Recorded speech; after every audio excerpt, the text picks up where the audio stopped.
Unusual Machines, Inc. As of June 30th, 2025, the last business day of the registrant's most recently completed second fiscal quarter, the common stock of the registrant is listed on the New York Stock Exchange American, NYSE American. The aggregate market value of the registrant's common stock held by non-affiliates of the registrant was approximately $197,646,688 as of June 30th, 2025, based on the closing sale price of $8.57 as quoted by the NYSE American as of June 30th, 2025. As of March 11th, 2026, there were 38,889,911 shares of the registrant's common stock outstanding. Unusual Machines, Inc. Unusual Machines, or the company, is a Nevada corporation organized in 2024, which is a successor to a Puerto Rican corporation organized in 2019. The company is engaged in the commercial drone industry, with its principal place of business in Orlando, Florida.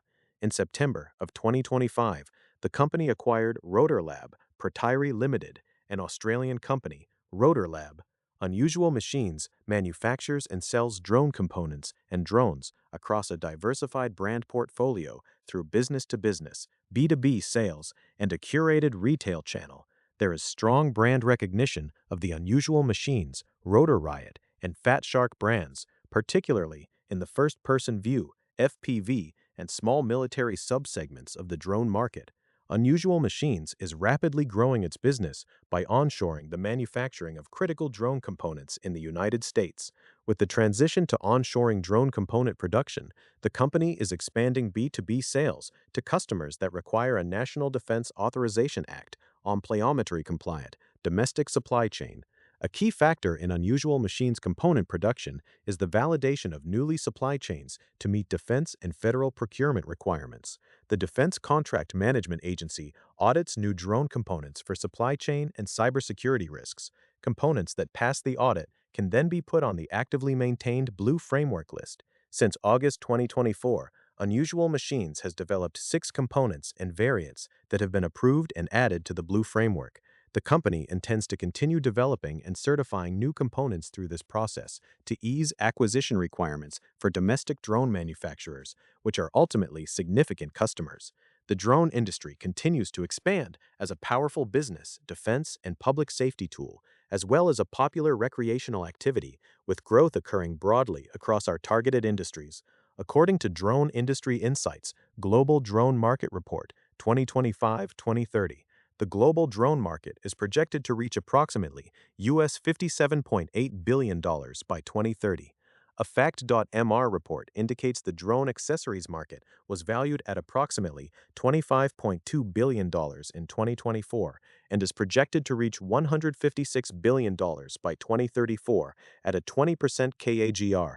Furthermore, the global drone flight controller system market was approximately $7.14 billion in 2024 and is expected to reach around $13.05 billion by 2029, CAGR, quadrillion, 12.8%, according to the business research company.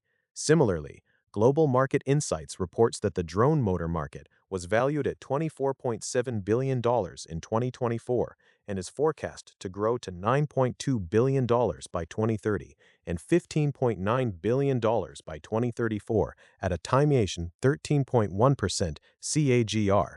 Fortune Business Insights likewise forecasts the motor market at $6.7 billion in 2025, with expansion towards $16.3 billion by 2034 as commercial and industrial drone deployment increases. Unusual Machines intends to pursue strategic acquisition targets that are cash flow positive and manufacture and sell drone components, or enable us to domestically produce them. The company believes that very promising companies, both public and private, are, in many instances, underfunded and unable to scale their innovative products and solutions. We believe that unlocking this potential will be key to industry consolidation. The company's acquisition strategy is intended to support broader industry shifts toward U.S. manufactured and NDAA-compliant drone systems, while maintaining a deliberate approach to capital allocation and integration risk. Unusual Machines principally operates and manufactures components in the Group 1 Unmanned Aerial Systems, UAS, which is often referred to as the small drone segment of the drone industry. These drones are known for being lightweight, high-speed, and low-cost attritable drones, where responsiveness and situational awareness are essential. In the defense sector, these drones are primarily used for tactical missions with real-time intelligence, surveillance, and reconnaissance. In the commercial and consumer sector, these drones are used for freestyle, racing, cinematic production, mapping, and commercial use. This also includes FPV drones, where pilots use wearable display devices or screens that provide real-time, first-person video feed from a camera mounted on the drone, creating an immersive operating experience in which the pilot interacts with the aircraft through visual immersion. This experience is enabled by live-streamed video transmitted with ultra-low latency from the drone to the pilot via radio links, enabling precise pilot control. FPV systems integrate onboard cameras, video transmission modules, flight controllers, motors, and pilot display devices that operate as an integrated system over radio communications. While FPV video transmission has historically relied on analog signals, digital transmission systems are increasingly adopted as reliability, range, and image quality improve. These systems require sophisticated electronics capable of maintaining low latency, reliable performance during flight. Unusual Machines intends to strengthen its market position through continued organic revenue growth while expanding its role as a U.S. supplier of critical drone components. The company's growth strategy emphasizes disciplined execution, increased operational scale, and expansion of its B2B component sales to commercial and defense-oriented customers. The company's business strategy includes increasing its overall customer base through broader adoption of its products across consumer, commercial, and mission-oriented applications. Investing in the development and expansion of hardware products that support increased performance, reliability, and manufacturability. 3. Growing revenue from its existing customer base using a land and expand approach that establishes initial relationships and deepens engagement over time through consistent product delivery and service. Always selectively pursuing acquisitions and partnerships that enhance domestic manufacturing capabilities, supply chain control, or component offerings. And making strategic investments in emerging leaders in the U.S. drone ecosystem that would help us broaden our pipeline and relationships with our suppliers and customers, and thereby support the American drone ecosystem. Historically, Unusual Machines generated a significant portion of its revenue through direct-to-consumer sales via its Rotor Riot e-commerce platform. As Unusual Machines continues to expand its B2B component offerings, enterprise sales have grown to represent a larger portion of total revenue. In 2025, enterprise customers became the company's primary revenue driver. The company's enterprise customer base consists primarily of U.S.-based drone manufacturers and system integrators that purchase components for use in consumer, commercial, and mission-oriented drone platforms. Unusual Machines expects continued growth in this customer base as demand for domestically sourced, reliable, and compliant drone components increases, supported by expanding manufacturing capacity and broader component availability. Unusual Machines operates in a highly competitive drone and drone components market characterized by rapid technological change, pricing pressure, and the presence of large, well-capitalized international manufacturers. Competition varies by product category and end market, particularly between consumer-facing products and enterprise-focused component sales. In the global drone market, SZDJI Technology Co. Limited, DJI, is the dominant manufacturer, with industry research firms estimating that DJI accounts for a majority of global consumer and prosumer drone sales. DJI's scale and vertical integration create competitive pressure across the industry, while evolving regulatory requirements and customer demand for U.S.-based, compliant supply chains have created opportunities for alternative suppliers. See government regulation and federal policy below for recent information relating to DJI. Within the drone components market, Unusual Machines competes with domestic and international manufacturers, including T-Motor, Orca, Modal AI, and Arc Electronics. Competition is based on price, performance, reliability, availability, and compliance. Unusual Machines differentiates itself by offering price-competitive, domestically manufactured and assembled drone components designed to meet NDAA requirements and align with Department of Defense procurement frameworks, including the Blue UAS ecosystem, while focusing on supply chain control and execution reliability. The company operates multiple manufacturing facilities located near its headquarters in Orlando, Florida. As of March 2026, Unusual Machines operates 5 facilities in the Orlando area to support domestic drone component production and assembly, one of which is our corporate office.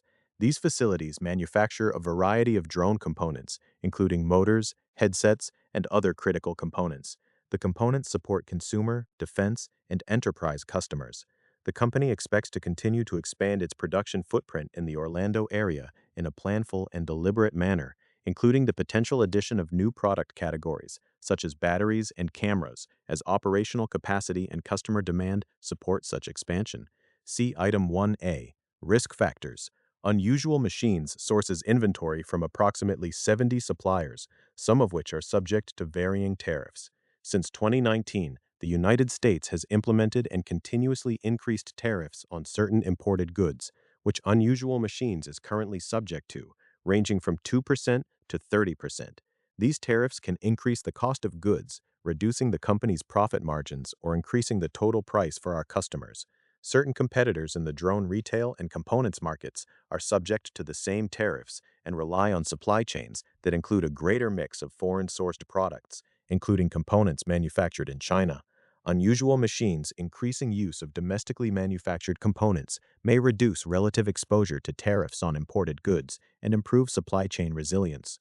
In addition, evolving trade policies have led some U.S. drone manufacturers to place greater emphasis on domestic sourcing, which the company believes has supported increased customer interest in U.S.-based component suppliers, including Unusual Machines that are actively onshoring, although such impacts remain subject to market conditions and policy developments.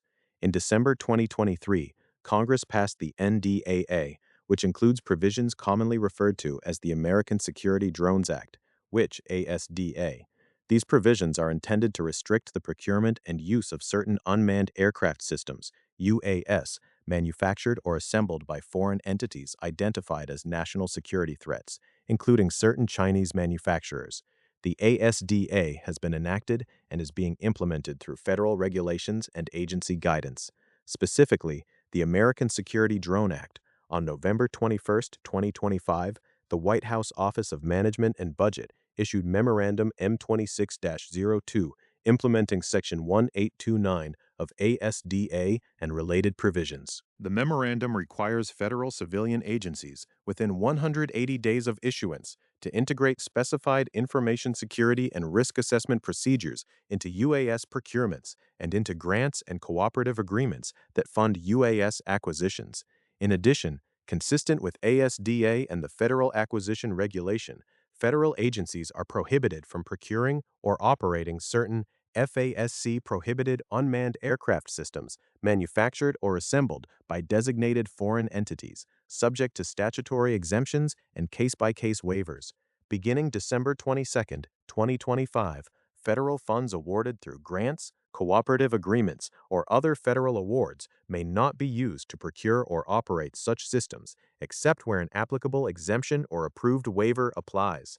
We anticipate that this will stimulate additional demand for domestically made drones and drone components. Implementation of these provisions is occurring through federal rulemaking, including amendments to the Federal Acquisition Regulation, FAR, and is subject to agency-specific guidance, exemptions, and transition periods.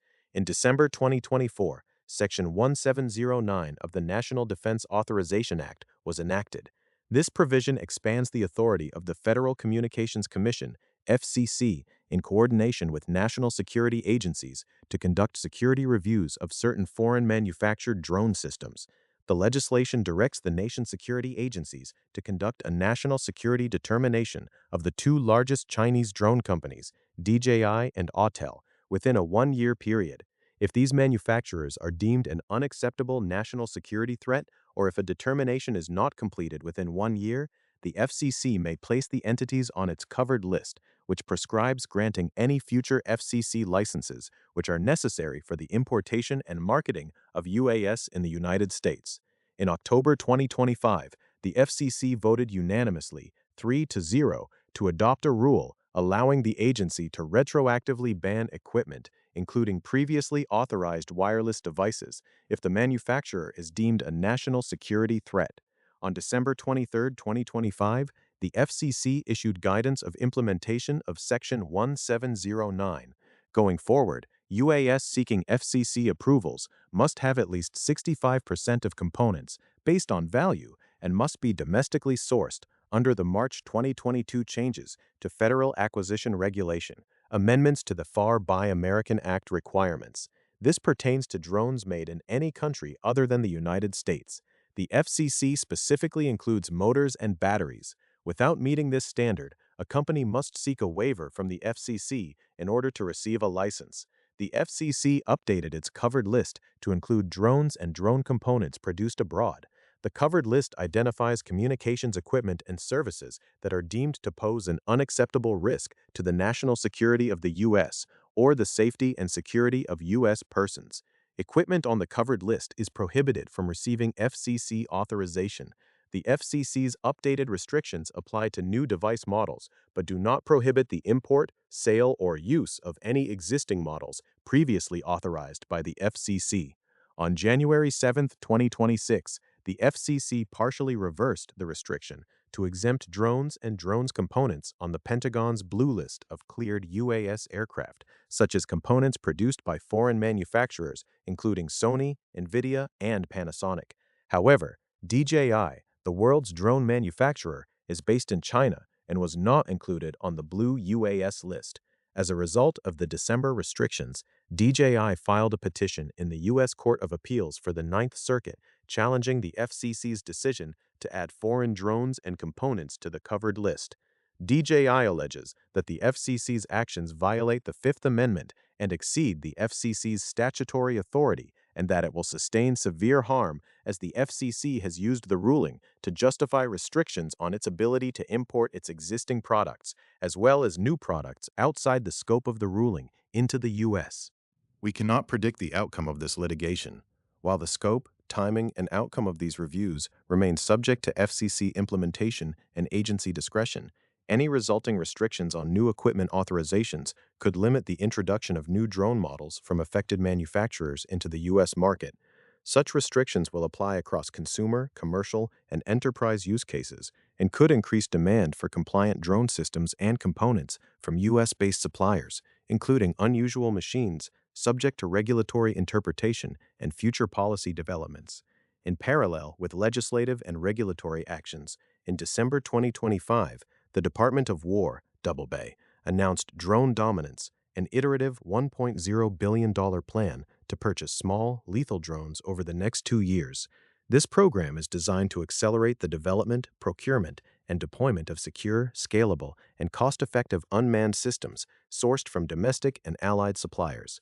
This and other initiatives emphasize rapid manufacturing, resilient supply chains, and the availability of compliant components suitable for defense and allied applications. Collectively, these developments reflect a broader federal effort to reduce reliance on foreign manufactured drone systems and to strengthen the U.S. drone industrial base. While the timing and scope of implementation may vary, the company believes these actions are contributing to increased demand for U.S. manufactured and compliant drone components, subject to regulatory interpretation and future policy developments.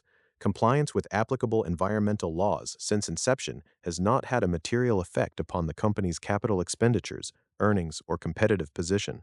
However, drones are battery-operated, which use electricity for charging. To that extent, except for users who use solar and other non-electrical power to charge drones, users of drones the company sells burn carbon, which negatively affects the environment. As of March 6, 2026, the company had 141 full-time employees and 3 full-time contractors, including our chief executive officer, whose services are performed under a consulting agreement. The company's headquarters are in Orlando, Florida. As of March 2026, we lease 5 facilities in Orlando, Florida, which are utilized for manufacturing, warehousing, and a corporate office. We also lease a facility in Canberra, Australia, which is utilized for motor manufacturing. Our leases total 62,500 square foot in the aggregate. The company has consolidated its IP into a subsidiary, UMAC IP Holdings Corp. The IP portfolio primarily includes design and utility patents related to FPV headsets. None of the patents are currently licensed, and IP is generated in the general course of doing engineering design. Research and development activities are part of Unusual Machines business, and the company will follow a disciplined approach to investing capital and resources to create new drone technologies and solutions.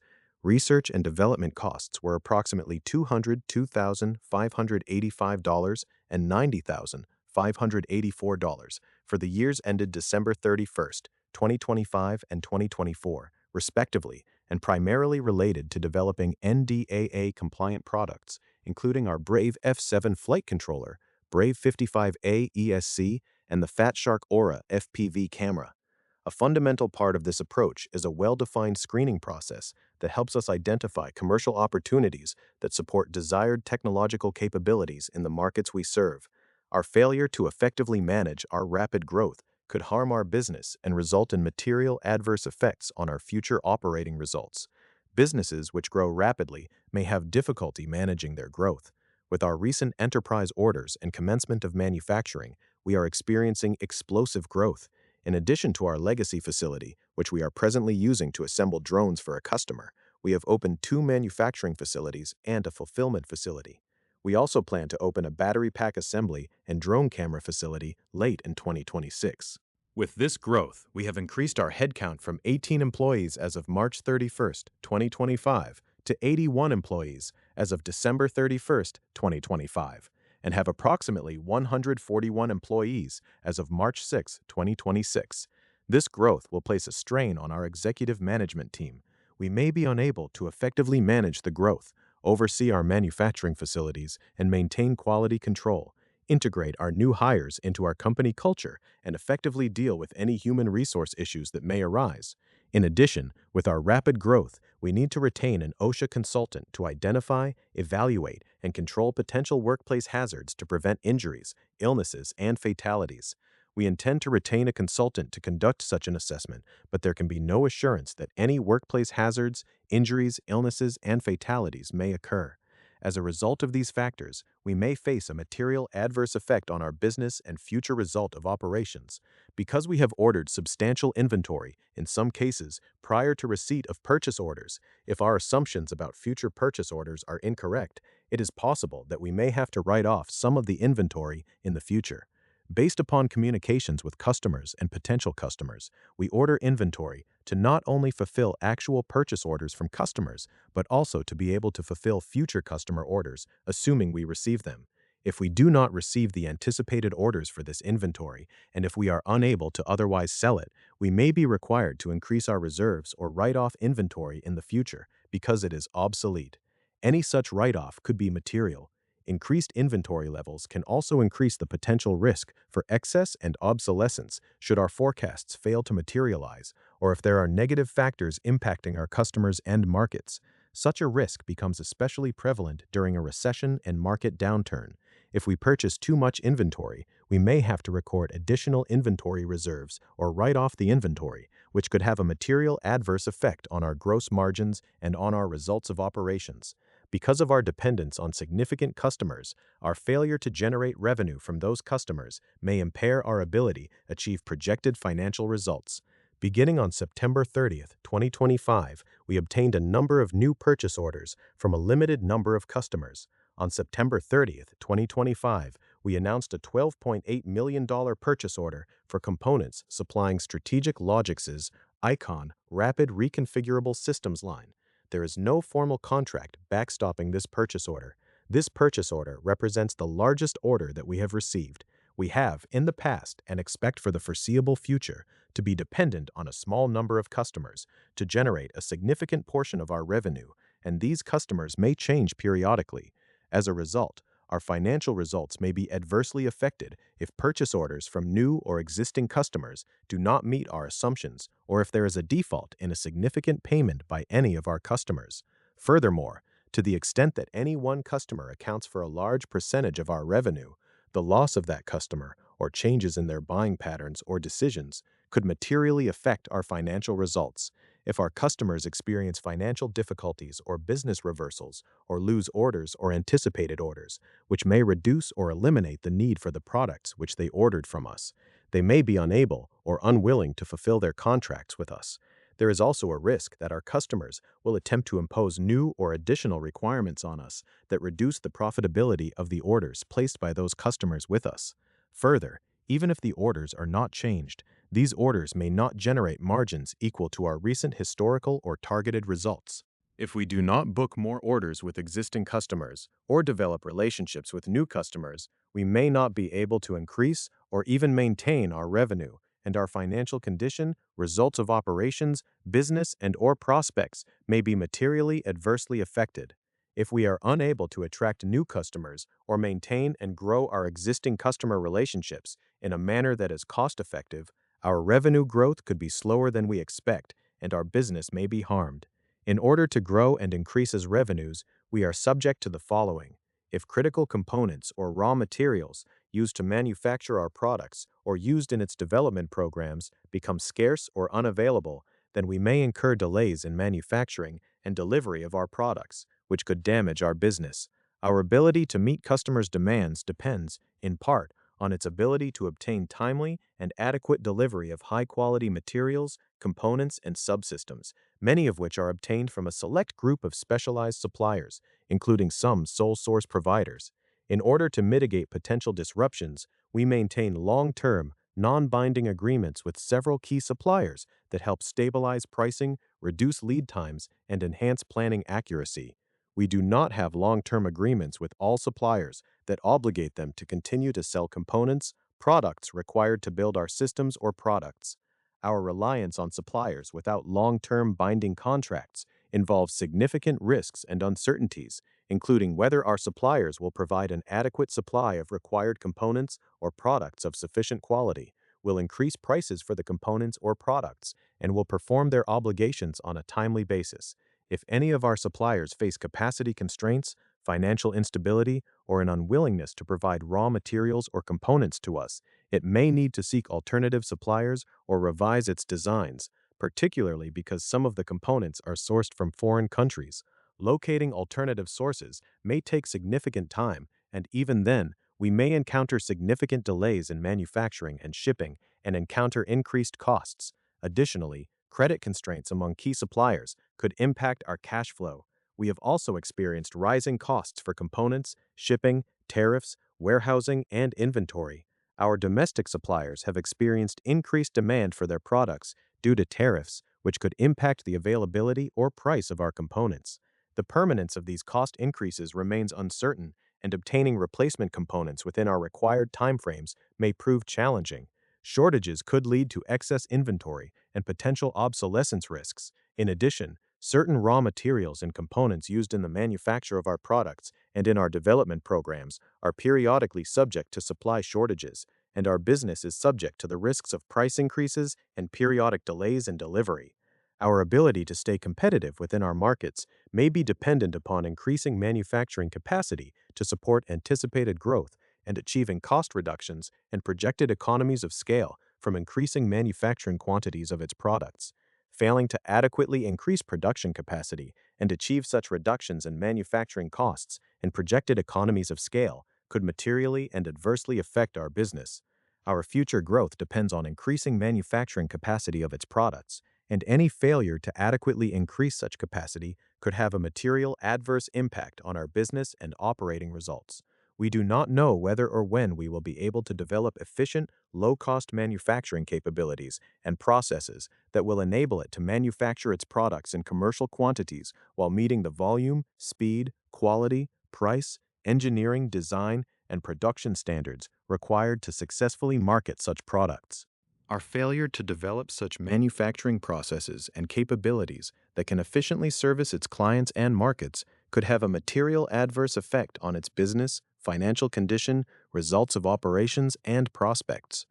Our ability to remain competitive is, in part, dependent upon achieving increased savings from volume purchases of raw materials and component parts, achieving acceptable manufacturing yield, and capitalizing on machinery efficiencies. We are subject to a number of supply risks concerning our Blue List products, which could adversely impact our ability to deliver such products to the United States government and commercial customers. We purchase certain Blue UAS products from a privately held United States-based manufacturer pursuant to purchase orders. We are subject to a number of risks, including because we rely on a limited number of suppliers. For our component parts, our business may be adversely affected. The drone industry relies on limited sources to supply certain components and materials used in the manufacturing of drone components. We are seeking to purchase certain components or subcomponents from suppliers based in the United States, which may lead us to pay higher prices or select parts from a more limited number of suppliers relative to our competitors, which would adversely impact our gross margins and operating results. In addition, the outcome of the United States tariff policies could significantly increase the cost of our component parts. We will also be forced to increase prices to our customers, which could result in decreased sales, especially if there is an economic recession. Our operating results could be materially and adversely impacted if our suppliers do not provide the critical components used to assemble our products on a timely basis, at a reasonable price, and in sufficient quantities. Some of the key components used to manufacture our products come from a limited supply or by a supplier that could potentially become a competitor. Our contract manufacturers generally purchase these components on our behalf from approved suppliers. We are subject to the risk of shortages and long lead times in the supply of these components, and the risk that our suppliers discontinue or modify components used in our products. In addition, the lead times associated with certain components are lengthy and preclude rapid changes in quantities and delivery schedules. We order inventory on a purchase order basis, and these firms do not have a contractual obligation to provide adequate supply or acceptable pricing to us on a long-term basis. These suppliers could discontinue sourcing merchandise for us at any time. If we lose access to components from a particular supplier or experience a significant disruption in the supply of products and components from a current supplier, we may be unable to locate alternative suppliers of comparable quality at an acceptable price, or at all, and our business could be materially and adversely affected. If any of these suppliers were to discontinue its relationship with us, or discontinue providing specific products to us, and we are unable to contract with a new supplier that can meet our requirements, or if they or such other supplier were to suffer a disruption in their production, we could experience disruption of our inventory flow, a decrease in sales, and the possible need to redesign our products. Any such event could disrupt our operations and have an adverse effect on our business, financial condition, and results of operations. In addition, if we experience a significant increase in demand for our products, our suppliers might not have the capacity or elect not to meet our needs as they allocate components to other customers. Developing suitable alternate sources of supply for these components may be time-consuming, difficult, and costly, and we may not be able to source these components on terms that are acceptable to us, or at all, which may adversely affect our ability to fill our orders in a timely or cost-effective manner. Identifying a suitable supplier is an involved process that requires us to become satisfied with the supplier's quality control, responsiveness, and service, financial stability, labor, and other ethical practices. And if we seek to source materials from new suppliers, there can be no assurance that we could do so in a manner that does not disrupt the manufacture and sale of our products. Our reliance on a small number of suppliers involves a number of additional risks, including risks related to supplier capacity constraints, price increases, timely delivery, component quality, failure of a key supplier to remain in business and adjust to market conditions, delays in or the inability to execute on a supplier roadmap for components and technologies, and natural disasters, fire, acts of terrorism, or other catastrophic events, including global pandemics. The development and manufacturing of headsets encompasses several complex processes, and several steps of our production processes are dependent upon third-party vendors, supply chains, the availability of PCBs, optics, and certain chips. Any change in availability of these components, manufacturing or design partners, could result in delivery interruptions, which could adversely affect our operating results. As we continue to develop our products, we must progress through the complex and challenging processes involved in the technology and designs on which Fat Shark and Rotor Riot products are based. Fat Shark and Rotor Riot rely on third-party suppliers for the resources needed to navigate these processes and expect to continue to rely on such parties when we manufacture and market our component parts. Our reliance on third-party manufacturers and service providers will entail risks to which we may not be subject if our future operations were more vertically integrated, including any of these factors could result in a material and adverse effect upon our results of operations. Because our new manufacturing business has inherent risks, such risks may adversely impact us. We have recently opened drone motor and drone headset manufacturing facilities. We are using our initial facility to assemble drones for a customer and plan to open a battery pack assembly and drone camera manufacturing facility in late 2026. There are inherent risks in connection with launching our component manufacturing business, which include our products, including motors, batteries, and other advanced components, rely on rare earth metals for their manufacturing, of which a significant majority are sourced from China. Any disruption in the supply of these metals could adversely affect our ability to produce and deliver our products. Factors that might lead to such disruptions include geopolitical tensions, trade restrictions, supply chain bottlenecks, and environmental regulations affecting mining operations. A limited supply or increased cost of rare earth metals could lead to higher production costs, delays in manufacturing schedules, and potential inability to meet customer demand, thereby impacting our revenue and growth plans. Managing these risks necessitates close monitoring of supply chains, diversification of suppliers, and the pursuit of alternative materials or technologies where possible. Escalating restrictions between the US and China contribute to supply chain complexities. Some of our components sourced from foreign countries, including China, are at risk of further sanctions and other trade restrictive actions, and any escalation in global trade tensions or trade restrictions may hinder our ability to obtain these components from new suppliers. Restrictions on semiconductor manufacturing equipment and raw materials could lead to higher material costs, material unavailability, and transportation uncertainty. Product quality issues and a higher than expected number of warranty claims or returns could harm our business and operating results. The products that we sell, including the new drone motors, headsets, and cameras we manufacture, could contain defects in design or manufacture. There can be no assurance we will be able to detect and remedy all defects in the products we sell, which could result in product recalls, product redesign efforts, loss of revenue, reputational damage, and significant warranty and other remediation expenses. Similar to other mobile and consumer electronics, our products have a risk of overheating in the course of usage or upon malfunction. Any such defect could result in harm to property or in personal injury. If we determine that a product does not meet product quality standards or may contain a defect, the launch of such product could be delayed until we remedy the quality issue or defect. The costs associated with any protracted delay necessary to remedy a quality issue or defect in a new product could be substantial.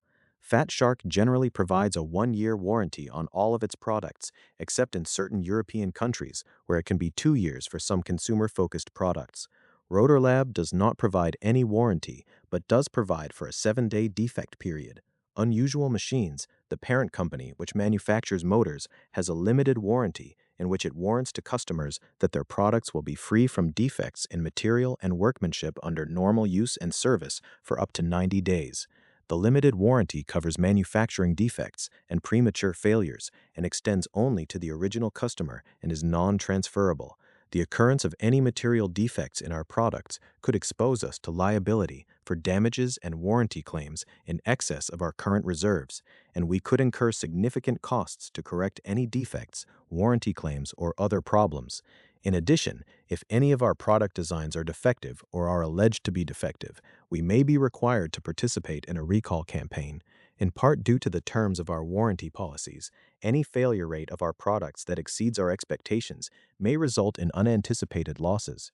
Any negative publicity related to the perceived quality of our products could affect our brand images and decrease retailer, distributor, and consumer confidence and demand, which could adversely affect our operating results and financial condition. Further, accidental damage coverage and extended warranties are regulated in the United States at the state level and are treated differently within each state. Additionally, outside of the United States, Regulations for extended warranties and accidental damage vary from country to country. Changes in interpretation of the regulations concerning extended warranties and accidental damage coverage on a federal, state, local, or international level may cause us to incur costs or have additional regulatory requirements to meet in the future in order to continue to offer its support services. Our failure to comply with past, present, and future similar laws could result in reduced sales of its products, reputational damage, penalties, and other sanctions, which could harm our business. Estimated future product warranty claims may be based on a variety of factors, including the expected number of field failures over the warranty commitment period, the term of the product warranty period, and the costs for repair, replacement, and other associated costs.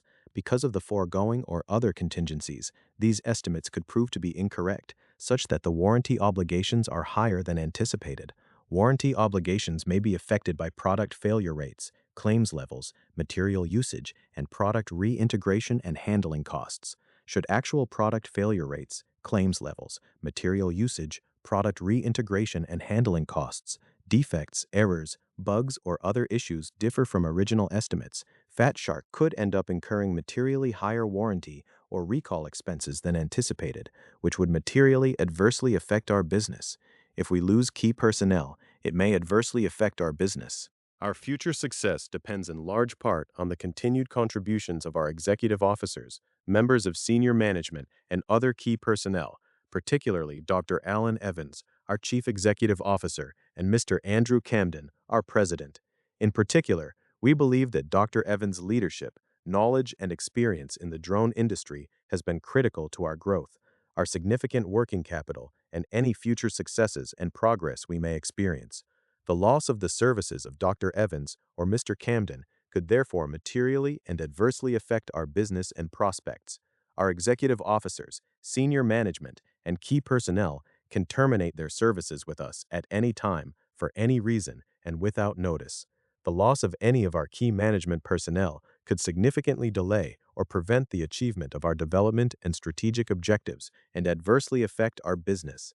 If we are unable to attract, integrate, and retain additional qualified personnel, including top technical talent, our business could be adversely affected. Our future success depends in part on our ability to identify, attract, integrate, and retain highly skilled technical, managerial, sales, and other personnel, particularly as we attempt to expand our operations and further develop and market our products. We face intense competition for a limited number of qualified middle management individuals with the requisite skills and experience from numerous other companies, including other software and technology companies, many of whom have greater financial and other resources than we do. These companies also may provide more diverse opportunities and better chances for career advancement. Some of these characteristics may be more appealing to high-quality candidates than those we have to offer. Potential new employees may be unwilling or unable to relocate to the Orlando, Florida area. In addition, new hires often require significant training and, in many cases, take significant time before they achieve full productivity. We may incur significant costs to attract and retain qualified personnel, including significant expenditures related to salaries and benefits and compensation expenses related to equity awards, and we may lose new employees to competitors or other companies before we realize the benefit of our investment in recruiting and training employees. Moreover, new employees may not be or become as productive as we expect, as we may face challenges in adequately or appropriately integrating them into our workforce and culture. If we are unable to attract, integrate, and retain suitably qualified individuals who are capable of meeting our growing technical, operational, and managerial requirements on a timely basis or at all, our business will be adversely affected. Future growth and ability to generate and grow revenue and achieve or maintain profitability may be adversely affected if our marketing initiatives are not effective in generating sufficient levels of brand awareness. Our future growth and profitability will depend in large part upon the effectiveness and efficiency of our marketing efforts, including our ability to. Planned marketing expenditures are unknown and may not result in increased total sales or generate sufficient levels of product and brand name awareness. We may not be able to manage marketing expenditures on a cost-effective basis. If our facilities and information technology systems or those of our key suppliers are damaged as a result of disasters or unpredictable events, it could have an adverse effect on our business operations. Our new manufacturing facilities are located in Orlando, Florida. We also rely on third-party manufacturing plants in the US, Asia, and other parts of the world to provide key components for our products. If major disasters, such as hurricanes, tornadoes, pandemics, earthquakes, fires, floods, wars, terrorist attacks, computer viruses, transportation disasters, or other events occur in any of these locations, or our information technology systems or communications network, or those of any of its key component suppliers, breaks down or operates improperly as a result of such events, its facilities or those of its key suppliers may be seriously damaged, and we may have to stop or delay production and shipment of its products. We may also incur expenses relating to such damages. If production or shipment of our products or components is stopped or delayed, or if we incur any increased expenses as a result of damage to its facilities, its business, operating results, and financial condition could be materially and adversely affected. Any failures of or damage to, attack on, or unauthorized access to our information technology systems or facilities, or disruptions to our continuous operations, including the systems, facilities, or operations of third parties with which we do business, such as resulting from cybersecurity attacks, could result in significant costs, reputational damage, and limits on our ability to conduct our business activities. Our operations depend on information technology infrastructure and computer systems, both internal and external, to, among other things, record and process customer and supplier data, marketing activities, and other data and functions, and to maintain that data and information securely. In recent years, a number of companies have suffered successful cybersecurity attacks, launched both domestically and from abroad, resulting in the disruption of services to customers, loss or misappropriation of sensitive or private data, and reputational harm. If we are subject to a cybersecurity attack, we could suffer a similar breach or suspension in the future. Further, we may be unaware of a prior attack and the damage caused thereby until a future time when remedial actions cannot be taken. Cybersecurity threats are often sophisticated and are continually evolving. We may not implement effective systems and other measures to effectively identify, detect, prevent, mitigate, recover from, or remediate the full diversity of cybersecurity threats or improve and adapt such systems and measures as such threats evolve and advance in their ability to avoid detection.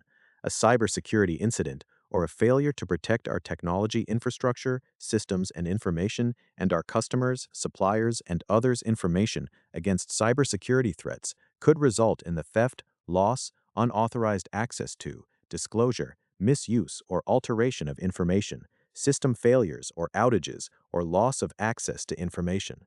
The expectations of our customers with respect to the resiliency of its systems and the adequacy of its control environment with respect to such systems may increase as the risk of cybersecurity attacks and the consequences of those attacks become more pronounced. We may not be successful in meeting those expectations or in its efforts to identify, detect, prevent, mitigate, and respond to such cybersecurity incidents, or for its systems to recover in a manner that does not disrupt its ability to provide products and services to its customers or product personal, private, or sensitive information about its business, customers, or other third parties.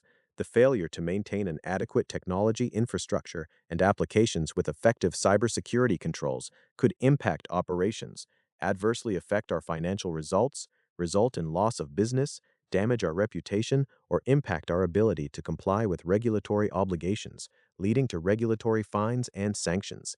We may be required to expend significant additional resources to modify, investigate, or remediate vulnerabilities or other exposures arising from cybersecurity threats. Failing to prevent or properly respond to a cybersecurity attack could expose to civil liability, cause us to lose customers or suppliers, impair its ability to maintain continuous operations, and inhibit our ability to meet regulatory requirements. If we fail to comply with United States and foreign laws related to privacy, data security, and data protection, it could adversely affect our operating results and financial condition. We, either directly or through our customers, collaborators, or end users of our products, are or may become subject to a variety of laws and regulations regarding privacy, data protection, and data security. This includes the European Union's General Data Protection Regulation, the EU GDPR, and the United Kingdom's General Data Protection Regulations, the UK GDPR, collectively the GDPR, and Canada's Personal Information Protection and Electronic Documents Act, PIPEDA. Other countries where we may seek to do business also may have data privacy laws we will be required to comply with. These laws and regulations are continuously evolving and developing. The scope and interpretation of the laws that are or may be applicable to us are often uncertain and may be conflicting, particularly with respect to foreign laws. The application of these laws and regulations can arise from our e-commerce platform, social media activities, drone technology and applications, relationships with third parties and their operations, or from other activities we undertake now or that we may undertake in the future. Data privacy and protection regulations are frequently broad in terms of scope of the information protected, activities affected, and geographic reach. In the United States, federal, state, and local governments have enacted numerous data privacy and security laws, including data breach notification laws, personal data and privacy laws, consumer protection laws, and other similar laws. Certain U.S. states have enacted comprehensive consumer privacy laws that impose significant and costly obligations on covered business, including providing specific disclosures and privacy notices and affording residents with certain rights concerning their personal data. As applicable, such rights may include the right to access, correct, or delete certain personal data, and to opt out of certain data processing activities, such as targeted advertising, profiling, and automated decision-making. The exercise of these rights may impact our business and ability to effectively provide our products and services. Moreover, specific states also impose more stringent requirements for processing certain personal data, including sensitive information, such as conducting data privacy impact assessments. These state laws allow for statutory fines for noncompliance. For example, the California Consumer Privacy Act of 2018 applies to personal data of consumers, business representatives, and employees who are California residents, and requires businesses subject to the law to provide specific disclosures in privacy notices and respond to requests of such individuals to exercise certain privacy rights. In September 2025, and effective January 1, 2026, California amended the CCPA to regulate technologies that replace or substantially replace human decisions, require comprehensive risk assessment reports that address specific processing activities that present a significant risk to a consumer's privacy, and 3, clarify when a cybersecurity audit must be conducted. These updated regulations expand the scope and compliance obligations of the CCPA. The CCPA provides for fines of up to $2,500 per unintentional violation and up to $7,500 per intentional violation, as adjusted from time to time, and allows individuals affected by certain data breaches to recover statutory damages up to $750 per consumer per incident. The costs of compliance with and other burdens imposed by the CCPA, GDPR, and similar laws may limit the use and adoption of our products and services and/or require us to incur substantial compliance costs, which could have an adverse impact on our business. As noted, in addition to the CCPA, the United States currently has a number of states that have data privacy laws in place, or data privacy laws set to soon take effect, ranging from narrow to comprehensive in nature. During the 2025 legislative cycle, comprehensive privacy reform was not prevalent in state legislatures, but several states with existing privacy statutes expanded the scope of their privacy frameworks, including Colorado, Connecticut, Virginia, Utah, Texas, Oregon, Montana, and Kentucky. This patchwork approach to privacy legislation could pose compliance and liability risks for companies that have multi-state operations. Proposed and enacted bills in various states have similar rights in pre-existing privacy legislation, but differ in implementation and enforcement. Outside of the United States, an increasing number of laws, regulations, and industry standards govern data privacy and security. For example, the EU GDPR, the UK GDPR, and PIPEDA, as well as various related provincial laws, impose strict requirements for processing personal data. Specifically, in Europe and the United Kingdom, companies may face temporary or definitive bans on data processing and other corrective actions, including fines of up to 20 million euros under the EU GDPR, 17.5 million banks under the UK GDPR, or, in each case, 4% of annual global revenue, whichever is greater, or private litigation related to processing of personal data brought by classes of data subjects or consumer protection organizations authorized at law to represent their interests. In Europe, the Network and Information Security Directive, IOFN, regulates resilience and incident response capabilities of entities operating in a number of sectors. Noncompliance with ININ, regarding noncompliance, may lead to administrative fines of up to 10 million euros or up to 20% of the total worldwide revenue of the preceding fiscal year. We seek to comply with all applicable laws, policies, legal obligations, and industry codes of conduct relating to privacy, data security, and data protection. Our cash resources may adversely affect our compliance effort. Given that the scope, interpretation, and application of these laws and regulations are often uncertain and may be in conflict across jurisdictions, it is possible that these obligations may be interpreted and applied in a manner that is inconsistent from one jurisdiction to another and may conflict with other rules or our practices. Any failure or perceived failure by us, customers, or third-party vendors or end users involved with our products to comply with our privacy or security policies or privacy-related legal obligations, or any compromise of security that results in the unauthorized release or transfer of personal data may result in governmental enforcement actions, litigation, or negative publicity, and could have an adverse effect on our operating results and financial condition. Governments are continuing to focus on privacy and data security, and it is possible that new privacy or data security laws will be passed, or existing laws will be amended in a way that is material to our business. Any significant change to applicable laws, regulations, or industry practices regarding the personal data of our employees, agents, or customers could require us to modify our practices and may limit our ability to expand or sustain our sales force or bring our products to market. Changes to applicable laws and regulations in this area could subject us to additional regulation and oversight, any of which could significantly increase our operating costs and materially affect our operating results and financial condition. If we are involved in litigation, it could harm our business or otherwise distract management. If we become a party to a substantial, complex, or extended litigation, it could cause us to incur large expenditures and could distract management. For example, lawsuits by licensors, consumers, employees, or stockholders, or litigation with federal, state, or local governments, or regulatory bodies, could be very costly and disrupt business.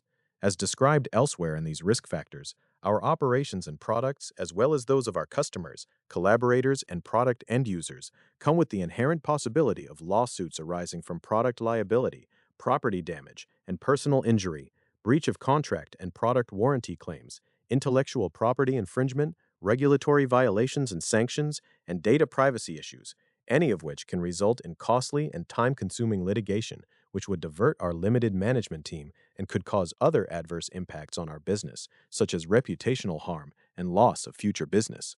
While disputes from time to time are not uncommon, we may not be able to resolve such disputes on terms favorable to us, which could have a material adverse impact on our results of operations. Among other things, claims could be brought against us if use and misuse of our products causes personal injury or death. If a consumer causes damage to a person or property using a Rotor Riot drone, it as a reseller of the drone could be sued for selling an allegedly defective product. The possibility that the foregoing events occur from events involving our B2B and business-to-consumer B2C channels products is particularly high because we supply technology used in the operation of drones, which is relatively novel.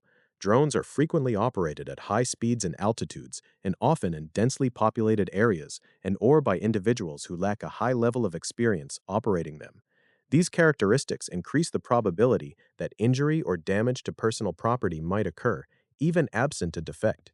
Additionally, because our enterprise products are used as ancillary or supplemental components of a drone's functions, it may become involved in disputes arising from a third party's actions or products that utilize its technology, even if we were not the direct cause of the issue.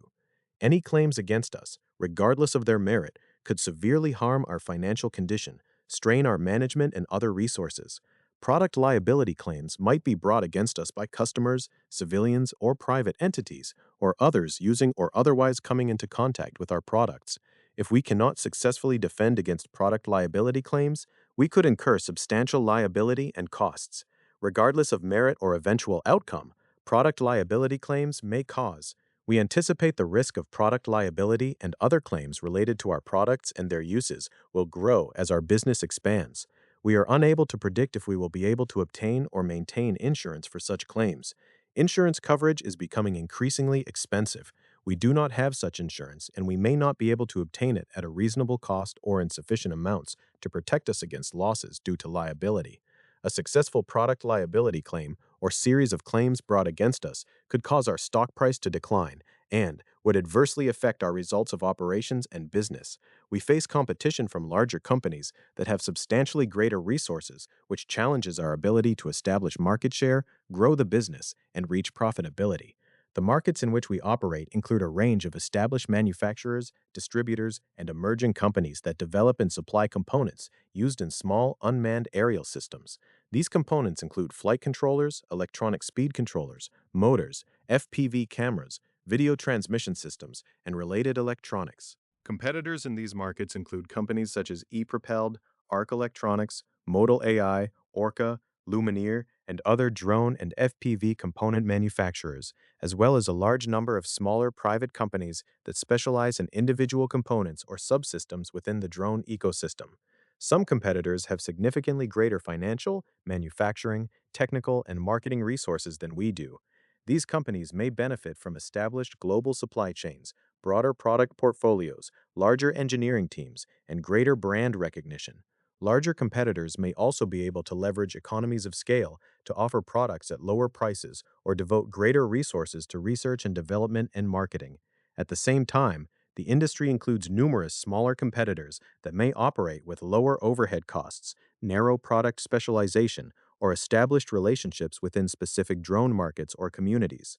Competition in our industry is driven by several factors, including product performance and reliability, pricing, product availability, supply chain stability, speed of product development, customer support, and brand reputation. Rapid technological development in the drone industry results in frequent product introductions and relatively short product life cycles. As a result, companies must continuously invest in product development and manufacturing capabilities to remain competitive. In addition, regulatory developments and government procurement requirements are influencing the competitive landscape for drone components. Certain government and commercial customers increasingly require components that comply with U.S. regulatory frameworks, including the NDAA and related procurement requirements.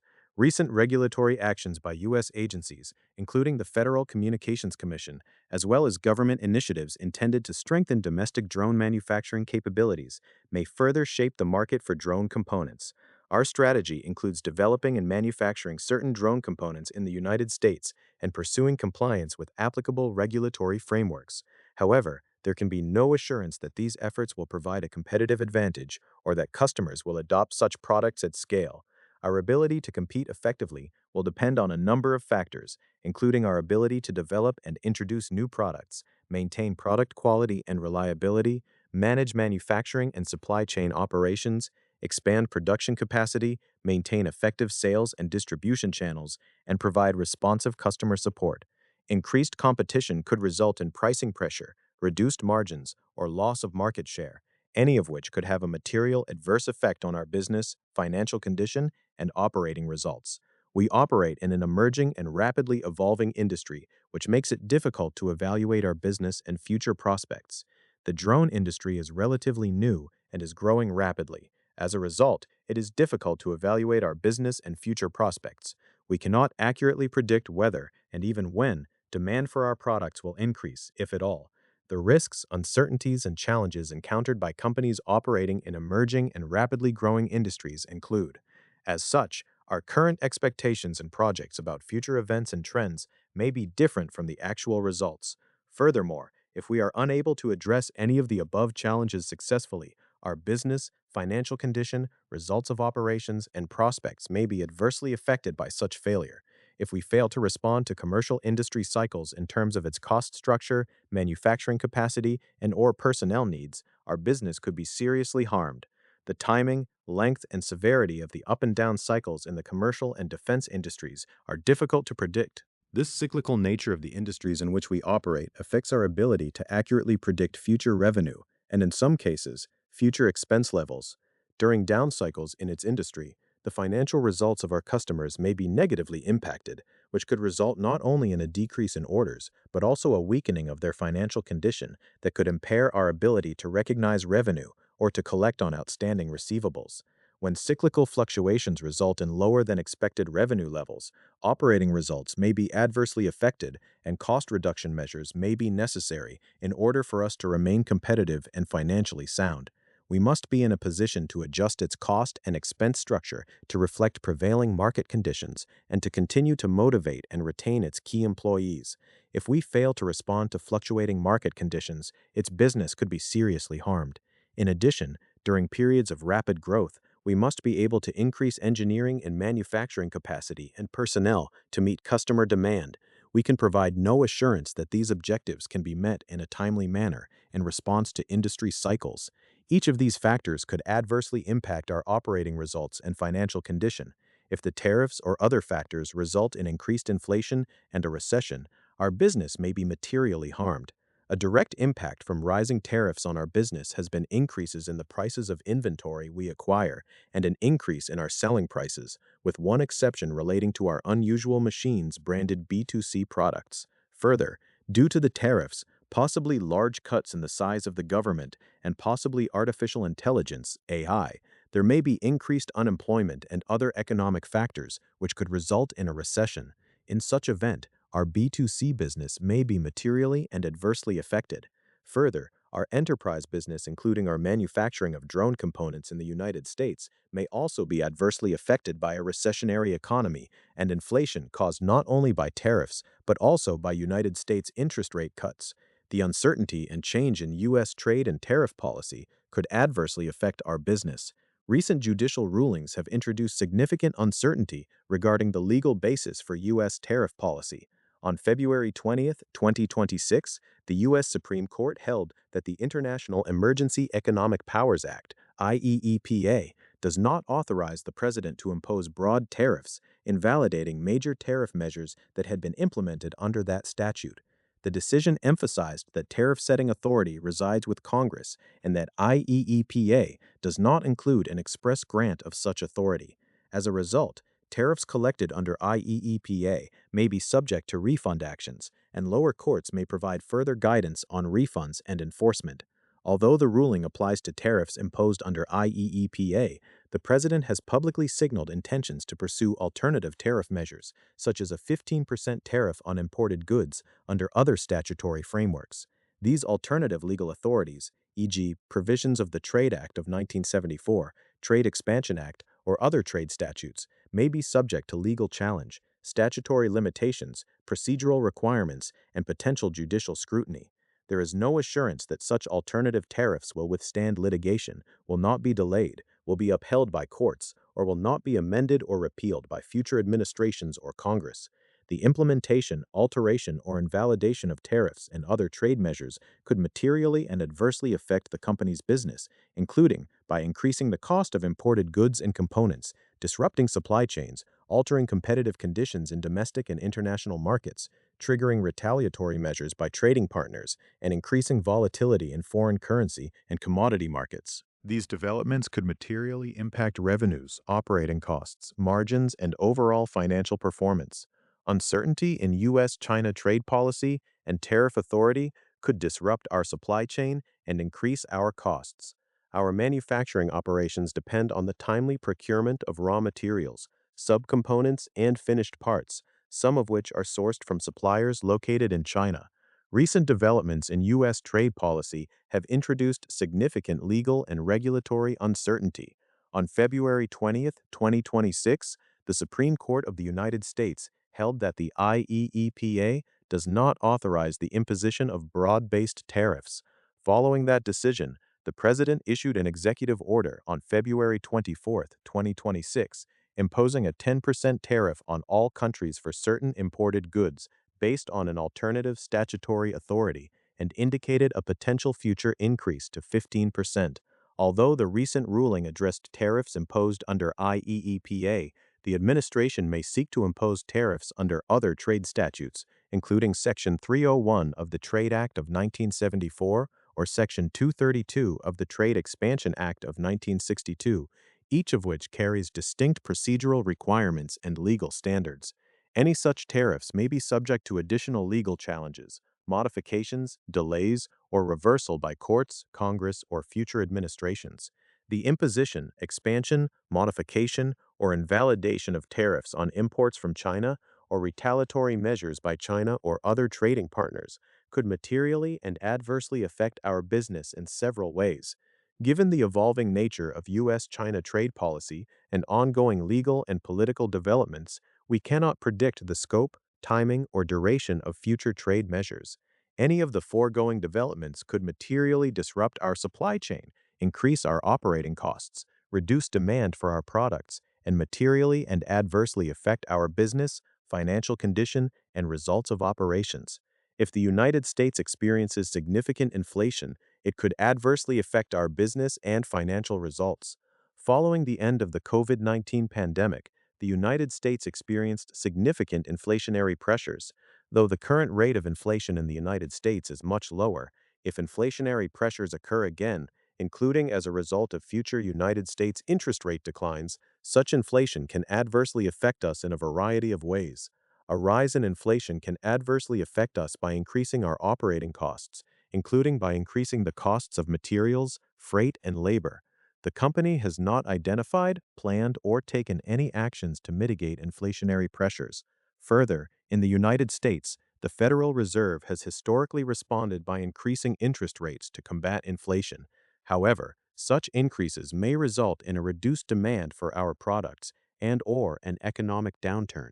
In a highly inflationary environment or any recession or economic downturn that may result, we may be unable to adjust our business in a manner that adequately addresses these challenges, and these developments could materially and adversely affect our business, results of operations, and financial condition.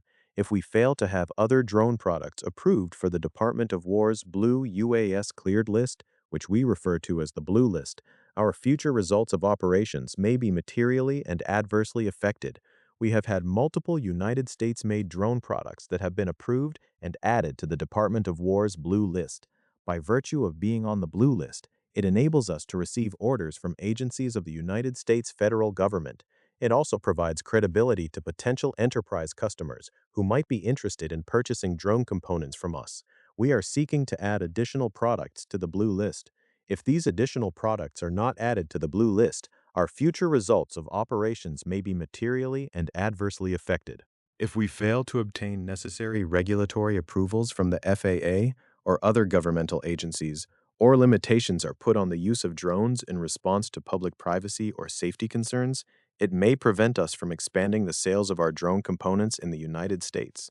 The regulation of drones and drones component parts, such as those we offer, is subject to substantial change, with regulators including potential alterations, enhancements, and additions to existing laws and regulations, and the ultimate treatment is uncertain. A substantial majority of our products are subject to drone-related regulations enforced by the FAA, either directly or due to their inclusion in drones offered by third parties. Further, adverse regulatory actions, such as enforcement proceedings affecting customers and other third parties with which we do business, can also adversely affect us, even if the violation or harm alleged did not arise from our conduct or products. Generally, under current FAA regulations, the failure to register a drone, including model aircraft, in accordance with these rules may result in regulatory and criminal sanctions. The FAA may assess civil penalties up to $33,333. Criminal penalties include fines of up to $250,000 and/or imprisonment for up to 3 years. However, the FAA and other government bodies and agencies are considering changes to address the drone industry, which is relatively new and rapidly evolving. In addition, there exists public concern regarding the privacy and safety implications of the use of drones. This concern has included calls to develop explicit written policies and procedures establishing usage limitations. There is no assurance that the response from regulatory agencies, customers, and privacy advocates to these concerns will not delay or restrict the adoption of drones and related products and technologies in certain markets. These developments and any additional regulatory or other burdens imposed on our business and industry due to public health and safety or other concerns presently faced by the drone industry could harm us and our customers and suppliers by increasing compliance costs and restricting our operations and product offerings and uses, which could materially adversely affect us. We are or may become subject to governmental export and import controls, economic sanctions, and other laws and regulations that could subject us to liability and impair our ability to compete in international markets.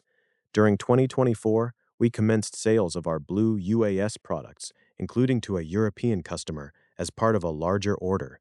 The United States and various foreign governments have imposed controls, export license requirements, and restrictions on the import or export of some technologies. Our products are subject to United States export controls, including the Commerce Department's Export Administration Regulations and various economic and trade sanctions regulations established by the Treasury Department's Office of Foreign Assets Controls, and exports of our products must be made in compliance with these laws. Furthermore, United States export control laws and economic sanctions prohibit the provision of products and services to countries, governments, and persons targeted by United States sanctions. Even though we take precautions to prevent our products from being provided to targets of United States sanctions, our products, including our firmware updates, could be provided to those targets or provided by our customers despite such precautions. Further, the manufacture and sale of our products in certain states and countries may subject us to environmental and other regulations.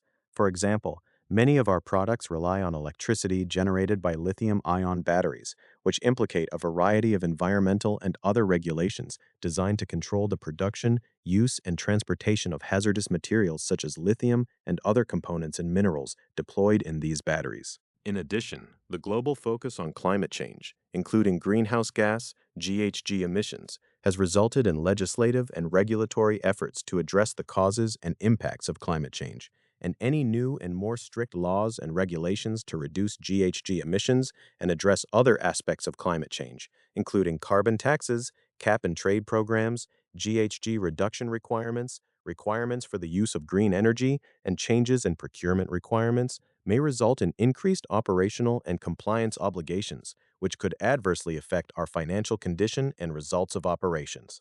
Our failure to obtain required import or export approval or to comply with other applicable domestic or international laws and regulations for our products or operations could harm our international and domestic sales and adversely affect our revenue, or could subject us to costly proceedings, penalties, or damages and negative publicity.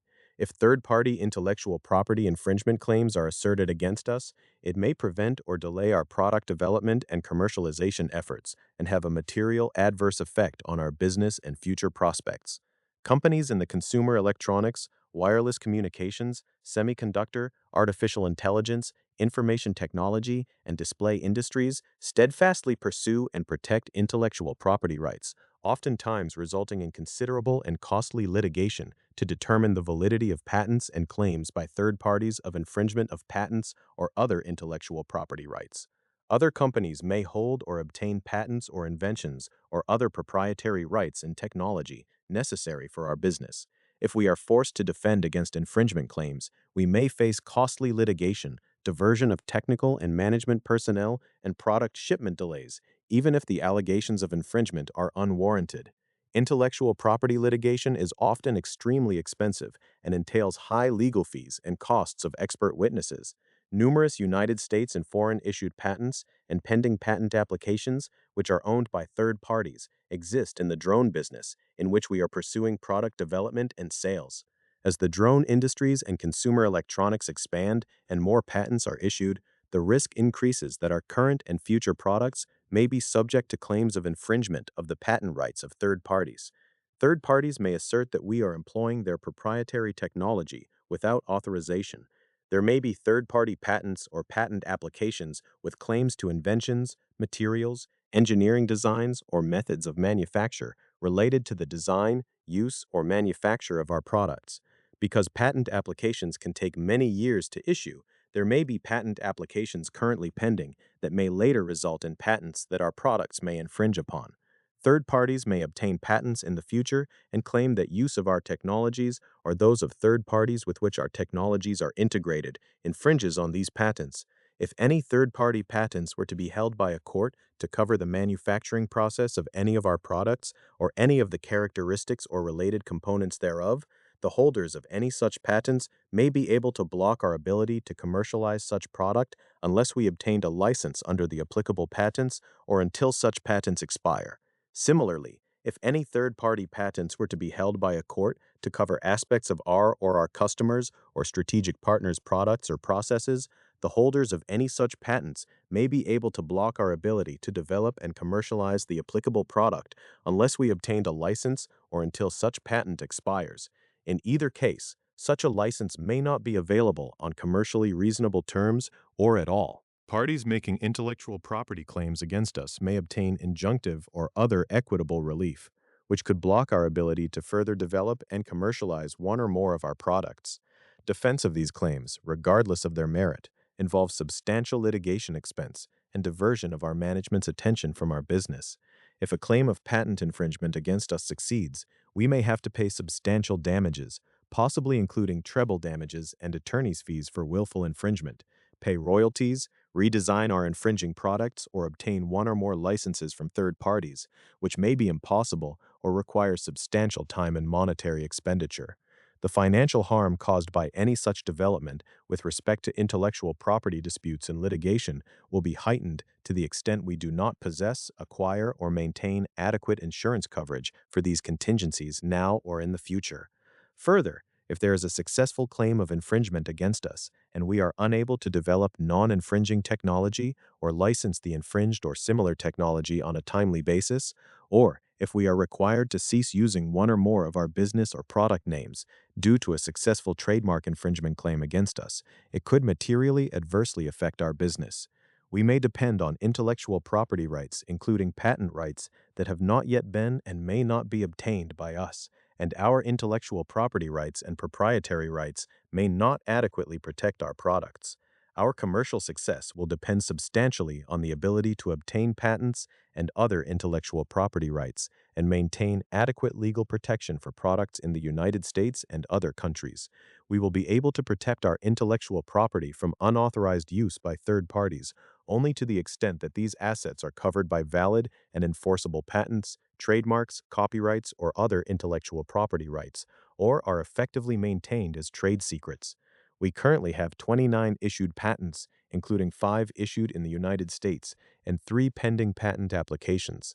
Certain patents were assigned to a wholly owned subsidiary of the company by UAV Patent Corp., a wholly owned subsidiary of Red Cat Holdings, Inc., Red Cat, in each case with a non-exclusive, non-sublicensable, royalty-free perpetual license back to UAV for Red Cat to make, use, and sell products subject to such assigned patents and applications solely with respect to military and defense drone applications. We will apply for patents covering our products, services, technologies, and designs as we deem appropriate. We may fail to apply for patents on important products, services, technologies, or designs in a timely fashion, or at all. We do not know whether, and there can be no assurance that, any of our patent applications will result in the issuance of any patents. Even if patents are issued, they may not be sufficient to protect our products, technologies, or designs. Our existing and future patents may not be sufficiently broad to prevent others from developing competing products, technologies, or designs. Intellectual property protection and patent rights outside of the United States, particularly in China, are even less predictable. As a result, the validity and enforceability of patents cannot be predicted with certainty. Moreover, we cannot be certain whether the patents we own or license and those that may be issued to us in the future may be challenged, invalidated, rendered unenforceable, or circumvented, and the rights granted under any issued patents may not provide us with proprietary protection or competitive advantages. Moreover, third parties could practice our inventions in territories where we do not have patent protection, or in territories where they could obtain a compulsory license to our technology where patented. Such third parties may then try to import products made using our inventions into the United States or other territories. We cannot ensure that any of our pending patent applications will result in issued patents, or even if issued, predict the breadths, validity, and enforceability of the claims upheld in our and other companies' patents. Further, patents have a limited lifespan. In the United States, the natural expiration of a patent is 20 years after it is filed, although various extensions may be available. The life of a patent and the protection it affords is limited. When the patent life has expired for a product, we will become vulnerable to competition from competitors attempting to replicate the technology that was formerly patent protected. Further, if we encounter delays, such as due to regulatory approvals, the time during which we will be able to market and commercialize a product under patent protection could be reduced. Unauthorized parties may attempt to copy or otherwise use aspects of our processes and products that we regard as proprietary. While we plan to enter into written agreements with certain of our employees and consultants with terms designed to protect our intellectual property rights, there cannot be any assurance that these provisions will provide us with the protection sought. In addition to the inadvertent loss of a trade secret due to the failure to enter into a confidentiality agreement, the language of a particular confidentiality agreement may not protect our intellectual property. Further, any third parties with whom we do not execute such agreements, such as certain of our suppliers, could attempt to dispute our intellectual property rights or misappropriate our technology or trade secrets. Policing unauthorized use of our proprietary information and technology is difficult and can be costly, and our efforts to do so may not prevent misappropriation of our technologies. We may become engaged in litigation to protect or enforce our patent and other intellectual property rights, or in international trade commission proceedings to abate the importation of goods that would compete unfairly with our products. And, if unsuccessful, these actions could result in the loss of patent or other intellectual property rights protection for the key technologies on which our business strategy depends. We also rely in part on unpatented proprietary technology, and others may independently develop the same or similar technology or otherwise obtain access to our unpatented technology.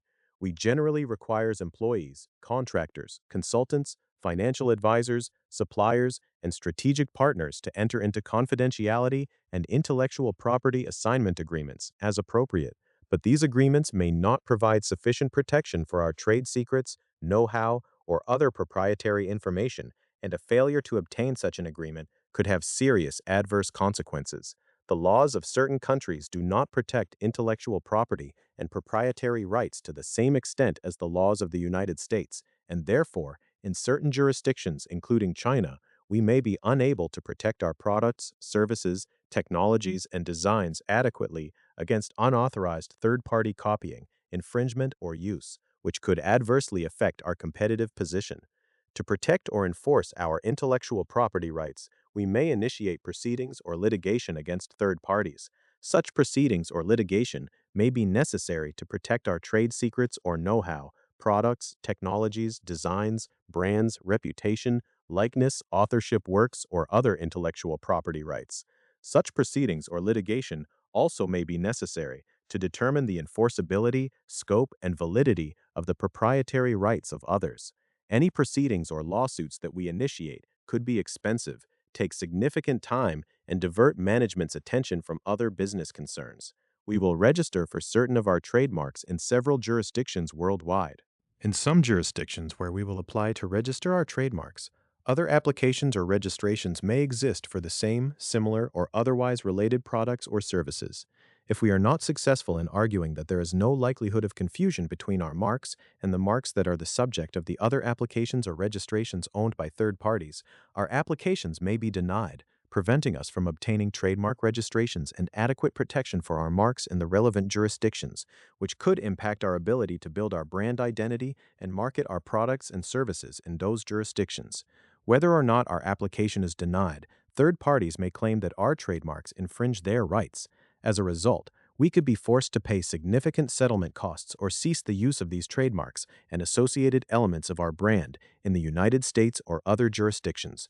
Even in those jurisdictions where we are able to register our trademarks, competitors may adopt or apply to register similar trademarks to ours, may register domain names that mimic ours or incorporate our trademarks, or may purchase keywords that are identical or confusingly similar to our brand names as terms in internet search engine advertising programs, which could impede our ability to build our brand identity and lead to confusion among potential customers of our products and services. If we are not successful in proving that we have prior rights in our marks and arguing that there is a likelihood of confusion between our marks and the marks of these third parties, our inability to prevent these third parties from using our marks may negatively impact the strength, value, and effectiveness of our brand names and our ability to market our products and prevent consumer confusion. We essentially had no business operations or revenue until we acquired Fat Shark and Rotor Riot simultaneously with the closing of our initial public offering, the IPO, in February 2024. Both companies, prior to the completion of the acquisitions, were operated by Red Cat since their acquisition by Red Cat in 2020. Since the IPO, we have grown rapidly, particularly in 2025, which growth is continuing this year. Since inception, we have incurred net losses for each reported quarter other than the quarter ended September 30th, 2025. In the quarter ended September 30th, 2025, we incurred net income of $1,603,465, which was related to an unrealized gain in short-term investments rather than our core operations. For the year ended December 30th, 2025, we sustained an operating loss of $25,152,060 and a net loss of $19,193,617. We will need to generate higher revenues and control operating costs in order to attain profitability. There can be no assurances that we will be able to do so or to reach profitability. Like all companies that utilize technology, we are subject to threats of breaches of our technology systems. To mitigate the threat to our business, we will take a comprehensive approach to cybersecurity risk management. Our management actively oversees our risk management program, including the management of cybersecurity risks. We intend to establish policies, standards, processes, and practices for assessing, identifying, and managing material risks from cybersecurity threats, including those discussed in our risk factors. We intend to devote financial and personnel resources to implement and maintain security measures to meet regulatory requirements and stakeholder expectations, and we intend to continue to make investments to maintain the security of our data and cybersecurity infrastructure. We intend to establish and maintain a cybersecurity maturity model certification compliance program and will work to meet all applicable deadlines. While there can be no guarantee that our policies and procedures will be properly followed in every instance or that those policies and procedures will be effective, we believe that the company's investment in people and technologies will contribute to a culture of continuous improvement that will put the company in a position to protect against potential compromises, and we do not believe that risks from any prior cybersecurity threats have materially affected our business to date. We can provide no assurance that there will not be incidents in the future or that past or future attacks will not materially affect us, including our business strategy, results of operations, or financial condition.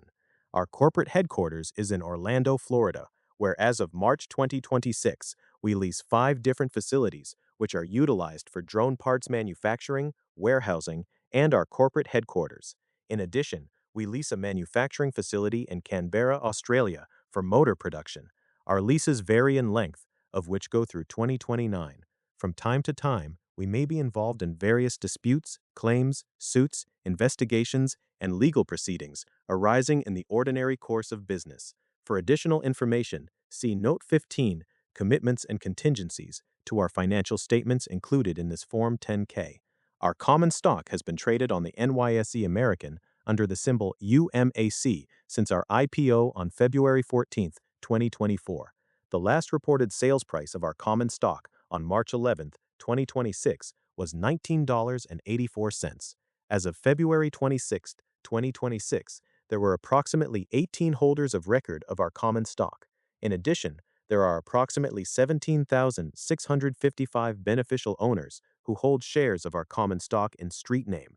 The company has never paid dividends on its common stock and does not anticipate that it will pay dividends in the foreseeable future.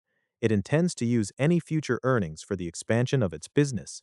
Any future determination of applicable dividends will be made at the discretion of the board of directors and will depend on the results of operations, financial condition, capital requirements, and other factors deemed relevant. On November 20th, 2025, the company issued a total of 500,000 shares of the company's common stock to its officers. The shares were valued at $3,880,000 based on the $7.76 quoted trading price on grant date and expensed on the grant date. On December 29, 2025, the company issued 142,299 shares of the company's restricted common stock to certain officer and directors of the company upon exercise of warrants to purchase common stock. The company received cash proceeds of $65,461 for cash exercised warrants. On December 31, 2025, the company issued 3,140 shares of the company's restricted common stock to each of three of the company's non-employee directors for services as a director. The shares of restricted stock are fully vested and granted under the company's 2022 Equity Incentive Plan, the plan. The shares were valued at 1,274 cents per share, which was the quoted trading price of the company's common stock on the date of grant, for a total value of approximately $120,000. The shares issued above were exempt from registration under Section 4A2 of the Securities Act of 1933 and Rule 506B thereunder. On August 28, 2025, we entered into a capital on demand sales agreement, the sales agreement, with Jones Trading Institutional Services LLC, Jones, pursuant to which we may issue and sell over time and from time to time up to $300 million worth of shares of our common stock, the shares. Sales of the shares, if any, may be made by any method permitted by law, deemed to be an at-the-market offering, as defined in Rule 415 of the Securities Act of 1933, the Securities Act, including without limitation sales made directly on or through the NYSE American, the trading market for the company's common stock, or any other existing trading market in the United States for the company's common stock. Sales made to or through a dealer, other than on an exchange or otherwise. Sales made directly to Jones as principal in negotiated transactions at market prices prevailing at the time of sale, or at prices related to such prevailing market prices, and or in any other method permitted by law. Jones will use commercially reasonable efforts to sell on behalf of us all the shares requested to be sold by us, consistent with its normal trading and sales practices, subject to the terms of the sales agreement. Under the agreement, Jones will be entitled to compensation of 3.0% of the gross proceeds from the sales of the shares sold under the sales agreement. In addition, we have agreed to reimburse Jones for the fees and disbursements of its counsel in an amount not to exceed $55,000. In addition, we shall reimburse Jones for legal fees of its counsel up to $3,750 for each quarterly due diligence update. The shares are being offered and sold pursuant to a prospectus supplement filed with the Securities and Exchange Commission, the SEC. During the month of October 2025, we sold 4,666,600 shares of common stock at an average price of $15.46 per share under the agreement, for total gross proceeds of approximately $72.1 million. We paid Jones approximately $2.2 million related to the sales of common stock under the sales agreement. On January 15, 2026, we secured a $2.1 million order from a customer for domestically assembled drone systems for defense and government applications, which includes Rotor Riot Brave flight controllers and ESCs, Fat Shark Aura analog cameras and video transmitters, HDO Plus headsets, and Unusual Machines motors. The order is expected to be fulfilled over the first 2 quarters of 2026. On December 22, 2025, we secured a $3.75 million order from Performance Drone Works, PDW, to support the scaling of PDW's FPV program. The order includes FPV headsets as the company continues to expand and scale their U.S.-based manufacturing, including domestic motors and other components. On October 15, 2025, we secured an order from the U.S. Army's 101st Airborne Division for 3,500 NDAA compliance motors produced at our new U.S.-based manufacturing facility. The motors will support the division's deployment of the new attritable battlefield enabler V1.01 drones. The Army has also indicated plans to expand procurement, targeting an additional order of 20,000 components, including motors, from us in 2026. On October 3, 2025, we secured an $800,000 purchase order for high-performance drone components from Red Cat. The order includes several of our Blue UAS products and motors that will be integrated into Red Cat's Fang drones, supporting ongoing demand for U.S.-made NDAA-compliant systems in defense, public safety, and other government agency applications. During the first quarter of 2026, we have entered into and made several key investments with three different private drone-related companies. We invested a total $17.5 million between the three different companies, all of which will include registration rights upon completion of their initial public offering or merger with a publicly traded company. These investments are ancillary to our core drone components business and were made because we believe the investments will provide future drone-related revenues. In all cases, we also believed that apart from the future sales benefits, each investment potential outweighed the risks. On February 2, 2026, we appointed Chad Cole as Vice President of FP&A. Mr. Cole has more than 12 years of experience in financial planning and analysis roles at Verizon, Electronic Arts EA, and most recently was the Director of FP&A at Carrier. Mr. Cole led the financial planning and analysis function, including budgeting, planning, and financial reporting through automation and technology. On January 1, 2026, we promoted Stacy Wright to Chief Revenue Officer. Ms. Wright joined Rotor Riot in 2020 as Vice President and was promoted to President in 2024 following its acquisition by Unusual Machines. She has been instrumental in scaling operations, evolved the business from a community-driven e-commerce platform into a diversified revenue operations service enterprise and defense customers. We acquired Fat Shark and Rotor Riot on February 16, 2024, and generated no revenue from January 1, 2024 through the date of acquisition. For pro forma information, unaudited result of operations reflecting our performance if we had owned these subsidiaries as of January 1, 2024. See Note 3 to our consolidated financial statements.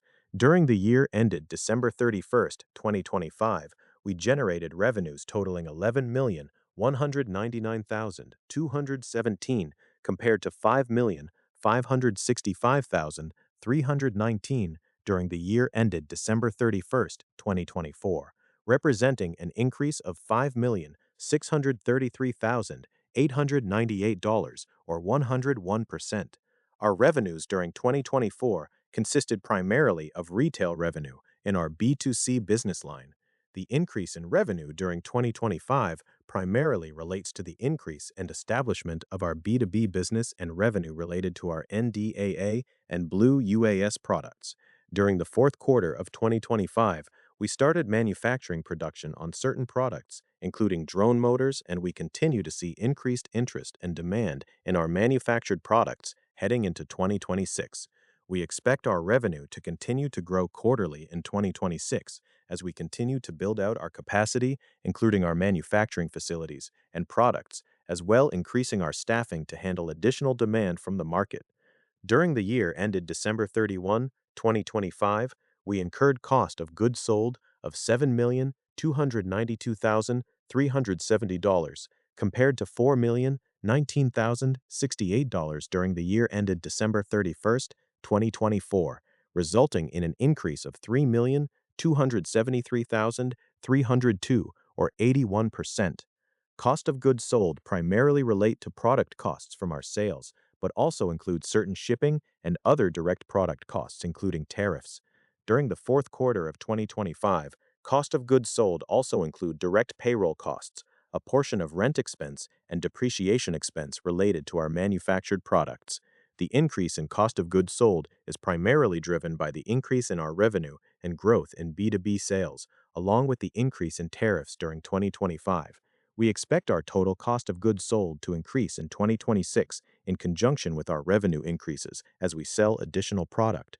During the year ended December 31, 2025, our gross profit was $3,906,847 compared to $1,546,251 during the year ended December 31, 2024, resulting in an increase of $2,360,596 or 153%.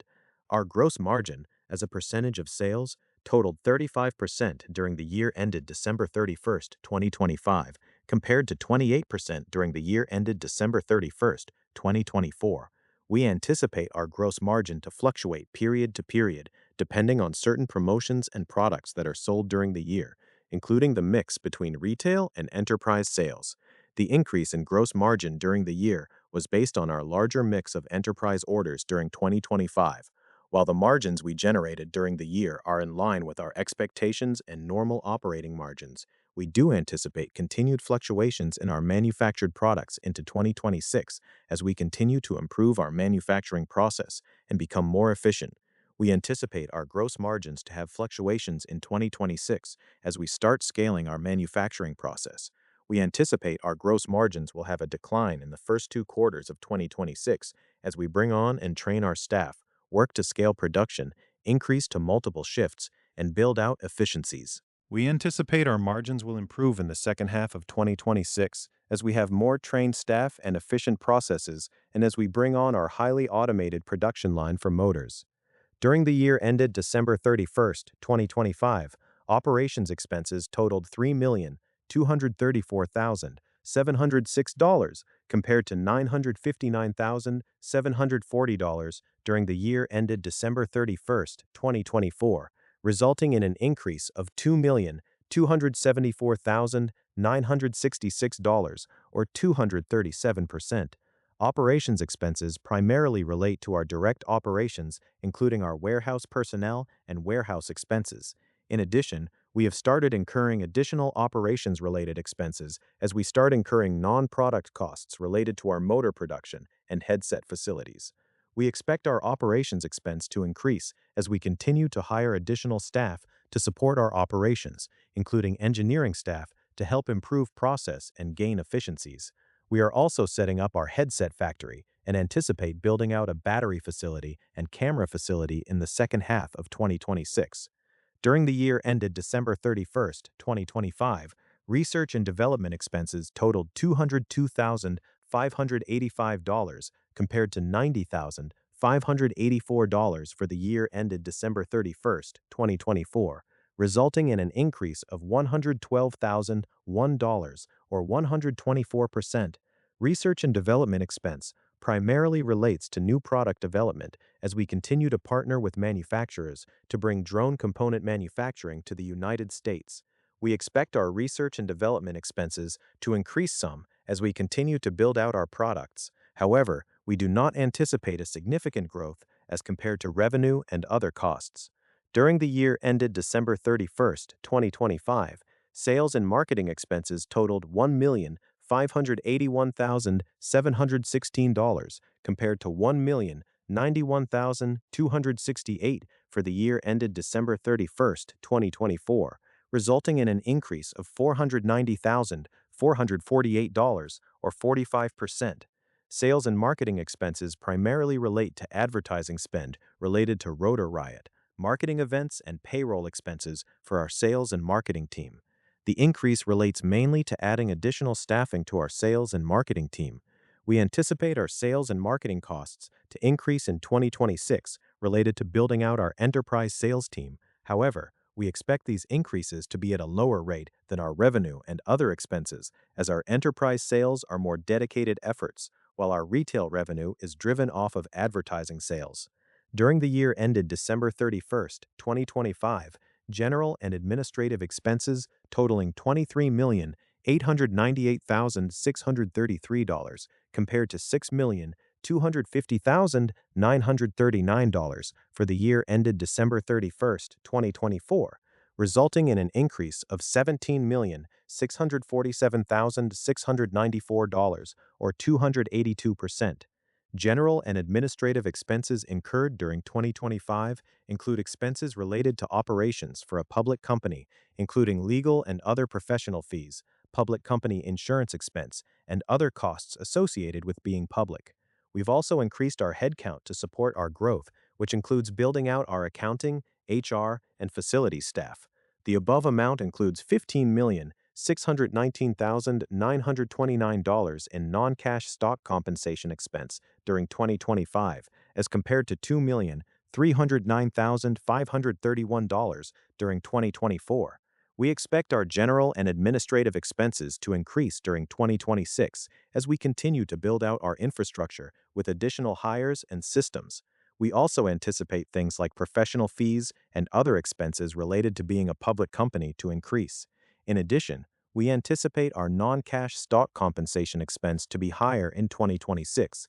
We do not anticipate the increase in our general and administrative expenses to increase at the same rate as our revenue, as we start to gain operational efficiencies at scale.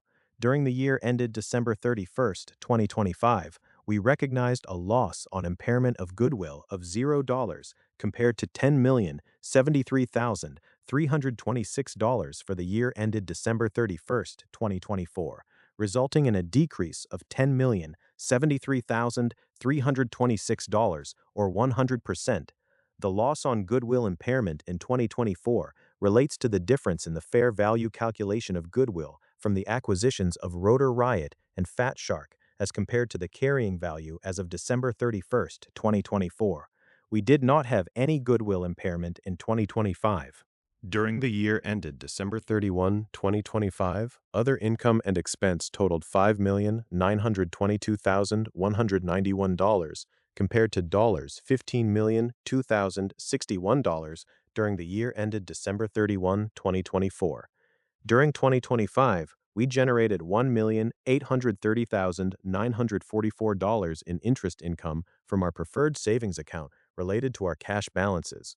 We also generated $1,623,317 in realized gains from our investments, and an additional $2,469,908 in unrealized gains from our investments in the drone industry. During 2024, other income and expenses mostly consisted of non-cash related charges, including $16,146,205 for the change in fair value from our derivatives, including the conversional option feature on the note payable and the warrant liability. It was offset by a non-cash gain on debt extinguishment of $1,259,979. Finally, other expenses included $116,981 for interest expense that the company paid in relation to its note payable during the year, and interest income of $1,146. Our net loss for the year ended December 31, 2025 totaled $19,193,617. This compared to $31,980,468 for the year ended December 31, 2024, resulting in a decrease in net loss of $12,786,851.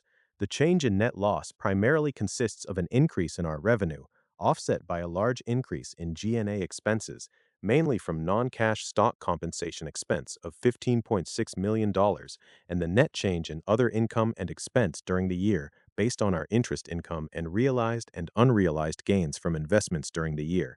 We anticipate our net loss position to improve during 2026 as we start scaling our revenue and gain some operational efficiencies on the general and administrative expenses.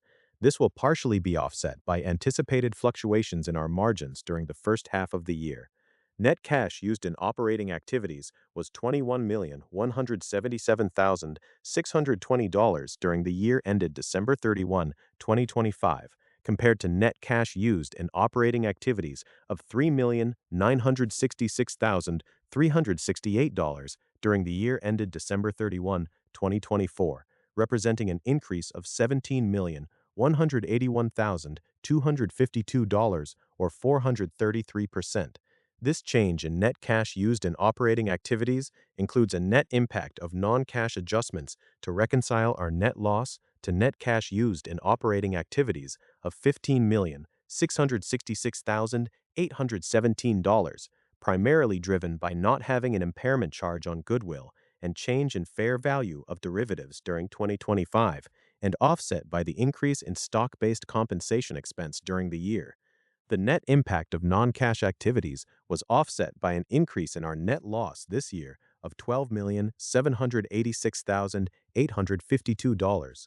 Our change in assets and liabilities was the other primary driver of the change in net cash used in operating activities, with the primarily impact being a result from an increase in prepaid inventory of $8,760,006, inventory of $4,399,358, and accounts receivable of $1,538,774. This was offset by an increase in operating lease liabilities of $2,288,458, with the addition of our additional facilities and increase in our accounts payable and accrued expenses of $479,259. Net cash used in investing activities was $37,090,810 during the year ended December 31, 2025, compared to net cash used in investing activities of $852,801 during the year ended December 31, 2024, representing an increase of $36,238,009. This change in net cash used in investing activities is related to the $38,550,000 used for short-term investments in other drone-related companies during the year, and $2,062,181 related to purchase of property and equipment for our motor and headset factories, which was offset by proceeds from the sale of short-term investments of $3,428,317. Net cash provided by financing activities totaled $157,769,034 during the year ended December 31, 2025, compared to net cash provided by financing activities of $7,711,718 during the year ended December 31, 2024, resulting in an increase in net cash provided by financing activities of $150,057,316. The change relates to proceeds received from multiple financings during 2025, including our confidentially marketed public offering of $40 million in May 2025, our registered direct offering of $48,500,000 in July 2025, and our at-the-market offering of $72,145,636 in October 2025. We received $5 million related to our IPO in 2024 and an additional $2,047,105 from a private placement in October 2024. We also had $5,744,927 related to cash proceeds received during 2025 for warrant exercises as compared to $1,523,700 during 2024. This was all offset by fees related to our financings of $9,268,101 in 2025 and $859,087 in 2024. As of December 31, 2025, we had current assets totaling $159,511,482, primarily consisting of cash balances of $103,261,397, trading security investments of $39,214,909, accounts receivable of $1,779,423, inventory of $5,316,648, and prepaid deposits for inventory of $9,748,483, and other current assets of $190,622. Our current liabilities as of December 31, 2025, totaled $2,601,347, primarily consisting of accounts payable and accrued expenses of $1,506,793, operating lease liabilities of $456,429, and customer deposits of $638,125. Our net working capital as of December 31, 2025, was $156,910,135. On October 29, 2024, we completed a private placement offering for the sale of 1,286,184 shares of common stock at a price of $1.52 per share for aggregate gross proceeds of $1.95 million before deducting fees to the placement agent and other expenses payable by us in connection with the private placement. We retained approximately $1.8 million in net proceeds. In December 2024, two investors and note holders exercised their option to convert $3.0 million of the then outstanding convertible note into 1,507,538 shares of common stock at a price of $1.99 per share. After the conversion and as of December 31, 2024, we no longer have any debt outstanding. In December 2024, we also had several investors exercise 684,000 warrants with cash, and we issued 684,000 shares of our common stock for total cash proceeds of approximately $1.5 million. On February 26, 2025, multiple investors exercised 1,224,606 warrants at $1.99 per warrant from the October 2024 private placement, and we issued 1,224,606 shares of our common stock and received cash proceeds of approximately $2.4 million. On May 7, 2025, we completed a confidentially marketed public offering in which we sold 8 million shares of our common stock at $5 per share, and after deducting underwriting discounts and expenses, we received approximately $36.5 million in net cash proceeds. On July 14, 2025, we entered into a securities purchase agreement with certain investors for the purchase and sale of 5 million shares of common stock in a registered direct offering at a public offering price of $9.70 per share. We received net cash proceeds of approximately $44.9 million. During the month of October 2025, we sold a total of 4,666,600 shares of common stock at an average price of $15.46 per share under our sales agreement, and after deducting fees and other expenses, we received approximately $69.9 million in net cash proceeds. On November 5, 2025, warrant holders exercised 640,000 warrants at $5 per warrant in connection with the May 2025 confidentially marketed public offering, and the company issued 640,000 shares of common stock. The company received cash proceeds of $3.2 million in relation to the exercise. As of March 6, 2026, we have approximately $90 million in cash and $27 million in inventory and prepaid inventory. We believe that the net proceeds from our 2025 financings, warrant exercises, revenues, and existing cash balances will be sufficient to fund our current operating plans through at least the next 12 months. We have based these estimates, however, on assumptions that may prove to be wrong, and we could spend our available financial resources much faster than we currently expect and need to raise additional funds sooner than we anticipate. The Fat Shark, Rotor Riot, and Rotor Lab acquisitions were accounted for as a business combination under ASC 805. We recognize the assets acquired and liabilities assumed at fair value as of the date of acquisition. The fair value is determined based on assumptions used in valuations and estimates determined by management, which are subjective. The Rotor Lab acquisition included a contingent consideration of up to $3.0 million based on the company producing and recognizing revenue, dollar for dollar related to internally manufactured motors during the first 2 years after the acquisition closing date. The fair value of contingent consideration is determined using the Monte Carlo variable scenario model, which values the liability at the measurement date using certain assumptions, including the expected revenue over the calculation period, a discount rate related to revenue projections, the risk-free interest rate over the earn-out period, and certain estimates and probabilities of different outcomes. Our policy for valuation of inventory requires us to evaluate the net realizable value of our inventory using various reference measures, including current product selling prices, as well as evaluating for excess quantities and obsolescence. We may be required to record inventory write-downs if actual inventory values are less favorable than those estimates by management.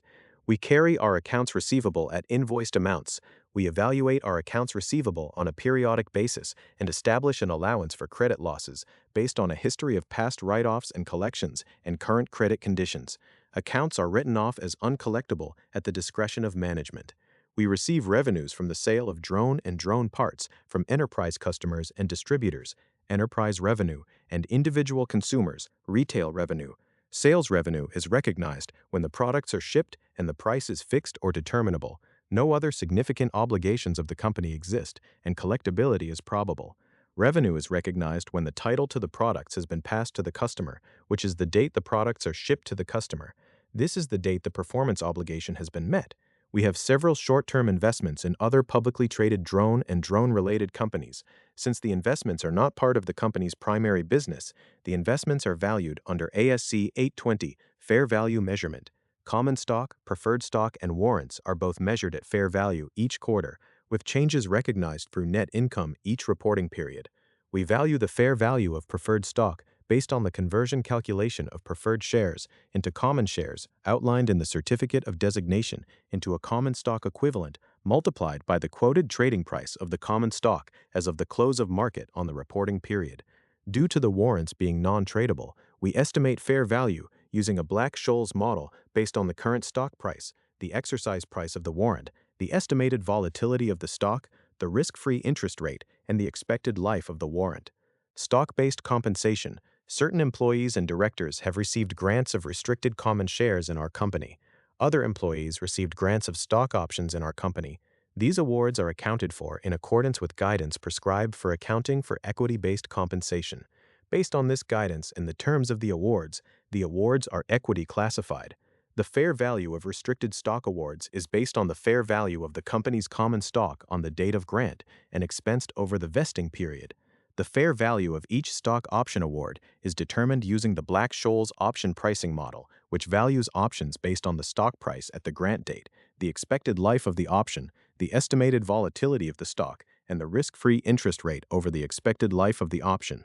The expected volatility was determined considering comparable companies' historical stock prices as a peer group for the fiscal year the grant occurred and prior fiscal years for a period equal to the expected life of the option. The risk-free interest rate was the rate available from the St. Louis Federal Reserve Bank with a term equal to the expected life of the option. The expected life of the option was estimated based on a midpoint method calculation. Derivatives and fair value. The fair value of our derivative liabilities are determined using the binomial option pricing model, which values the liability on the stock price at the grant date, the estimate volatility of the stock, the estimate of the expected term, the risk-free interest rate over the expected term, and certain estimates and probabilities of different outcomes. Management performed an assessment on the convertible option feature included in the note payable to determine if the optional conversion feature should be bifurcated from the host contract and accounted for separately as a liability pursuant to ASC 815. This assessment includes judgment from management to determine if the derivative is clearly and closely related to the debt and if it meets certain definitions of a derivative. The company classifies warrants issued for the purchase of shares of its common stock as either equity or liability instruments based on an assessment of the specific terms and conditions of each respective contract. The assessment considers whether the warrants are freestanding financial instruments or embedded in a host instrument, whether the warrants meet the definition of a liability pursuant to ASC 480, whether the warrants meet the definition of a derivative under ASC 815, and whether the warrants meet all of the requirements for equity classification under ASC 815. This assessment, which requires the use of professional judgment, is conducted at the time of warrant issuance and as of each subsequent quarterly period end date while the warrants are outstanding. For issued or modified warrants that meet all of the criteria for equity classification, the warrants are required to be recorded as a component of equity at the time of issuance. For issued or modified warrants that do not meet all the criteria for equity classification, the warrants are required to be recorded as liabilities at their fair value. We have audited the accompanying consolidated balance sheets of Unusual Machines Inc. and subsidiaries, the company, as of December 31st, 2025 and 2024. The related consolidated statements of operations and comprehensive income, loss, changes in stockholders' equity, and cash flows for each of the 2 years in the period ended December 31st, 2025, and the related notes, collectively referred to as the consolidated financial statements. In our opinion, the consolidated financial statements present fairly, in all material respects, the consolidated financial position of the company as of December 31st, 2025 and 2024, and the consolidated results of its operations and its cash flows for each of the 2 years in the period ended December 31st, 2025, in conformity with accounting principles generally accepted in the United States of America. These consolidated financial statements are the responsibility of the company's management. Our responsibility is to express an opinion on the company's consolidated financial statements based on our audits. We are a public accounting firm registered with the Public Company Accounting Oversight Board, United States, when SIS APRISH, and are required to be independent with respect to the company in accordance with the U.S. federal securities laws and the applicable rules and regulations of the Securities and Exchange Commission and the PCAOB.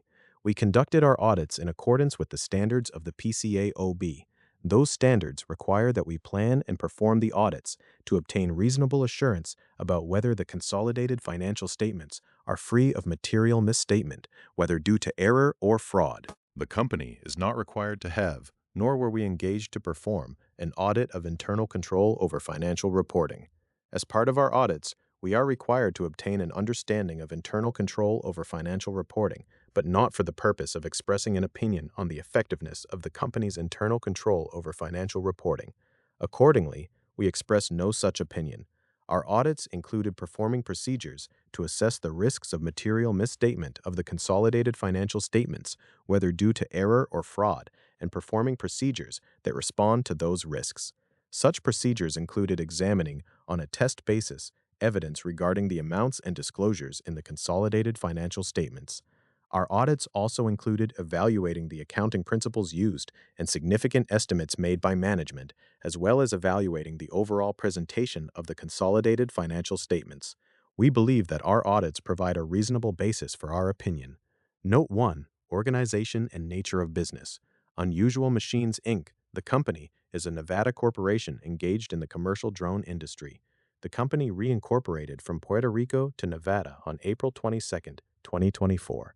On February 16, 2024, the company closed its initial public offering, the IPO, of 1,250,000 shares of common stock at a public offering price of $4 per share, IPO price.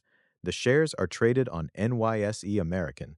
Simultaneous with the closing of the IPO, the company acquired Fat Shark Holdings Limited, Fat Shark, and Rotor Riot, LLC, Rotor Riot, from Red Cat Holdings, Inc., Red Cat, see Note 3. On September 3, 2025, the company acquired Rotor Lab Proprietary Limited, an Australian company, Rotor Lab. See Note 3 for additional information. Note 2. Summary of significant accounting policies. Principles of consolidation. The consolidated financial statements include accounts of the company and its wholly owned subsidiaries, including UMAC IP Holdings Corp., Fat Shark, and Rotor Riot, since acquired on February 16, 2024, and Rotor Lab since acquired on September 3, 2025. Intercompany transactions and balances have been eliminated upon consolidation. The preparation of financial statements in conformity with GAAP requires management to make estimates and assumptions that affect the reported amounts of assets and liabilities, disclosures of contingent assets and liabilities at the date of the financial statements, and the reported amounts of revenues and expenses during the reporting period. Accordingly, actual results could differ from those estimates, and such results could be material.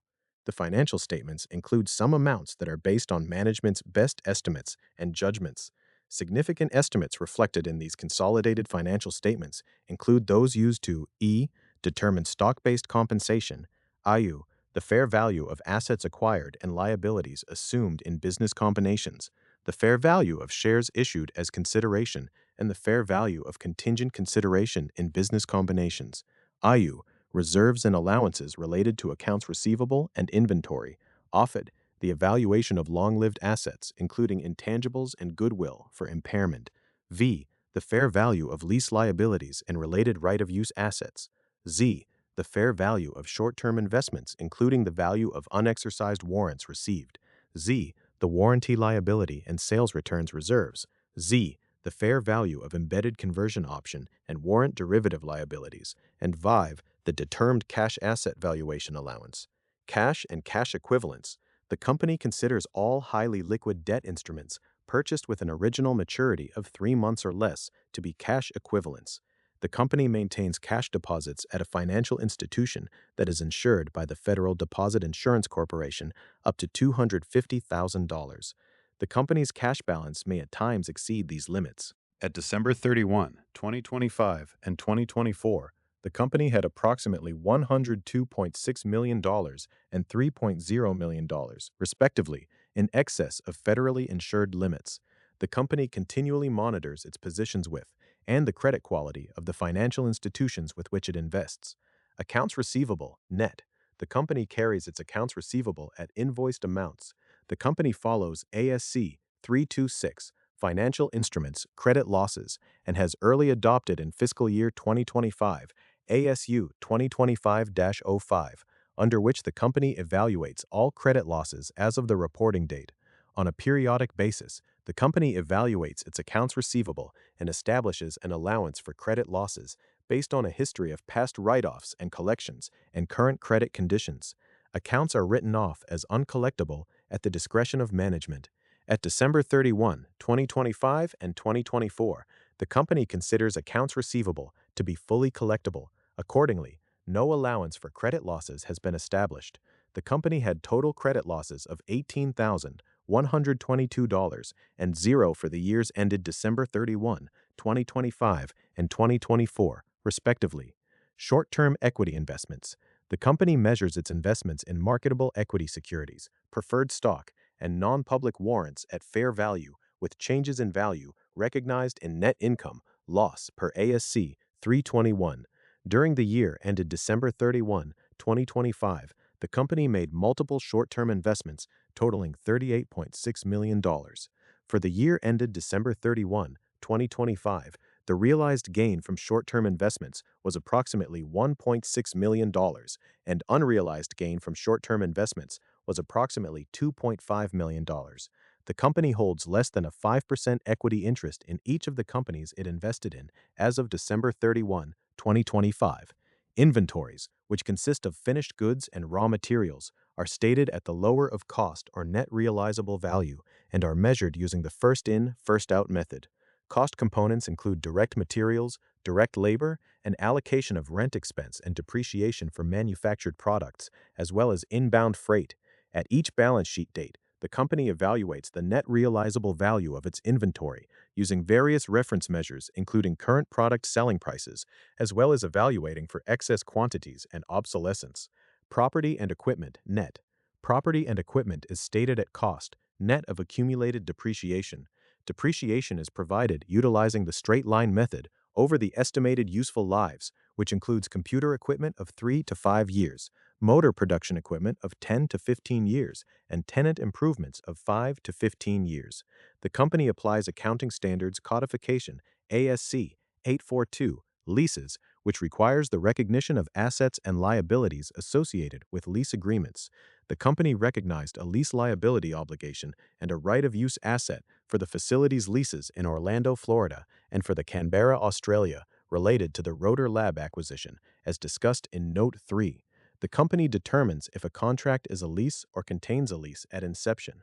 Operating lease liabilities are measured on each reporting date based on the present value of the future minimum lease payments over the remaining lease term. The company's leases do not provide an implicit rate. Therefore, the company used an effective discount rate of 11.49% based on its last debt financings. Operating lease assets are measured by adjusting the lease liability for lease incentives, initial direct costs incurred, and asset impairments.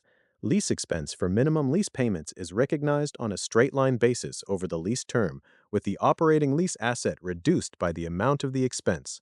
The company has elected to account for lease and non-lease components together as a single lease component for all underlying assets.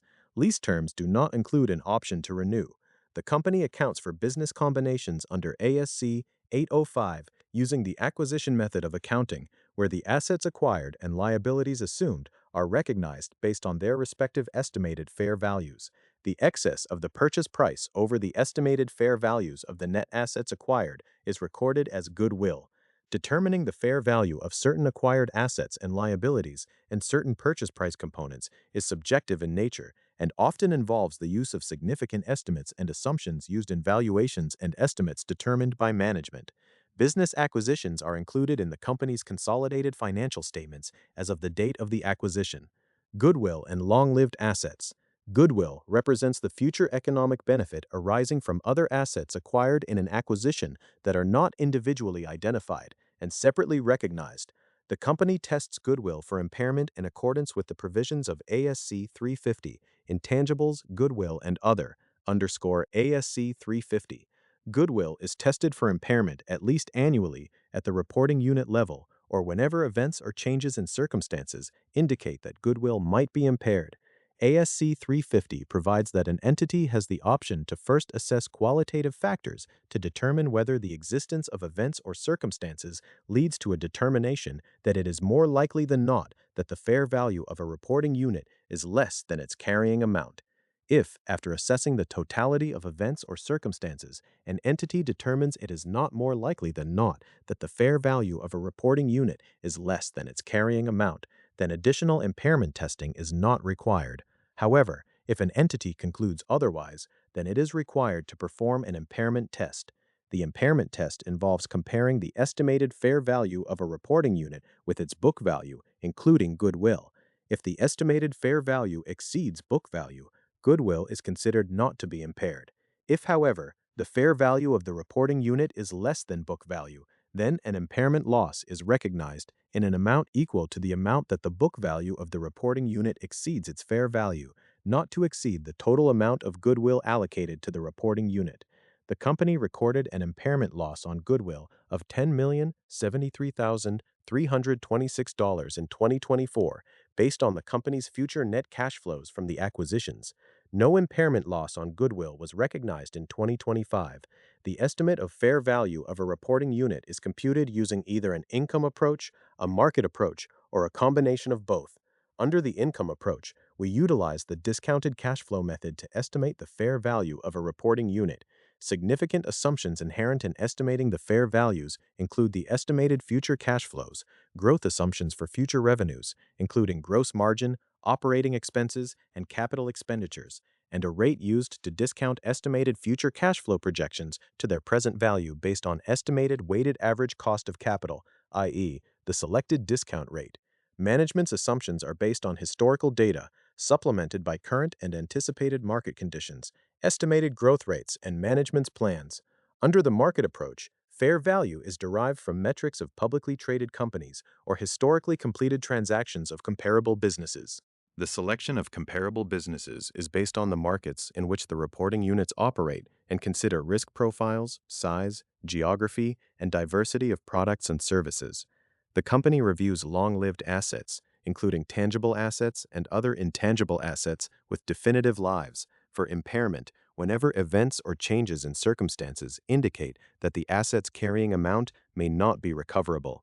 The company conducts its long-lived asset impairment analyses in accordance with ASC 360-10-35, Impairment or Disposal of Long-Lived Assets. ASC 360 requires the company to group assets and liabilities at the lowest level for which identifiable cash flows are largely independent of the cash flows of other assets and liabilities, and evaluate the asset group against the sum of the undiscounted future cash flows. Amortizable intangible assets are assessed for impairment upon triggering events that indicate that the carrying value of an asset may not be recovered. Recoverability is measured by a comparison of the carrying amount to future net undiscounted cash flows expected to be generated by the associated asset. If such assets are determined to be impaired, the impairment to be recognized is measured by the amount by which the carrying amount exceeds the fair market value of the intangible assets. No impairment charges were recorded by the company as of December 31, 2025 and 2024.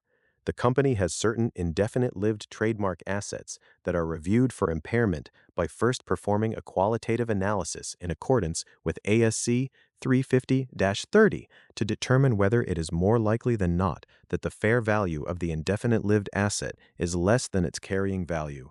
If based on this assessment, management determines that impairment is not more than likely, then no further quantitative testing is required. However, if performing a qualitative analysis determines that is more likely than not that the fair value is less than its carrying value, then a quantitative analysis is performed in accordance with ASC 350-30-35, which occurs annually in the fourth quarter, or whenever events or changes in circumstances indicate that the carrying value of an asset may not be recoverable. Recoverability is measured by a comparison of the carrying amount to future net undiscounted cash flows expected to be generated by the associated asset. If such assets are determined to be impaired, the impairment to be recognized is measured by the amount by which the carrying amount exceeds the fair market value of the assets. The company performed only a qualitative analysis for 2025. The company performed a qualitative and quantitative analysis for 2024. The company utilized the relief from royalty method, which is a form of the income approach and requires us to make significant estimates and assumptions, including preparation of forecasted revenue, selection of a royalty rate and discount rate, and estimate of the terminal year revenue growth rate for the quantitative analysis for 2024. The company did not record an impairment as of December 31st, 2025 and 2024, related to the indefinite-lived assets. Fair value measurements. Fair value of financial instruments and short-term investments. The Fair Value Measurements and Disclosure Guidance defines fair value and establishes a framework for measuring fair value. Fair value is defined as the price that would be received to sell an asset or paid to transfer a liability, an exit price, in an orderly transaction between market participants at the measurement date. In accordance with this guidance, the company has categorized its recurring basis financial assets and liabilities into a three-level fair value hierarchy based on the priority of the inputs to the valuation technique. The fair value hierarchy gives the highest priority to quoted prices in active markets for identical assets or liabilities, level 1, and the lowest priority to unobservable inputs, level 3. The inputs used to measure fair value may fall into different levels of the fair value hierarchy. In such cases, the level in the fair value hierarchy within which the fair value measurement in its entirety falls has been determined based on the lowest level input that is significant to the fair value measurement in its entirety. The company's assessment of the significance of a particular input to the fair value measurement in its entirety requires judgment and considers factors specific to the asset or liability. The guidance establishes three levels of the fair value hierarchy as follows. Level 1. Inputs are unadjusted, quoted prices in active markets for identical assets or liabilities at the measurement date. Level 2. Inputs are observable, unadjusted quoted prices in active markets for similar assets or liabilities, unadjusted quoted prices for identical or similar assets or liabilities in markets that are not active, or other inputs that are observable or can be corroborated by observable market data for substantially the full term of the related assets or liabilities, and level 3, unobservable inputs that are significant to the measurement of the fair value of the assets or liabilities that are supported by little or no market data. The company calculated the fair value for common stock for short-term investments based on the quoted trading price as of the close of the market multiplied by the total shares held by the company as of December 31st, 2025. The fair value for preferred stock for short-term investments is based on the conversion calculation of preferred shares into common shares outlined in the certificate of designation into a common stock equivalent multiplied by the quoted trading price of the common stock as of the close of market on December 31st, 2025. The fair value of the non-public warrants investment in 2025 was determined using a Black-Scholes pricing model, which values the warrants based on the stock price at the valuation date, the expected life of the warrant, the estimated volatility of the stock of the investee, and the risk-free interest rate over the expected life of the warrant.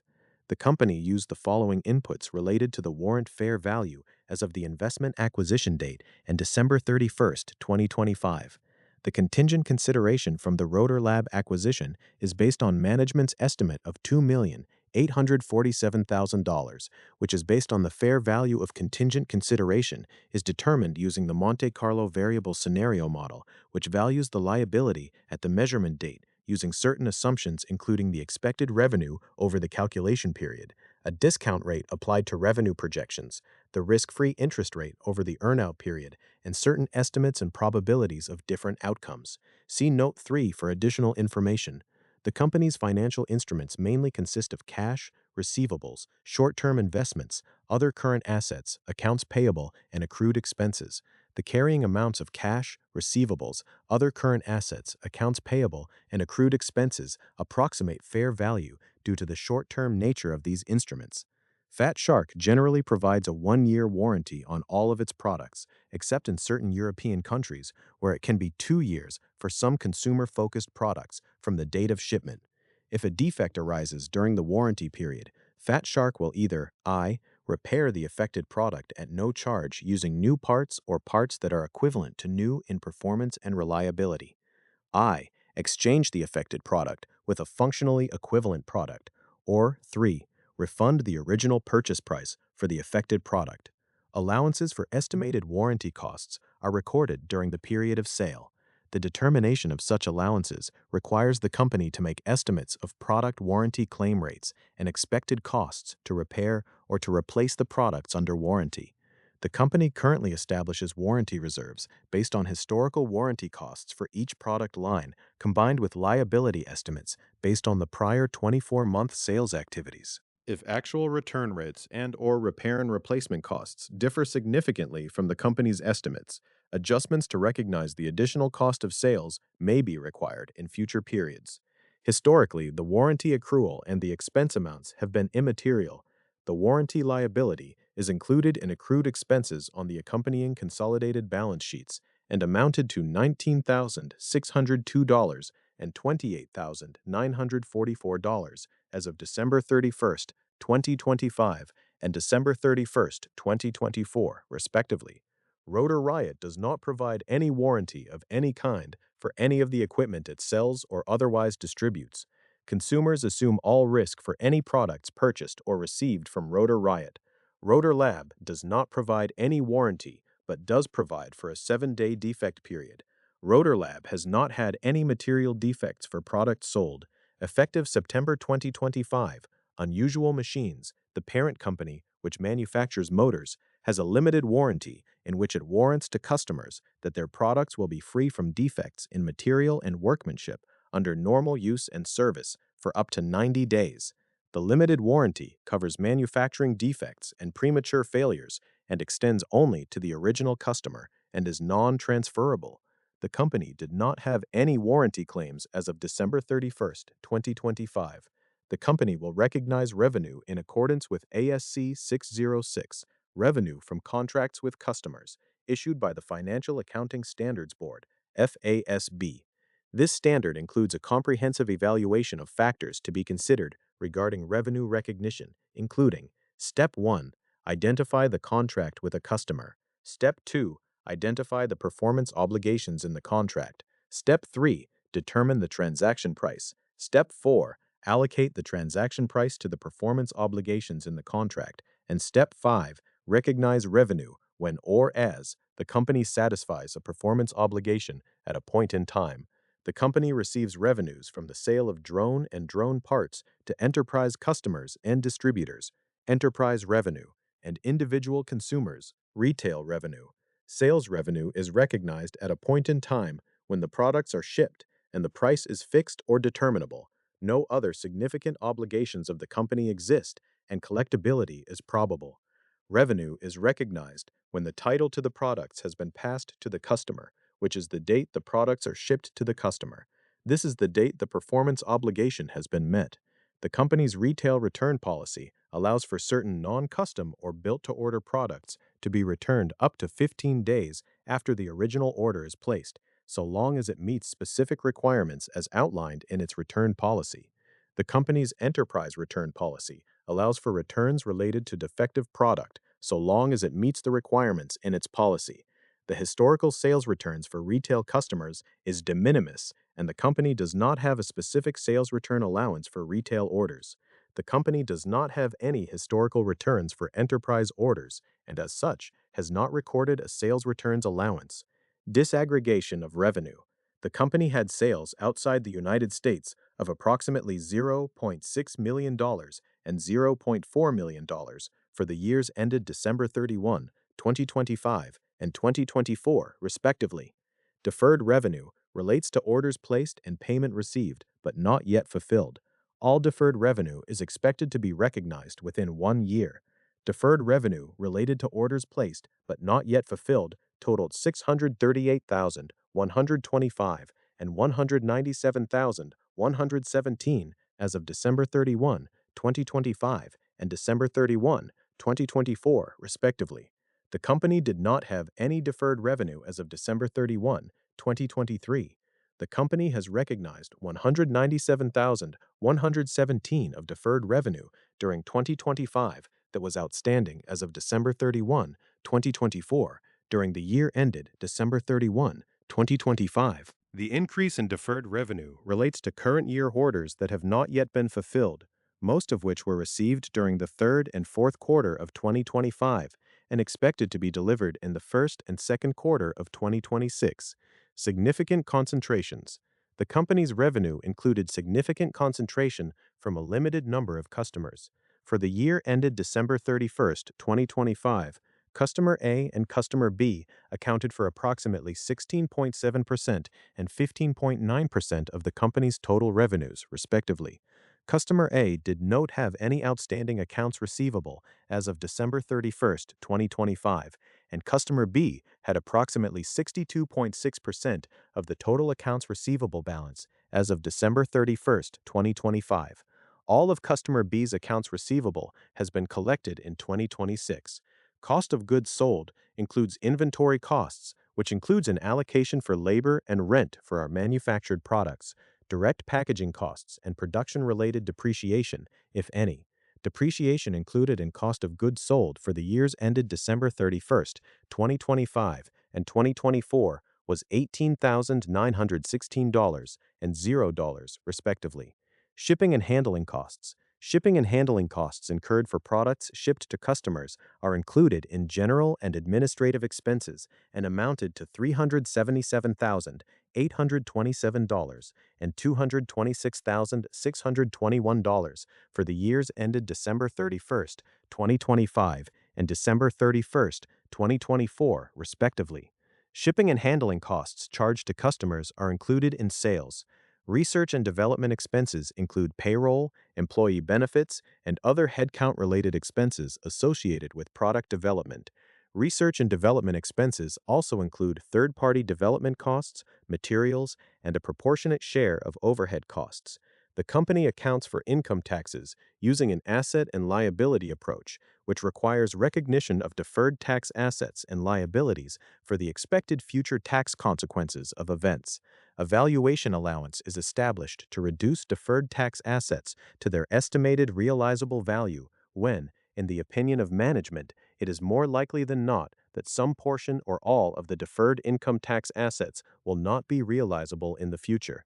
The company recognizes benefits of uncertain tax positions if it is more likely than not that such positions will be sustained upon examination based solely on their technical merits, as the largest amount of benefit that is more likely than not to be realized upon the ultimate settlement. The company's policy is to recognize interest and penalties related to unrecognized tax benefits as a part of income tax expense. Stock-based compensation. Stock options are valued using the estimated grant date fair value method of accounting in accordance with ASC Topic 718, Compensation, Stock Compensation. Fair value is determined based on the Black-Scholes model, using inputs reflecting our estimates of expected volatility based on comparative companies, expected term using the simplified method, and future dividends. The company recognizes forfeitures as they occur. The fair value of stock grants is based on our stock price on the date of grant. Compensation costs are recognized on a straight-line basis over the requisite service period, which is the vesting term.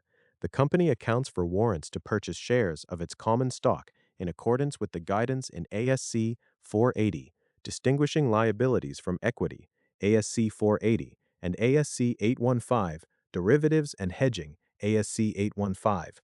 The company classifies warrants issued for the purchase of shares of its common stock as either equity or liability instruments, based on an assessment of the specific terms and conditions of each respective contract. The assessment considers whether the warrants are freestanding financial instruments or embedded in a host instrument, whether the warrants meet the definition of a liability pursuant to ASC 480, whether the warrants meet the definition of a derivative under ASC 815, and whether the warrants meet all of the requirements for equity classification under ASC 815. This assessment, which requires the use of professional judgment, is conducted at the time of warrant issuance and as of each subsequent quarterly period end date while the warrants are outstanding. For issued or modified warrants that meet all of the criteria for equity classification, the warrants are required to be recorded as a component of equity at the time of issuance. For issued or modified warrants that do not meet all the criteria for equity classification, the warrants are required to be recorded as liabilities at their initial fair value on the date of issuance and each balance sheet date thereafter. Changes in the estimated fair value of the warrants classified as liabilities are recognized as a non-cash gain or loss in the consolidated statements of operations and comprehensive loss. Embedded conversion option derivative. The company accounts for embedded debt conversion features in accordance with the guidance in ASC 815, Derivatives and Hedging, ASC 815. If the embedded debt conversion feature is not clearly and closely related to the debt host, then it is required to be bifurcated from the host contract and accounted for separately as a derivative liability. The derivative liability is required to be recorded at its initial fair value on the date of issuance and each balance sheet date thereafter. Changes in the estimated fair value of the derivative are recognized as a non-cash gain or loss in the consolidated statements of operations and comprehensive loss. This assessment, which requires the use of professional judgment, is conducted at the time of note issuance and as of each subsequent quarterly period end date while the note is outstanding. The company's wholly owned subsidiary's functional currency is the Australia dollar, Australian dollar. For financial reporting purposes, the Australia dollar has been translated into the company's reporting currency, which is the United States dollar, USD. Assets and liabilities are translated at the exchange rate in effect at the balance sheet date. Revenue and expenses are translated at the average rate of exchange prevailing during the reporting period. Equity transactions are translated at each historical transaction date spot rate. Translation adjustments arising from the use of different exchange rates from period to period are included as a component of stockholders' equity or deficit as accumulated other comprehensive income loss. Gains and losses resulting from foreign currency translations are included in the statement of operations and comprehensive income loss as a component of other comprehensive income loss. There have no significant fluctuations in the exchange rate for the conversion of Australian dollars to USD after the balance sheet date. Transaction gains and losses from transactions denominated in a foreign currency are recognized in other income expense in the statement of operations. Basic and diluted net loss per share is calculated based on the weighted average of common shares outstanding in accordance with FASB ASC Topic 260, earnings per share. Diluted net loss per share is calculated based on the weighted average number of common shares outstanding plus the effect of dilutive potential common shares. When the company reports a net loss, the calculation of diluted net loss per share excludes potential common shares as the effect would be anti-dilutive. Operating segments are defined as components of an enterprise for which separate financial information is available that is evaluated regularly by the chief operating decision-maker or decision-making group in deciding how to allocate resources and in assessing performance. Unusual Machines, which sells drones and drone-related components, operates as a single reportable segment entity. Our chief operating decision-maker, our chief executive officer, reviews financial information presented on a consolidated basis for purposes of making operating decisions and assessing financial performance. The Chief Executive Officer is regularly provided with consolidated revenue and expenses consistent with those presented in the consolidated statements of operations, and is provided with consolidated assets and liabilities consistent with those presented in the consolidated balance sheets. Recent accounting pronouncements. In November 2024, the FASB issued ASU number 2024-03, Disaggregation of Income Statement Expenses, which requires disaggregated disclosure of income statement expenses into specified categories in disclosures within the footnotes to the financial statements. The standard is effective for annual reporting periods beginning after December 15, 2026.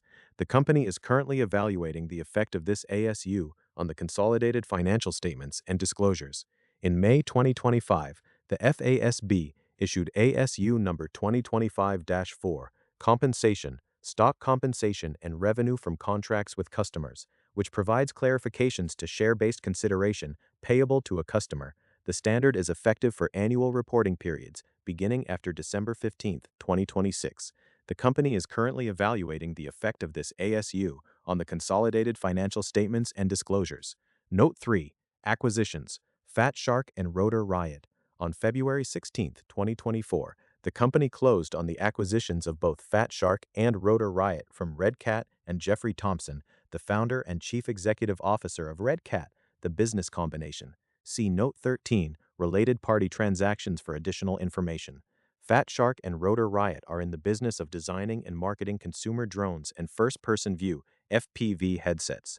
Rotor Riot is also a licensed authorized reseller of consumer drones manufactured by third parties.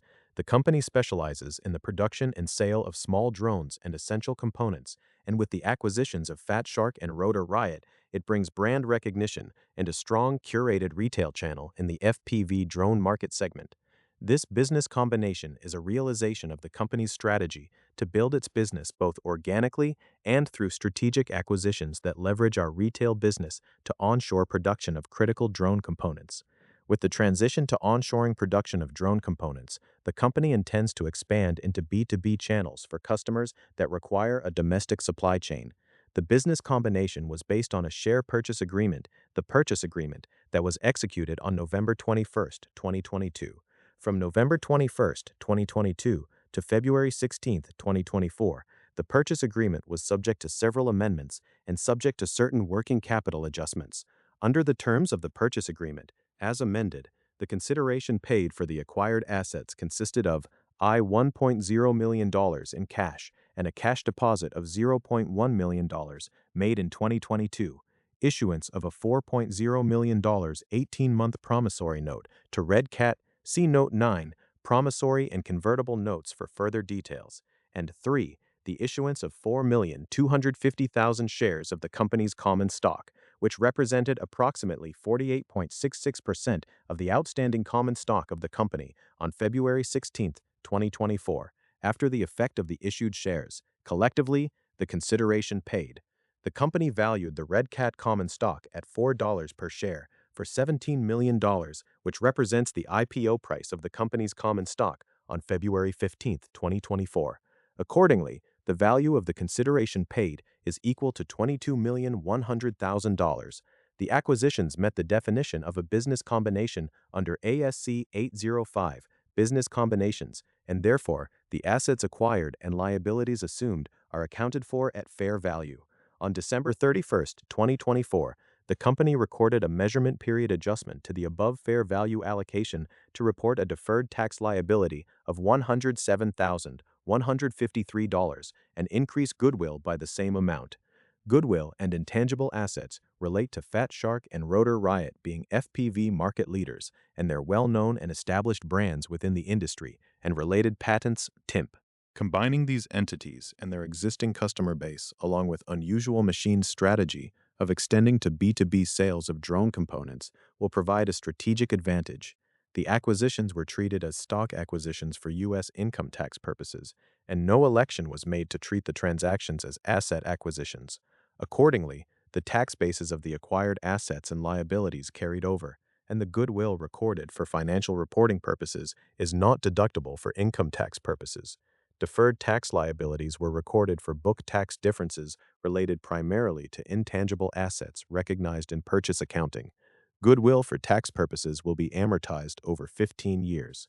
This unaudited consolidated pro forma financial information is presented for informational purposes only. The unaudited consolidated pro forma adjustments are based on preliminary estimates, information available, and certain assumptions, and may be revised as additional information becomes available. In addition, the unaudited pro forma financial information does not reflect any adjustments for non-recurring items or anticipated synergies resulting from the acquisition. The unaudited pro forma financial information from the beginning of the periods presented until the acquisition date includes adjustments to 1. Eliminate intercompany revenue and associated cost of sales for sales of product from Fat Shark to Rotor Riot. 2. To adjust fair value for certain Fat Shark inventory as if the acquisition had occurred as of the beginning of the respective periods, and 3. To include acquisition-related expenses in the Q1 23 that were incurred in Q1 24. On September 3, 2025, the company closed on the acquisition of Rotor Lab. Rotorlab is an Australian developer and manufacturer of electric motors and propulsion systems for unmanned aerial systems (UAS). Its product line includes precision wound electric motors across multiple classes, from sub 400-watt units for small UAS to high-power motors supporting large rotary and fixed-wing platforms. In addition to the motor production facility in Australia, the company built out a motor production facility in Orlando, Florida, and started producing motors for drones in the fourth quarter of 2025. The company and Rotorlab have been working together prior to the acquisition on co-developing several motor designs and sizes.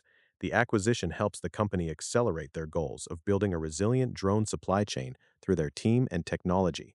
In addition, Rotorlab will continue to serve as the engineering center for the company's motor design, prototyping, and low to medium volume production of orders. The business combination was based on a share purchase agreement, the Rotorlab Purchase Agreement, that was executed on June 12, 2025, subject to customary closing conditions, and was completed on September 3, 2025.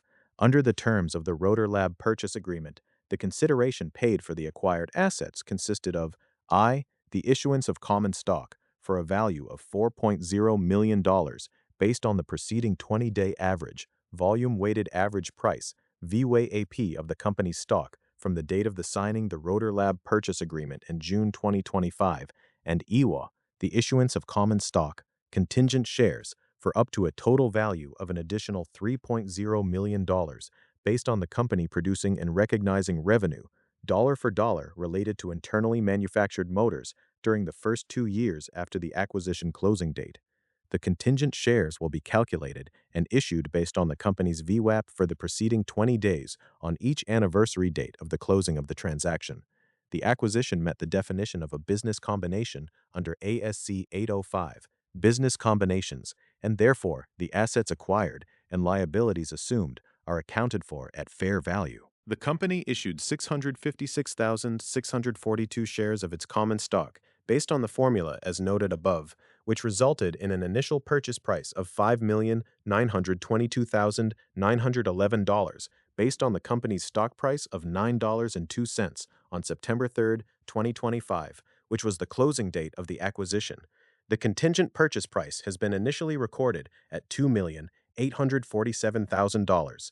The fair value of contingent consideration was determined using the Monte Carlo variable scenario model, which values the liability at the measurement date using certain assumptions, including the expected revenue over the calculation period, a discount rate applied to revenue projections, the risk-free interest rate over the earn-out period, and certain estimates and probabilities of different outcomes. Such fair value amounts are subject to adjustment during the one-year measurement period. On September 3, 2025, the company acquired 100% of the issued shares of Rotorlab. For U.S. federal income tax purposes, the acquisition is treated as a stock purchase. The company did not make an election under Section 338 of the Internal Revenue Code. As a result, the tax bases of Rotorlab's assets and liabilities carry over from their historical amounts, and no step-up in tax bases was recorded for U.S. tax purposes. Goodwill for tax purposes will be amortized over 15 years. The unaudited consolidated pro forma financial information is presented for informational purposes only. The unaudited consolidated pro forma adjustments are based on preliminary estimates, information available, and certain assumptions, and may be revised as additional information becomes available. In addition, the unaudited pro forma financial information does not reflect any adjustments for non-recurring items or anticipated synergies resulting from the acquisition. Note 4. Inventories. In addition, the company had prepaid deposits for inventory totaling $9,748,483 and $904,728 as of December 31, 2025 and December 31, 2024, respectively. Note 5. Other assets. Non-current other assets include rent security deposits of $197,785 related to the operating leases for the Orlando, Florida facilities and the Rotorlab facility in Australia as of December 31, 2025. Note 6. Property and equipment. Net depreciation expense totaled $27,548 and $684 for the year ended December 31, 2025 and 2024, respectively. A total of $18,916 and $0 of depreciation expense was recorded to cost of goods sold and related to the production of motors for the years ended December 31st, 2025 and 2024, respectively. The company has open commitments of approximately $2.63 million related to the purchase of motor production equipment and $0.9 million related to tenant improvements. These assets are expected to be placed into service during the second quarter of 2026. Note 7. Operating leases. The company has assumed in the February 2024 business combination of Rotor Riot a 5-year operating lease for approximately 6,900 square feet of warehouse and office space in Orlando, Florida. The lease commenced in November 2023 and expires in October 2028. The company has valued the RUA and the associated liability as of February 16, 2024, at $378,430.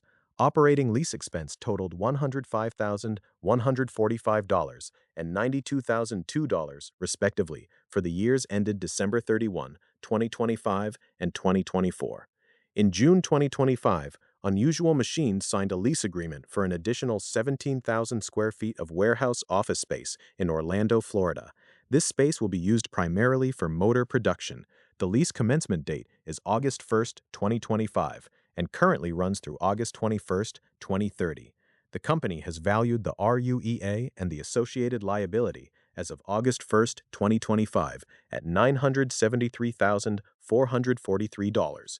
Operating lease expense totaled $105,719 and $0, respectively, for the years ended December 31st, 2025 and 2024. In October 2025, Unusual Machines signed a lease agreement for an additional 25,000 square feet of warehouse office space in Orlando, Florida. This space will be used primarily for order fulfillment and inventory storage. The lease commencement date is December 1st, 2025, and currently runs through December 31st, 2030. The company has valued the ROUA and the associated liability as of December 1st, 2025, at $1,430,522. Operating lease expense totaled $31,071 and $0, respectively, for the years ended December 31, 2025 and 2024. The company has assumed in the acquisition of Rotor Lab on September 3, 2025, a 3-year operating lease of warehouse and office space in Canberra, Australia. The lease commenced in May 2024 and expires in April 2027. The company has valued the ROUA and the associated liability as of September 3, 2025, at $58,524.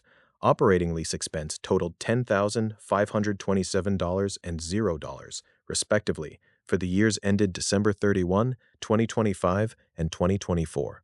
The company has no finance leases. Note 8. Goodwill and intangible assets. Accumulated impairment losses as of December 31, 2025 were $10,073,326. No impairment loss was recognized during the year ending December 31, 2025. Patents and intellectual property relate to the patents and technology know-how from the acquisition of Fat Shark in February 2024. Patents are amortized over 10 years. Trademarks relate to the brand name and recognition of Rotor Riot from the acquisition in February 2024.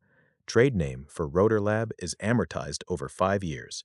Customer relationships are amortized over 7 years, and non-compete agreements are amortized over 2 years. Amortization expense for the year ended December 31, 2025 and 2024 was $132,635 and $71,477, respectively. Note 9. Promissory and convertible notes. In February 2024, and in conjunction with the acquisition of Fat Shark and Rotor Riot, as discussed in Note 3, the company issued a promissory note with Red Cat Holdings, Inc., Red Cat, for $2.0 million. In July 2024, the company finalized its working capital adjustment with Red Cat, which increased the overall purchase price by an additional $2.0 million. In accordance with ASC 470, debt, the additional $2.0 million was treated as a modification that was not treated as a debt extinguishment, and expenses related to the debt were expensed as incurred. The additional $2.0 million was added to the existing note and was reflected as an adjustment to the opening purchase price and was included in the opening balance sheet as of February 16, 2024, as an increase to goodwill and intangible assets.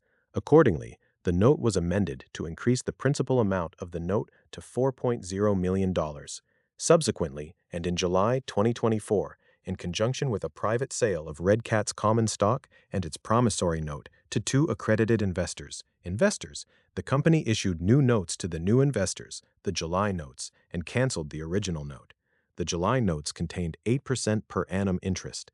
In addition, the maturity date of the July notes was extended to November 30, 2025, subject to certain conditions. On August 21, 2024, the company entered into two exchange agreements with the investors, under which the investors exchanged their respective 8% July notes for new 4% convertible notes, the August notes.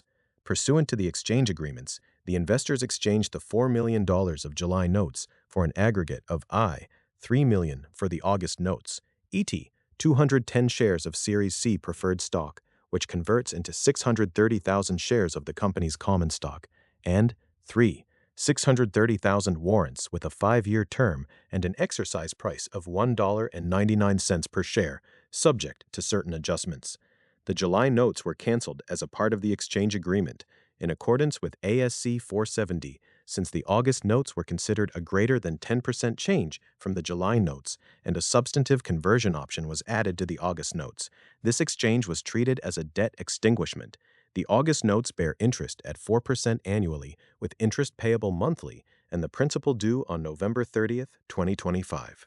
The August notes are convertible into common stock at a fixed $1.99 per share, except in the event of default, as defined in the August notes, which the conversion price for an event of default conversion is calculated at a 10% discount of the average 3-day volume-weighted average price prior to the conversion date.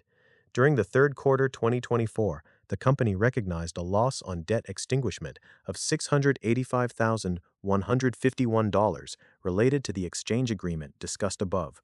The loss on extinguishment related to the August notes included $315,303 fair value related to the warrant liability issued, $347,947 fair value related to the optional conversion feature derivative liability of the remaining principal balance, and $21,901 cash fees paid for legal costs related to the August notes. The company used the binomial option pricing method for calculating the derivative fair value related to the warrants and optional conversion feature. See Note 10, Derivative Liabilities.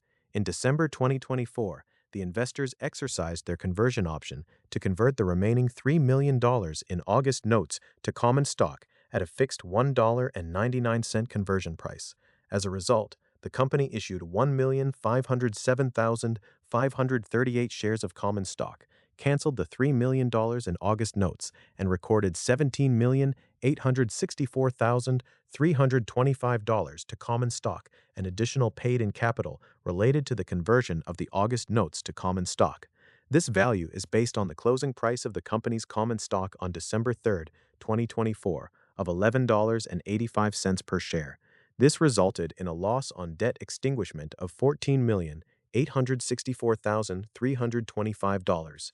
The settlement of the related conversion option derivative resulted in a gain on extinguishment of $16,503,923. See Note 10.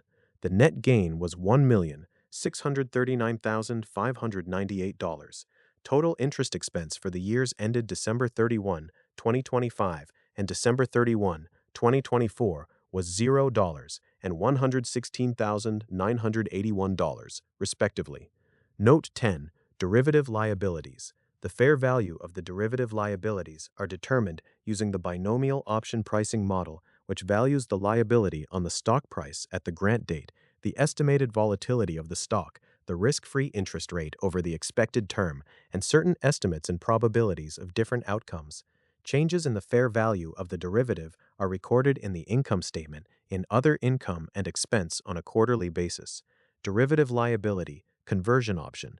In August 2024, and in conjunction with the issuance of the August notes, as discussed in Note 9, promissory and convertible notes, the company recorded a derivative liability related to the optional conversion feature, conversion derivative, in accordance with ASC 815, as it is not clearly and closely related to the host contract, and the embedded debt conversion feature meets the definition of a liability due to a potential variable amount of shares that may be issued upon conversion.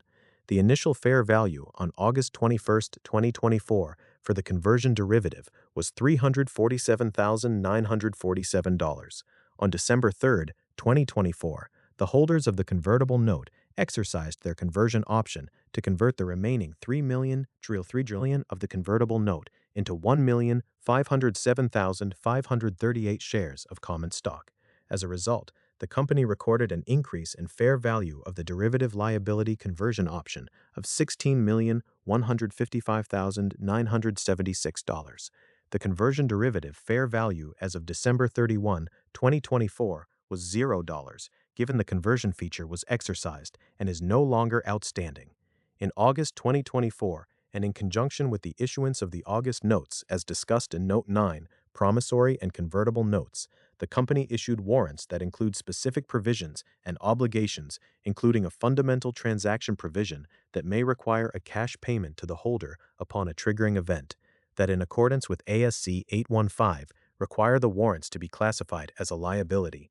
The initial fair value on August 21, 2024 for the warrant liability was $315,303. On December 3, 2024, the warrant holders exercised 630,000 warrants, which is included in the 684,000 of total warrant exercises as noted in Note 11 at $1.99 per shares related to the August notes, and the company received cash proceeds of $1,253,700 related to the warrants. The company recognized a decrease in the fair value of the warrant liability of $9,771. The warrant liability fair value as of December 31, 2024 was $0 since the warrants were exercised and are no longer outstanding. Note 11. Earnings per share and stockholders' equity. As of December 31, 2025 and December 31, 2024, there are no issued and outstanding Series A, B, and C preferred stock. On April 10, 2025, the company withdrew the certificates of designation for the Series A, Series B, and Series C preferred stock with the state of Nevada, and no shares of preferred stock remain authorized. The Series A was convertible into common stock at a ratio of 1,000 shares of common stock for each share of Series A stock held, subject to certain limitations. The Series A shares were not entitled to vote on any matters submitted to shareholders of the company. The Series B was convertible into common stock at a ratio of 5,000 shares of common stock for each share of Series B stock held, subject to certain limitations. The Series B shares were not entitled to vote on any matters submitted to shareholders of the company. The Series C was convertible into common stock at a ratio of 3,000 shares of common stock for each share of Series C stock held, subject to certain limitations. The Series C shares were not entitled to vote on any matters submitted to shareholders of the company. 2024 preferred stock transactions. On July 22, 2024, the company's principal shareholder, Red Cat, sold all of its securities in the company to the two unaffiliated third-party investors. As part of the transaction, Red Cat entered into an exchange agreement with the company pursuant to which Red Cat exchanged 4,250,000 shares of the company's common stock for 4,250 shares of the company's Series A. The Series A shares can be convertible back into the same amount of shares of common stock as of the date of the original exchange, and as a result, the company did not recognize any gain or loss related to the exchange. On August 21, 2024, the company entered into two exchange agreements with the investors, under which each investor exchanged an aggregate of $1,700,000 of their notes for an aggregate of 210 shares of the company's Series C and 630,000 warrants. See Note 12, Share-Based Awards. In November and December 2024, the two investors converted 4,250 shares of Series A into 4,250,000 shares of common stock. The company canceled the 4,250 shares of Series A upon the conversion, and as of December 31, 2024, there were no shares of Series A preferred stock outstanding. During 2024, shareholders converted 190 shares of Series B into 950 their insider shares of common stock. The company canceled the 190 shares of Series B upon the conversion, and as of December 31, 2024, there were no shares of Series B preferred stock outstanding. In December 2024, the two investors converted 210 shares of Series C into 630,000 shares of common stock. The company canceled the 210 shares of Series C upon the conversion, and as of December 31, 2024, there were no shares of Series C preferred stock outstanding. On January 14, 2025, the company issued 3,546 immediately vested restricted shares of common stock to non-employee directors of the company. The shares of restricted stock were granted under the 2022 Equity Incentive Plan. The shares were valued at $11.99 per share, which was the value the company's common stock on the date of grant, respectively, for a total of $42,517 to be recognized as stock compensation expense on the grant date. On February 3, 2025, the company issued 480,000 restricted shares of common stock to executive officers and certain employees of the company. The shares of restricted stock were granted under the company's 2022 Equity Incentive Plan. The restricted shares issued to executive officers are subject to pro rata forfeiture through December 31, 2025. The restricted shares issued to certain employees are subject to pro rata forfeiture over a 4-year period. The shares were valued at $12 per share, which was the value of the company's common stock on the date of grant, respectively, for a total of $5,760,000 to be recognized as stock compensation expense pro rata over the vesting period. Stock compensation expense of $5,007,742 was recognized during the year ended December 31, 2025. In February 2025, the company issued 1,224,606 shares of common stock related to warrant holders, exercising their warrants at an exercise price of $1.99. The company received gross proceeds of $2,436,966 related to the warrant exercises. The company canceled the 1,224,606 warrants upon issuance of the common shares. On May 7, 2025, in a confidentially marketed public offering, the company sold 8,000 shares of common stock at $5 per share, resulting in gross proceeds of $40 million prior to payment of placement agent fees of $3,200,000 and $304,000 of other offering expenses, resulting in net proceeds of $36,496,000. Dominari Securities, LLC, acted as the sole placement agent and also received a warrant to purchase 640,000 shares of the company's common stock at $5 per share over a 2-year period expiring on May 6, 2027. On May 19, 2025, the company issued 33,336 immediately vested restricted shares of common stock to non-employee directors of the company. The shares of restricted stock were granted under the 2022 Equity Incentive Plan. The shares were valued at $5.40 per share, which was the value the company's common stock on the date of grant, respectively, for a total of approximately $180,000 to be recognized as stock compensation expense on the grant date. On May 19, 2025, the company issued 4,630 immediately vested shares of common stock to a consultant of the company related to services provided. The shares of common stock were granted under the 2022 Equity Incentive Plan. The shares were valued at $5.40 per share, which was the value the company's common stock on the date of grant, respectively, for a total of approximately $25,000 to be recognized as stock compensation expense on the grant date. On May 22, 2025, the company issued 150,000 shares of common stock related to vested restricted stock units for our advisory board members. The restricted stock units are valued at $4.40 per share, the closing price of our common stock as of the date of the grant, for a total value of $660,000. On June 30, 2025, the board of directors of the company awarded the company's chief executive officer 175,000 restricted shares of the company's common stock under the 2022 Equity Incentive Plan as a bonus related to the May 2025 public offering. The restricted shares are valued at $8.57 per share, the closing price of our common stock as of the date of the grant, for a total value of $1,499,750 that was recognized immediately based on the vesting of the awards for each of the company's officers. The shares are subject to the company's clawback policy. On July 15, 2025, in a registered direct offering, the company sold 5,000 shares of common stock at $9.70 per share, resulting in gross proceeds of $48,500,000 prior to the payment of placement fees of $3,395,000 and $204,000 of other offering expenses, resulting in net proceeds of $44,901,000. Dominari Securities LLC acted as the sole placement agent and also received a warrant to purchase 350,000 shares of the company's common stock at $9.70 per share over a 2-year period, expiring on May 6, 2027. On August 1, 2025, the company issued 150,000 shares of common stock related to the delivery of vested restricted stock units under the 2022 Equity Incentive Plan to certain executives of the company as a bonus related to the May 2025 public offering.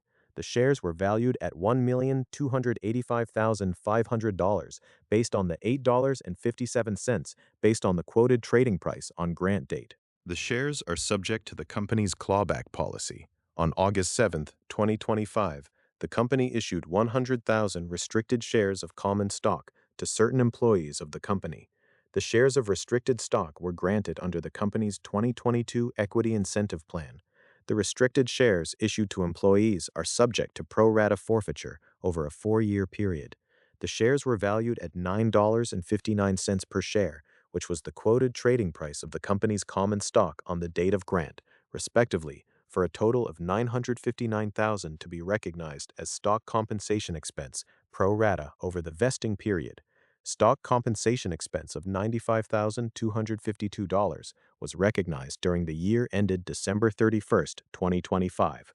On August 19, 2025, the company issued 9,232 immediately vested restricted shares of common stock to non-employee directors of the company. The shares of restricted stock were granted under the 2022 Equity Incentive Plan. The shares were valued at $9.75 per share, which was the quoted trading price the company's common stock on the date of grant, respectively, for a total of approximately $90,000 to be recognized as stock compensation expense on the grant date. On August 19, 2025, the company issued 1,727 immediately vested shares of common stock to a consultant of the company related to services provided. The shares of common stock were granted under the 2022 Equity Incentive Plan. The shares were valued at $9.75 per share, which was the quoted trading price the company's common stock on the date of grant, respectively, for a total of approximately $15,000, which is recognized as stock compensation expense on the grant date and included in stock compensation expense, vested stock on the statement of stockholders' equity. On September 2, 2025, the company issued 280,000 restricted shares of common stock to certain employees of the company. The shares of restricted stock were granted under the company's 2022 Equity Incentive Plan. The restricted shares issued to employees are subject to pro rata forfeiture over a 4-year period. The shares were valued at $9.16 per share, which was the value of the company's common stock on the date of grant, respectively, for a total of $2,564,800 to be recognized as stock compensation expense pro rata over the vesting period. Stock compensation expense of $213,146 was recognized during the year ended December 31, 2025. On September 3, 2025, the company issued 656,642 of common stock related to the closing of the Rotor Lab acquisition, see Note 3. The shares were valued at $9.02 per share, which was the closing trading price of the company's common stock on September 3, 2025, the closing date of the acquisition, resulting in an aggregate value of $5,922,911. On September 24, 2025, the company issued 8,500 shares of common stock related to warrant holders exercising their warrants. The company received gross preconval of $42,500 related to the warrant exercises. The company canceled the 8,500 warrants upon issuance of the common shares. In September 2025, the company issued 50,000 shares of common stock related to the vesting of certain employee restricted stock units, in which the company issued 50,000 shares of common stock related to the vesting of these restricted stock units. In October 2025, the company utilized its at-the-market ATM equity program to sell an aggregate of 4,666,600 shares of common stock at an average price of $15.46 per share, resulting in gross proceeds of approximately $72.1 million and offering costs of approximately $2.16 million. On November 6, 2025, the company issued 640,000 shares of common stock related to warrant holders exercising their warrants at an exercise price of $5. The company received gross proceeds of $3.2 million related to the warrant exercises. The company canceled the 640,000 warrants upon issuance of the common shares. On November 13, 2025, the company issued 80,000 restricted shares of common stock to certain employees of the company. The shares of restricted stock were granted under the company's 2022 Equity Incentive Plan. The restricted shares issued to employees are subject to pro rata forfeiture over a 4-year period. The shares were valued at $9.65 per share, which was the value of the company's common stock on the date of grant, respectively, for a total of $772,000 to be recognized as stock compensation expense pro rata over the vesting period. On November 19, 2025, the company issued 1,727 immediately vested shares of common stock to a consultant of the company related to services provided. The shares of common stock were granted under the 2022 Equity Incentive Plan. The shares were valued at $8.69 per share, which was the quoted trading price the company's common stock on the date of grant, respectively, for a total of $15,008, which is recognized as stock compensation expense on the grant date and included in stock compensation expense vested stock on the statement of stockholders' equity.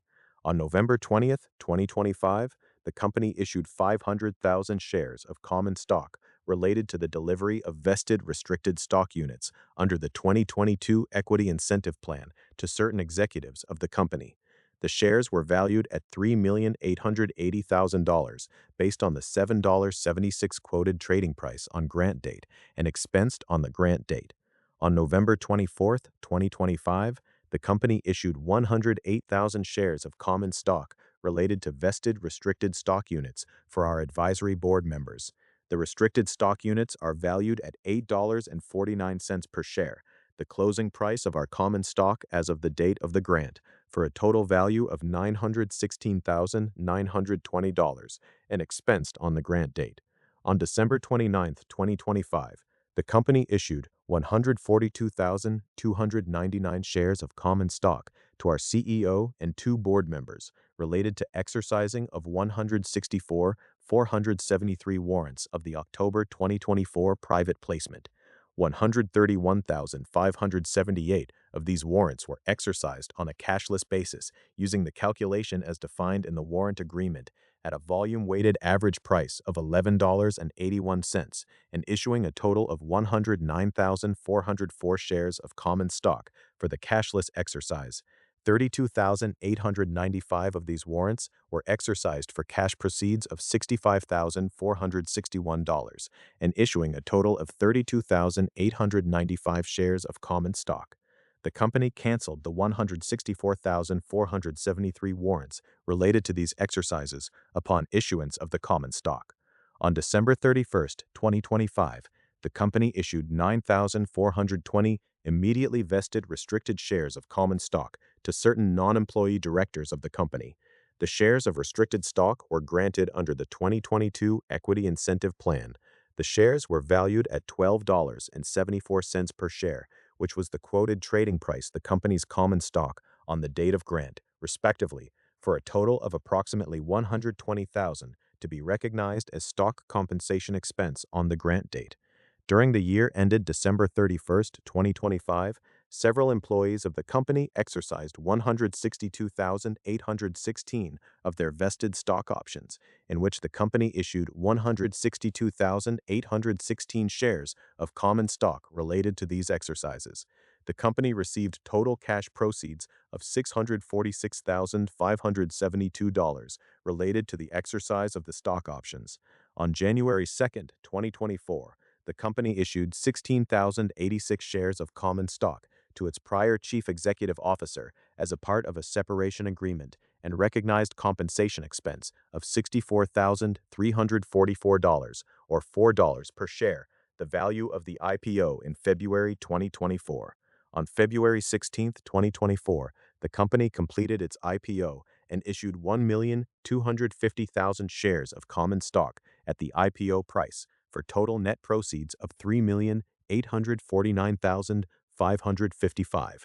The company incurred $510,000 direct deduction from proceeds, $127,687 in cash disbursements related to offering costs, and $512,758 in prior year paid and deferred offering costs as of December 31, 2023, for a total of $1,150,445 offering costs associated with the IPO, which consisted of underwriter, legal, accounting, and other associated filing fees. These costs have been recorded as a reduction of the gross proceeds from the IPO in stockholders' equity. The 62,500 of representative warrants are exercisable for common stock at a price of $5.00 per share, 125% of the IPO price, at any time beginning on August 15, 2024, through and including February 16, 2029, the expiration date. Simultaneously with its IPO, and as a part of the purchase agreement, as discussed in Note 3, the company issued Red Cat 4,250,000 shares of common stock as consideration of the business combination. These were subsequently exchanged into 4,250 Series A preferred shares, as discussed above. As agreed in the purchase agreement, $17.0 million of the purchase price would be issued in common stock based on the IPO price of $4 per share. During 2024, the company issued 950,000 shares of common stock related to certain shareholders converting 190 Series B shares into common stock. On April 30, 2024, the company issued 937,249 restricted shares of common stock to executive officers and board members of the company. The shares of restricted stock were granted under the company's 2022 Equity Incentive Plan. The restricted shares issued to executive officers are subject to pro rata forfeiture through February 14, 2025.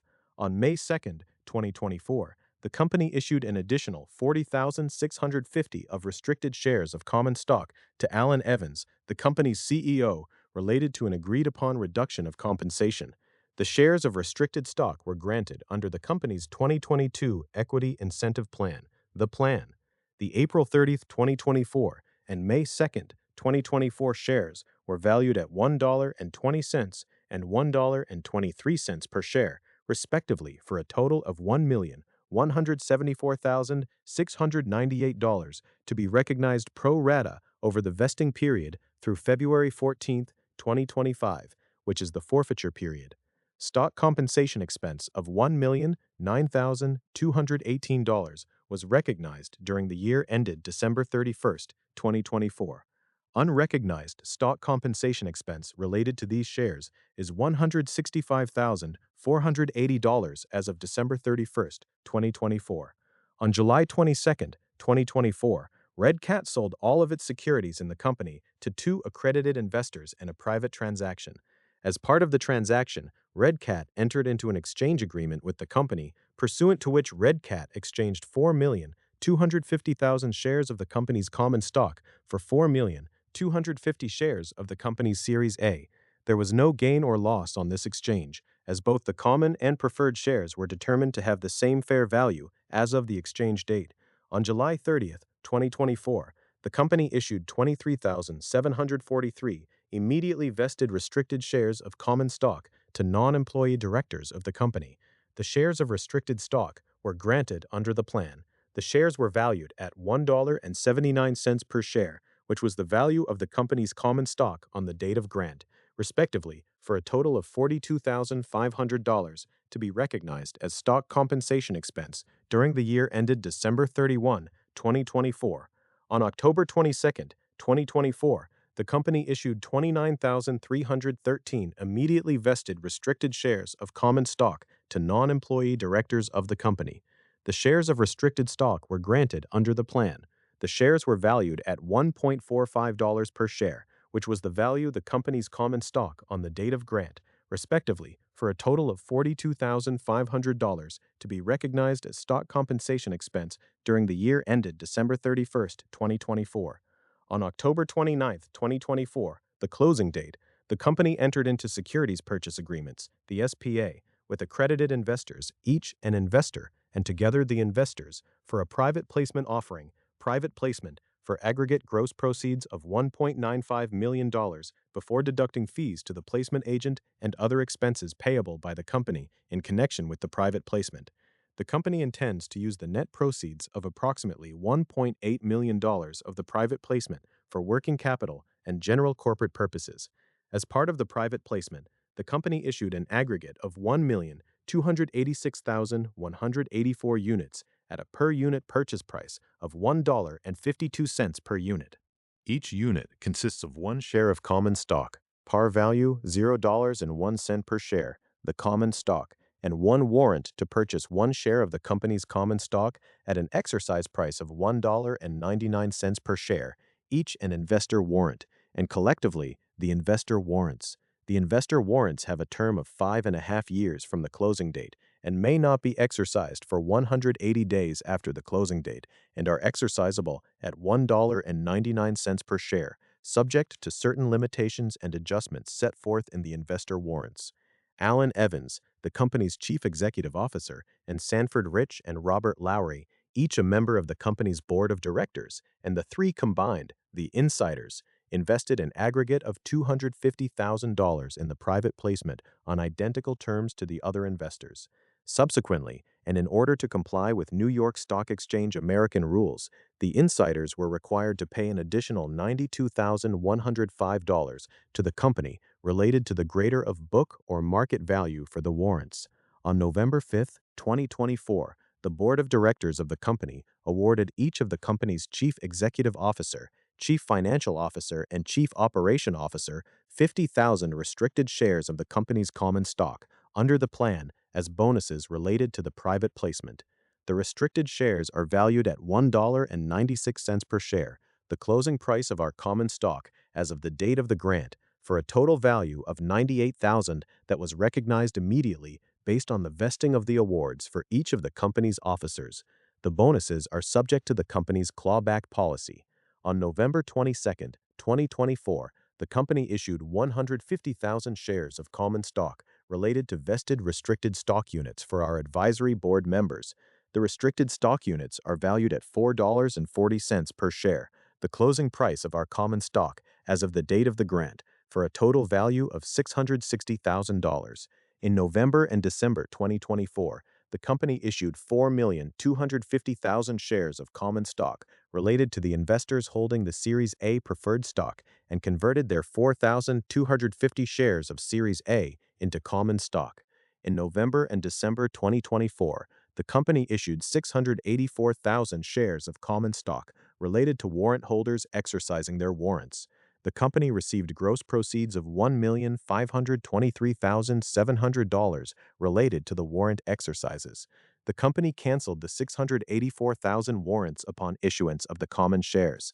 On December 3, 2024, the company issued 1,507,538 shares of common stock related to the investors exercising their conversion option of the convertible note payable.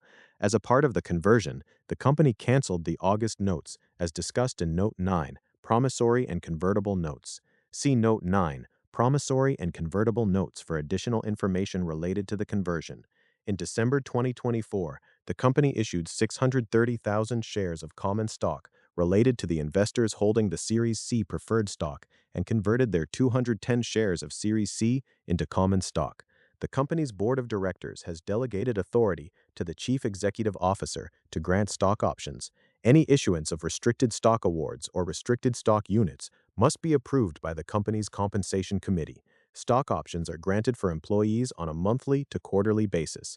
Restricted stock awards and restricted stock units are granted on a quarterly basis.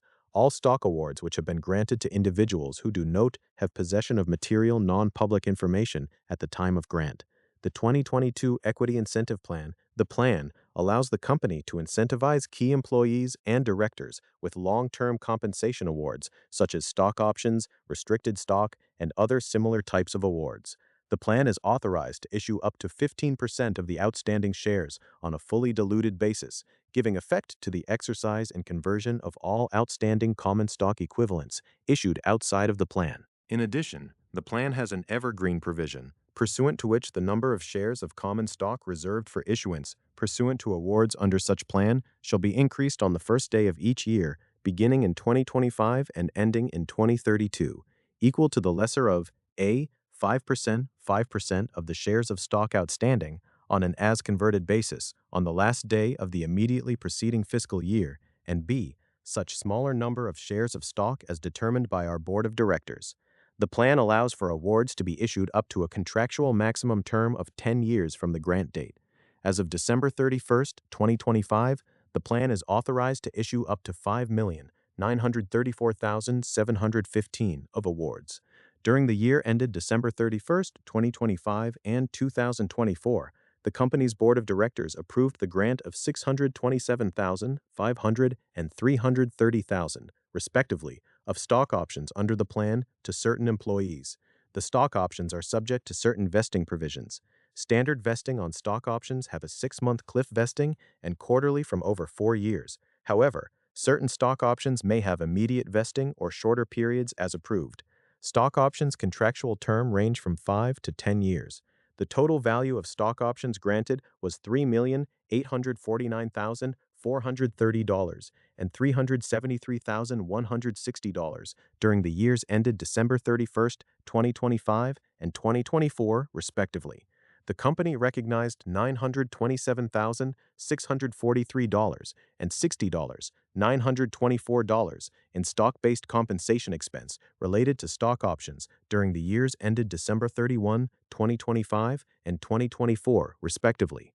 As of December 31, 2025, there was $3,110,863 of unrecognized stock-based compensation expense related to unvested stock options to be recognized over the remaining vesting term through 2029. The total value of restricted stock and restricted stock units was $18,725,539 and $2,875,364 granted during the years ended December 31, 2025 and 2024, respectively. The company recognized $14,692,285 and $2,194,938 in stock-based compensation expense related to restricted stock and restricted stock units during the years ended December 31, 2025 and 2024, respectively. As of December 31, 2025, there was $4,713,679 of unrecognized stock-based compensation expense related to unvested restricted stock to be recognized over the remaining vesting term through 2029. As discussed in Note 11, earnings per share and stockholders' equity, in connection with the IPO in 2024, the company issued 62,500 representative warrants to its underwriters to purchase shares of common stock.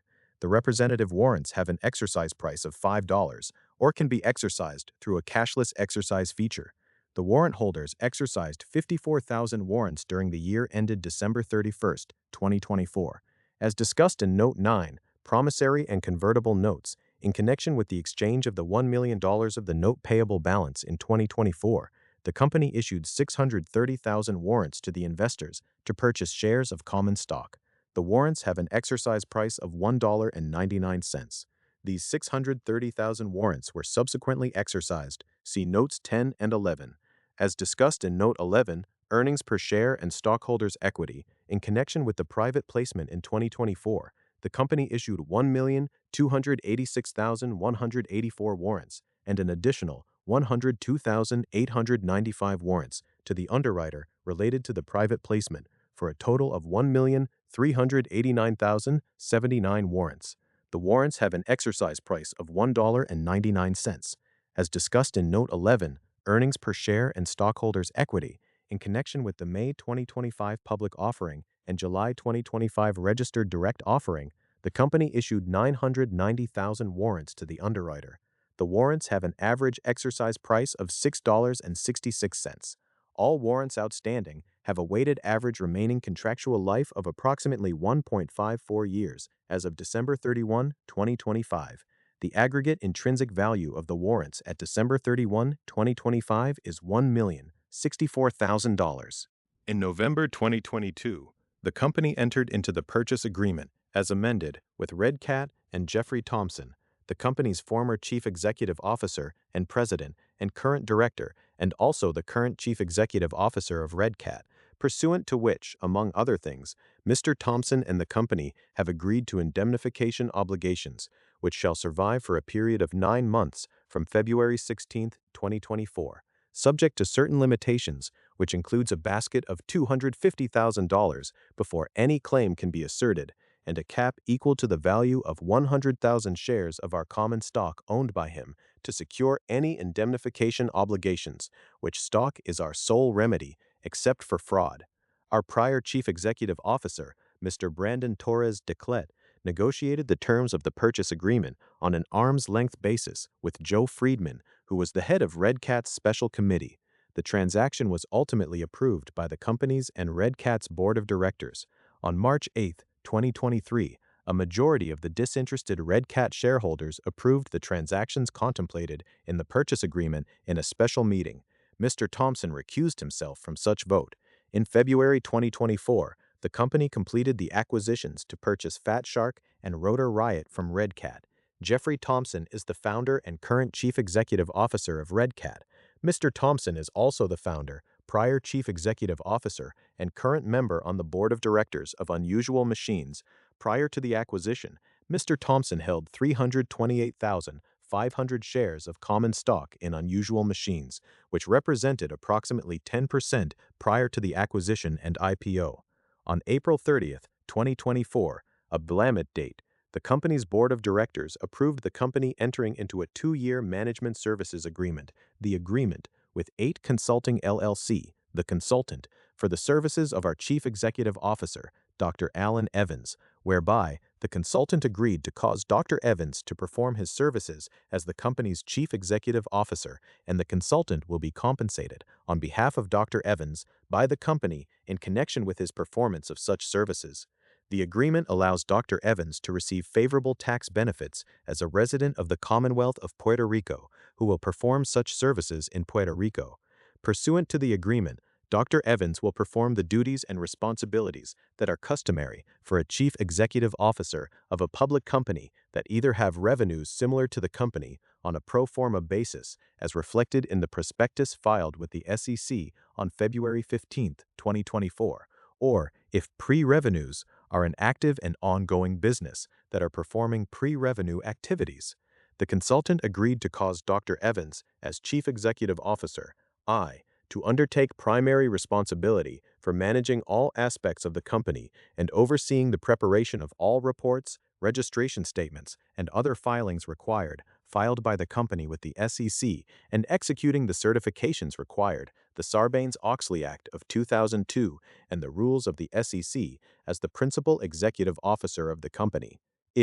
Attend investor meetings and roadshows in connection with the company's fundraising and investor relations activities. To report to the company's board of directors.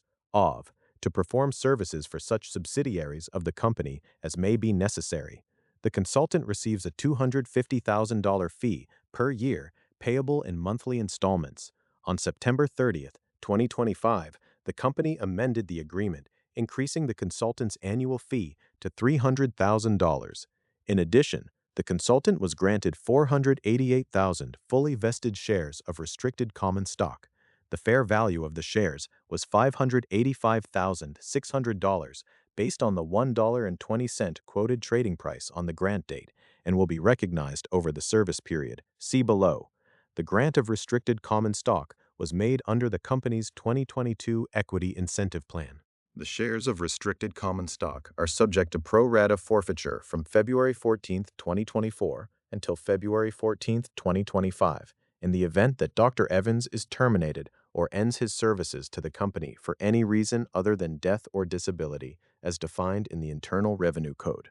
The company and Dr. Evans previously entered into an offer letter dated November 27, 2023, under which he would serve as the company's chief executive officer, effective as of December 4, 2023. The agreement terminates and replaces the offer letter dated November 27, 2023. In October 2024, in relation to the private placement, as described in more detail in Note 11, Earnings per Share and Stockholders' Equity, the company's CEO and two directors, combined insiders, invested $250,000 in the private placement on identical terms to the other investors. In addition, the insiders were required to pay an additional $92,105 to the company related to the greater of book or market value for the warrants. In November 2024, the company entered into and received a purchase order with Teal Drones Inc., a wholly owned subsidiary of Red Cat, to provide goods and services to a customer in which Teal Drones is a prime contractor and the company is a subcontractor. Red Cat is a related party, as Jeff Thompson is the chief executive officer of Red Cat and is also on the board of directors of Unusual Machines. The company recognized $95,000 and $155,000 in revenue related to the related party contract for the years ended December 31, 2025 and 2024, respectively. The total value of the contract between Unusual Machines and Red Cat is $250,000. In May 2025, in relation to the confidentially marketed public offering, as described in more detail in Note 10, Earnings per Share and Stockholders' Equity, the company's CEO and three directors invested $420,000 in the offering on identical terms to the other investors and received a total of 80,000 shares of common stock. In October 2025, the company received a $0.8 million order from Teal Drones, which is a subsidiary of Red Cat. Red Cat is a related party, as Jeff Thompson is the chief executive officer of Red Cat and is also on the board of directors of Unusual Machines. The company recognized approximately $0.2 million in revenue for the year ended December 31, 2025. The company had related party receivables of $1.2 million as of December 31, 2025. The order includes several different drone components manufactured and sourced from the company. On December 29, 2025, the company issued 142,299 shares of common stock to our CEO and two board members related to exercising of 164,473 warrants of the October 2024 private placement. 131,578 of these warrants were exercised on a cashless basis using the calculation as defined in the warrant agreement at a volume-weighted average price of $11.81 and issuing a total of 109,404 shares of common stock for the cashless exercise. 32,895 of these warrants were exercised for cash proceeds of $65,461 and issuing a total of 32,895 shares of common stock. On December 31, 2025, the company paid $43,474 to its investment committee, which includes the CEO and two independent directors of the company. The payment is based on a 1% per committee member, based on the realized gains during the previous quarter. In January 2026, the company received a $2.1 million order from Teal Drones, which is a subsidiary of Red Cat. Red Cat is a related party, as Jeff Thompson is the chief executive officer of Red Cat and is also on the board of directors of Unusual Machines. The order is expected to be delivered in the first half of 2026 and includes several different drone components manufactured and sourced from the company. As of December 31, 2025, the company has U.S. federal and state net operating loss carryforwards of approximately $23.5 million and foreign net operating loss carryforwards of approximately $4.9 million, of which $4.6 million will never be utilized. The U.S. federal net losses can be carried forward indefinitely and are generally deductible against 80% of taxable income on an annual basis. In assessing the realizability of deferred tax assets, a determination is made as to whether it is more likely than not that some portion or all the deferred tax assets will not be realized. The ultimate realization of deferred tax assets is dependent upon the generation of future taxable income during the periods in which those temporary differences become deductible. The company has provided a full valuation allowance on its federal, foreign, and state deferred tax assets. The company is subject to income taxes in the United States, Puerto Rico, and various state jurisdictions. Tax regulations within each jurisdiction are subject to the interpretation of the related tax laws and regulations and require significant judgment to apply. The company is not currently under examination by any taxing authorities. The 2022 through 2025 tax years are open to examination by the tax authorities. ASC 740 provides detailed guidance for the consolidated financial statement recognition, measurement, and disclosure of uncertain tax positions recognized in the consolidated financial statements. Tax positions must meet a more likely than not recognition threshold before a benefit is recognized in the consolidated financial statements. As of December 31st, 2025, the company has no uncertain tax positions. The company recognizes interest and penalties related to uncertain tax positions as a component of income tax expense in the accompanying consolidated statements of operations. No interest and penalties related to uncertain tax positions were accrued as of December 31st, 2025, associated with uncertain tax positions. As part of the business combination that occurred on February 14, 2024, the company acquired a 5-year operating lease for approximately 6,900 square feet of warehouse and office space in Orlando, Florida. The lease commenced in November 2023 and expires in October 2028. See Note 7, Operating Leases for additional information. On June 4, 2025, the company entered into a 5-year operating lease agreement for approximately 17,000 square feet of space for the company's drone motor manufacturing facility in Orlando, Florida. The lease commenced on August 1, 2025, and expires in August 2030. See Note 7, Operating Leases for additional information. As a part of the business combination that occurred on September 3, 2025, with Rotor Lab, the company acquired a 3-year operating lease of warehouse and office space in Canberra, Australia. The lease commenced in May 2024 and expires in April 2027. See Note 7, Operating Leases for additional information. On October 30, 2025, the company entered into a 5-year operating lease agreement for an additional 25,000 square feet of warehouse office space in Orlando, Florida. The lease commencement date is December 1, 2025, and expires in December 2030. On December 10, 2025, the company entered into a 3-year operating lease agreement for an additional 9,125 square feet of space in Orlando, Florida. This space will be used as the company's corporate headquarters. The lease will commence on February 1, 2026, and expires in February 2029. On December 15, 2025, the company entered into a 3-year operating lease agreement for an additional 4,500 square feet of space in Orlando, Florida. This space will be used for headset production. The lease commenced on January 1, 2026, and expires in December 2028. On January 9, 2026, warrant holders exercised 350,000 warrants at $9.70 per warrant in connection with the July 2025 registered direct offering, and the company issued 350,000 shares of common stock. The company received cash proceeds of approximately $3.4 million in relation to the exercise. On January 23, 2026, the company issued the company's executive officers, listed in the table below, shares of restricted common stock. The shares of restricted common stock vest in equal quarterly increments over a 1-year period, with the first quarter vesting on March 15, 2026.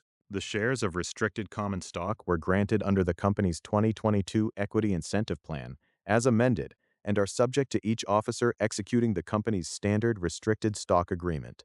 1.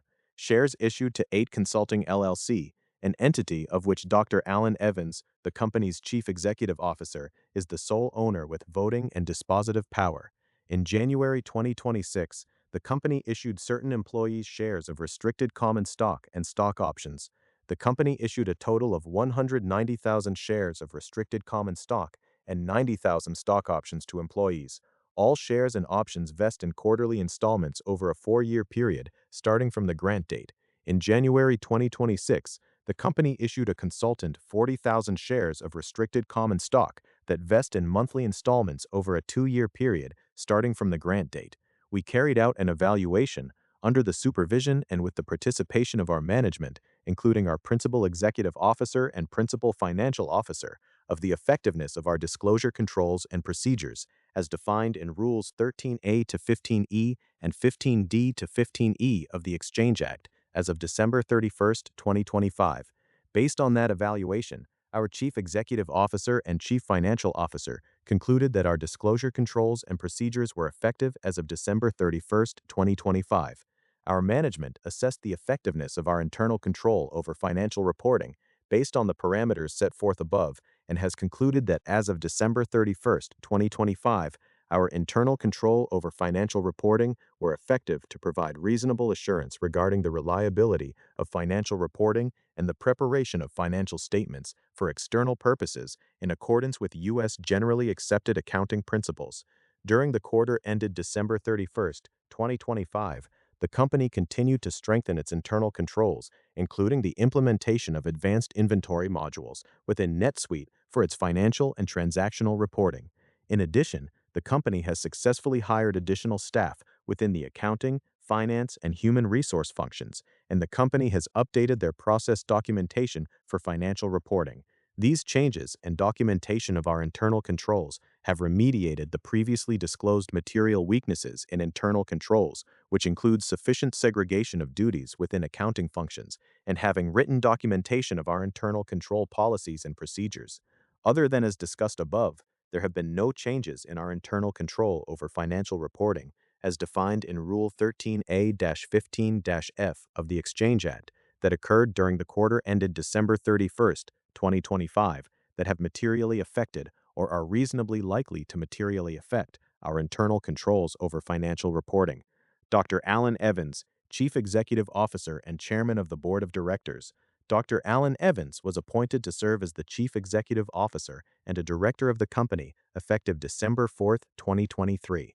Prior to becoming our Chief Executive Officer, Dr. Evans was the Chief Operating Officer of RedCat from January 2021 to November 2023 and was the Chief Executive Officer of Fat Shark. Dr. Evans is a serial entrepreneur with a history of founding and leading technological innovation. He has extensive experience in overseeing different emerging technologies. From August 2017 to October 2020, Dr. Evans served as a board member for Ballast Technologies, a company that specialized in technology for location-based entertainment. In November 2012, he co-founded Avigant, a technology company focused on developing next-generation display technology to enable previously impossible augmented reality experiences. He led design, development, and initial production of the Glyph head-mounted display and oversaw technology research and patent strategy while serving as Chief Technology Officer of Avigant until 2016. Dr. Evans has 47 pending or issued patents that cover a range of technologies, from implantable medical devices to mixed reality headsets. Academically, his work has an H-index of 15, an I-index of 28, and has been cited in more than 1,000 publications. He has extensive experience with new technologies, engineering, business development, and corporate strategy, and his expertise in these areas strengthens the company's collective knowledge and capabilities. Dr. Evans has also served as a director of Datacentrics Inc., NASDAQ DTCX, since December 15, 2025.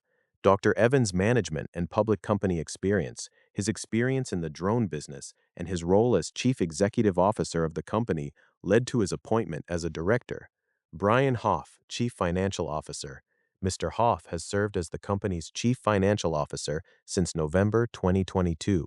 Prior to that, he served as the Chief Financial Officer of Audia, Inc., NASDAQ AUUD, a technology company focused on audio media From April 2021 to October 2022, he served as vice president and controller at Stack Infrastructure, a digital infrastructure company, from October 2019 to April 2021, and as controller at Coalfire, a cybersecurity company, from November 2011 until October 2019.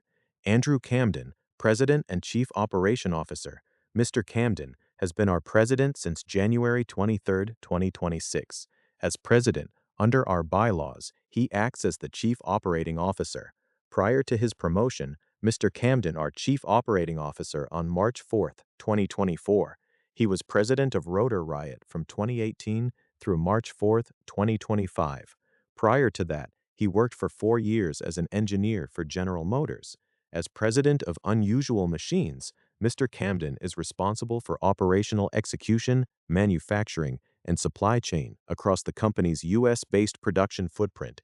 He joined Rotor Riot in 2017 and has played a key role in building the operations that became Unusual Machines, supporting the transition from product development into scaled domestic manufacturing of drone components. Prior to entering the drone industry, Camden spent 4 years in engineering roles at General Motors, where he gained experience in manufacturing operations and supply chain management. Stacy Wright, Chief Revenue Officer. Stacy Wright has been our Chief Revenue Officer since January 1, 2026. Previously, she was our Executive Vice President of Revenue from July 2025 through December 2025, President of Rotor Riot from March 4, 2024, and Vice President of Rotor Riot from November 2020 through March 4, 2024. Christina A. Colon, Esquire, Director. Ms. Colon has served as a director of the company since August 2022. Ms. Colon has been the owner of Sinmark and Associates LLC, a public housing consulting firm, since 2018 and has served as its president since August 2021. Ms. Colon has also been the owner, operator, Café de la Plaza, a restaurant located in Palmas del Mar, Puerto Rico, since 2009. From 2019 to 2021, Ms. Colon served as an investor relations specialist at OptimizeRx, a medical technology company. Ms. Colon's experience as an entrepreneur and her marketing and investor relations experience led to her appointment as a director. Ms. Colon is also a lawyer in Florida and Washington, D.C. Robert Lowry, Director. Mr. Lowry has served as a director of the company since August 2022. Mr. Lowry has been the owner of Sebring Assisted Living Facility since 1998 and the owner of Homestead Assisted Living Facility since 2007. Mr. Lowry's experience as a business entrepreneur and his experience in operational finance led to his appointment as a director. Sanford Rich, Director. Mr. Rich serves as director and audit committee member of the company since January 31, 2024. Since March 2012, Mr. Rich has served as a director of Aspen Group, Inc., and since November 29, 2019, as audit committee chairman. From August 2, 2017 to June 23, 2019, Aspen Group, Inc. had its common stock listed on the NASDAQ Capital Market, and from June 24, 2019 to March 23, 2023, Aspen Group, Inc. had its common stock listed on NASDAQ Global Market, after which it voluntarily withdrew to focus on its core business and save money. Since January 2016, Mr. Rich has served as the executive director of the New York City Board of Education Retirement System. Mr. Rich also serves as a member of the Investor Advisory Group of the PCAOB for a term from June 1, 2022 to December 31, 2028. From November 2012 to January 2016, Mr. Rich served as the Chief of Negotiations and Restructuring for the Pension Benefit Guarantee Corporation, a United States government agency. Mr. Rich was selected as a director for his 40 years of experience in the financial sector and his experience serving on the audit committees of public companies. Jeffrey Thompson, Director. Mr. Thompson has served as a director of the company since inception in 2019. He served as the company's principal executive officer from inception until April 2022. Mr. Thompson has been president and chief executive officer of Red Cat since May 15, 2019. In 2016, Mr. Thompson founded Red Cat Propware Inc., a provider of cloud-based analytics, storage, and services for drone aircraft, and served as its chief executive officer until May 15, 2019, when it was acquired by Red Cat. Mr. Thompson's management and public company experience, his experience in the drone business, and his role as president and chief executive officer of Red Cat led to his appointment as a director. Composition of our board of directors. Our board of directors currently consists of 5 members. Our directors hold office until their successors have been elected and qualified, or until the earlier of their death, resignation, or removal. There are no family relationships among any of our directors or executive officers. Director independence. Our board has determined that all of our present directors are independent in accordance with standards under the NYSE listing rules, other than Dr. Evans and Mr. Thompson. Our board determined that under the NYSE listing rules, Dr. Evans is not an independent director because he is the chief executive officer of the company. It has also been determined that Mr. Thompson is not an independent director because of the purchase orders we received from Teal Drones, a Red Cat subsidiary. Our board has determined that Mr. Lowry, Mr. Rich, and Ms. Cologne are independent under the NYSE listing rules independent standards for audit committee members. Our board has also determined that they are independent under the NYSE listing rules independent standards for compensation committee members and for governance and nominating committee members. Committees of the Board of Directors. The Audit Committee currently consists of Mr. Rich, Chair, Mr. Lowry, and Ms. Cologne. Each member of the Audit Committee is an independent director as defined by the rules of the SEC and NYSE American. The Audit Committee has the sole authority and responsibility to select, evaluate, and engage independent auditors for the company. The Audit Committee reviews with the auditors and with the company's financial management all matters relating to the annual audit of the company. The Audit Committee monitors the integrity of our financial statements, monitors the independent registered public accounting firm's qualifications and independence, monitors the performance of our internal audit function and the auditors, and monitors our compliance with legal and regulatory requirements.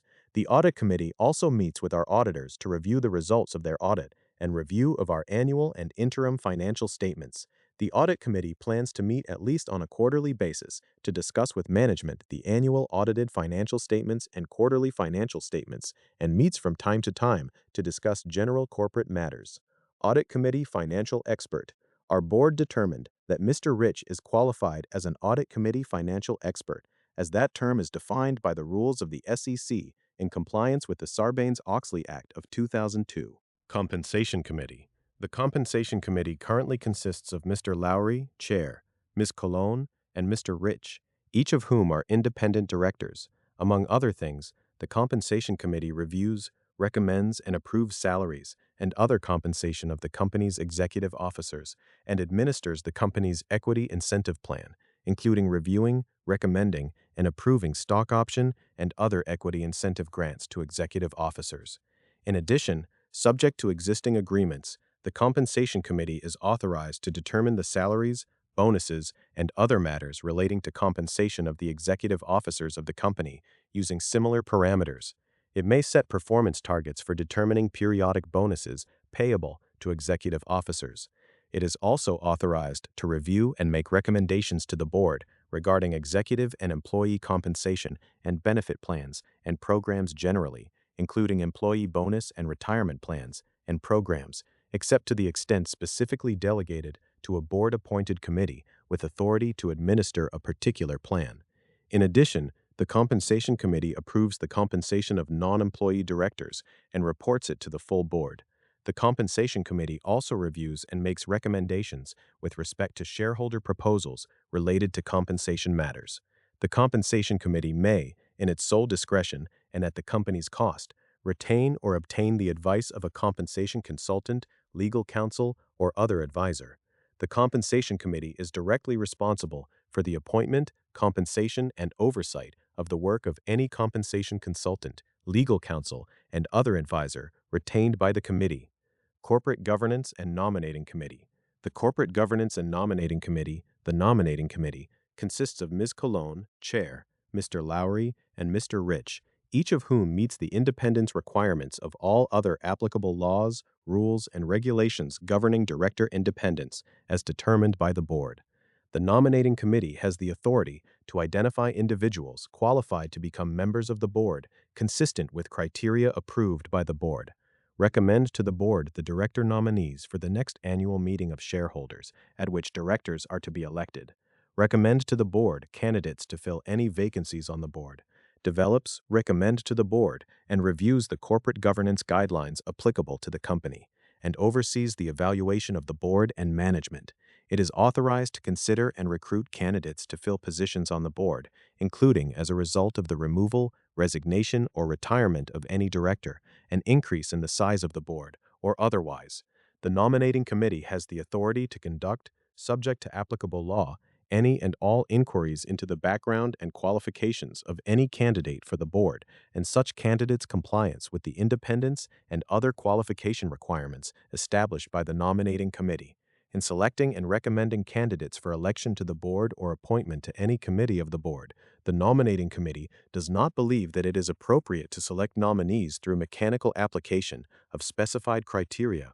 Rather, the nominating committee shall consider such factors as it deems appropriate, including, without limitation, the following: personal and professional integrity, ethics and values, experience in corporate management, such as serving as an officer or former officer of a publicly held company, experience in the company's industry, experience as a board member of another publicly held company, diversity as required by the NYSE rules, diversity of expertise and experience in substantive matters pertaining to the company's business relative to other directors of the company, practical and mature business judgment, and composition of the board, including its size and structure.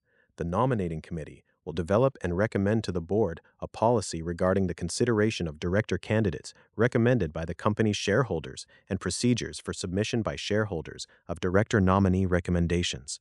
The nominating committee oversees the evaluation of the board and management. It also develops and recommends to the board a set of corporate governance guidelines applicable to the company, which the nominating committee shall periodically review and revise as appropriate. In discharging its oversight role, the nominating committee is empowered to investigate any matter brought to its attention. Board leadership structure. Alan Evans serves as the chairman of the board and actively interfaces with management, the board, and council regularly. We believe that Dr. Evans's experience as an entrepreneur and chief executive officer of a drone company will help the company with the challenges faced by us at this stage, as well as implementing our business and marketing plans, integrating acquisitions, continuing and managing our growth. We believe that Dr. Evans and the other members of the board will assist the company's management with both the operational aspects as well as the strategic aspects of our business. Board risk oversight. The company's risk management function is overseen by the board. The company's management keeps the board apprised of material risks and provides its directors access to all information necessary for them to understand and evaluate how these risks interrelate, how they affect us, and how management addresses those risks. Alan Evans, chairman of the board, works closely together with the other members of the board when material risks are identified on how to best address such risks. If the identified risk poses an actual or potential conflict with management, the company's independent directors may conduct the assessment. Presently, the primary risks affecting us are our liquidity and continued revenue growth to obtain positive cash flow. Family relationships. There are no family relationships among any of our officers or directors. Involvement in legal proceedings. We are not aware of any of our directors or officers being involved in any legal proceedings in the past 10 years relating to any matters in bankruptcy, insolvency, criminal proceedings, other than traffic and other minor offenses, or being subject to any of the items set forth under Item 401F of Regulation SK of the SEC. The board has adopted a Code of Business Conduct and Ethics, the Code of Ethics that applies to all of the company's employees, including the company's chief executive officer and chief financial officer. Although not required, the Code of Ethics also applies to the company's directors. The Code of Ethics provides written standards that we believe are reasonably designed to deter wrongdoing and promote honest and ethical conduct, including the ethical handling of actual or apparent conflicts of interest between personal and professional relationships, full, fair, accurate, timely, and understandable disclosure, and compliance with laws, rules, and regulations, and the prompt reporting of illegal or unethical behavior, and accountability for adherence to the Code of Ethics. We will provide a copy without charge to anyone that requests a copy of our Code of Ethics in writing by contacting 5728 Major Boulevard, Suite 250, Orlando, Florida 32819. Attention, Corporate Secretary. Insider trading arrangements and policies. We are committed to promoting high standards of ethical business conduct and compliance with applicable laws, rules, and regulations. As part of this commitment, we have adopted our insider trading policy, governing the purchase, sale, and/or other dispositions of our securities by our directors, officers, and employees that we believe is reasonably designed to promote compliance with insider trading laws, rules, and regulations, and the exchange listing standards applicable to us. A copy of our insider trading policy is filed as Exhibit 19.1 to this annual report on Form 10-K for the year ended December 31st, 2025. Under the company's insider trading policy, all officers, directors, and certain identified employees are prohibited from engaging in hedging transactions without prior approval as outlined in our insider trading policy. Our board has adopted a policy relating to recovery of erroneously awarded compensation, a clawback policy, in accordance with the rules of the New York Stock Exchange to recoup excess incentive compensation, if any, earned by current and former executive officers during a 3-year look-back period in the event of a financial restatement due to material noncompliance with any financial reporting requirement under the securities laws, with no fault required. Our clawback policy is incorporated by reference as Exhibit 97.1, Executive Compensation Overview. This section provides an overview of the compensation awarded to, earned by, or paid to each individual who served as our principal executive officer during 2025. Our named executive officers, or the named executive officers, for the year ended December 31, 2025 are: employment agreements. Consulting agreement relating to Dr. Alan Evans, Chief Executive Officer.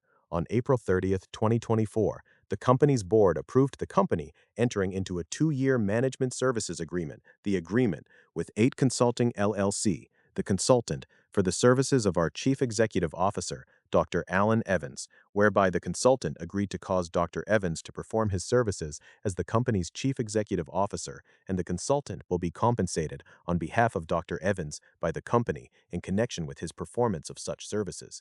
The agreement allows Dr. Evans to receive favorable tax benefits as a resident of the Commonwealth of Puerto Rico who will perform such services in Puerto Rico. Pursuant to the agreement, Dr. Evans will perform the duties and responsibilities that are customary for a chief executive officer of a public company that either have revenues similar to the company on a pro forma basis, as reflected in the prospectus filed with the SEC on February 15, 2024, or if pre-revenues are an active and ongoing business that are performing pre-revenue activities. The consultant agreed to cause Dr. Evans, as Chief Executive Officer, to undertake primary responsibility for managing all aspects of the company and overseeing the preparation of all reports, registration statements, and other filings required filed by the company with the SEC, and executing the certifications required in the Sarbanes-Oxley Act of 2002 and the rules of the SEC as the principal executive officer of the company. An alternative, you can order a copy of our Code of Ethics in roadshows in connection with the company's fundraising and investor relations activities, and raw commeneator dictorans to activate the insider trading arrangements any ties you want. If this interest exists in more, the country with Mont Capital Interest and Great Dolad. Under the contract, the consultant receives a $250,000 fee per year, payable in monthly installments. In October 2025, the company increased the fee to $300,000. In addition, the consultant was granted 488,000 fully vested shares of restricted common stock. The fair value of the shares was $585,600, based on the $1.20 quoted trading price on the grant date, and will be recognized over the service period. See below. The grant of restricted common stock was made under the company's plan. The company and Dr. Evans previously entered into an offer letter dated November 27, 2023, under which he would serve as the company's Chief Executive Officer effective as of December 4, 2023. The agreement terminates and replaces the offer letter dated November 27, 2023. Employment agreement with Brian Hoff, Chief Financial Officer. The employment agreement with Mr. Hoff, effective November 1, 2022, provides that he will serve as the Chief Financial Officer of the company on an at-will basis. In August 2023, the employment agreement was amended, the first Hoff Amendment, to increase the percentage of restricted stock units, RSUs, from 1% to 3%, as discussed below. Pursuant to his employment agreement, Mr. Hoff receives an annual base salary of $250,000. In October 2025, the company increased Mr. Hoff's salary to $270,000. In addition, Mr. Hoff's employment agreement entitles him to the following. Additionally, under his employment agreement, if Mr. Hoff is terminated by the company without cause or terminates his employment for good reason, he will be entitled to 6 months' annual base salary and COBRA premiums, as well as accelerated vesting of 100% of the then unvested RSUs, if applicable. For this purpose, good reason is generally defined as I. Any reduction in his base salary, EY. Any material diminution of his authorities, titles, or offices, EY. Being required to report to anyone other than the Chief Executive Officer, EY. A request by the company to relocate, or VIVE. Material breach of his employment agreement without cure after 30 days written notice. Cause is generally defined as 1. Failure to perform his material duties under the employment agreement following 30 days written notice without cure. EY. Willful misconduct or gross negligence or breach of a fiduciary duty owed to the company. EY. Conviction of our guilty pleas to a felony or other criminal offense involving moral turpitude, or any act or omission involving dishonesty, disloyalty, or fraud causing or reasonably expected to cause significant economic harm to the company. Or 5. Material breach of his employment agreement without cure after 30 days written notice. Employment arrangement with Andrew Camden, President and Chief Operating Officer. Our board appointed Mr. Camden, Chief Operating Officer, on March 4, 2024, and agreed to pay him a salary of $150,000 per year. In September 2024, the Compensation Committee approved increasing Mr. Camden's salary to $200,000 and again in October 2025 to $270,000. On January 23, 2026, Mr. Camden became our president. Non-employee director compensation. Following our February 2024 IPO, our board approved compensation for our non-employee directors. Our non-employee directors will receive annual aggregate compensation of $60,000 for service on the board, comprised of cash and equity grants. Additional compensation for the chairperson members, as set forth below. All cash payments and equity grants will be made semi-annual in arrears. All equity grants issued to our non-employee directors will be granted under our plan.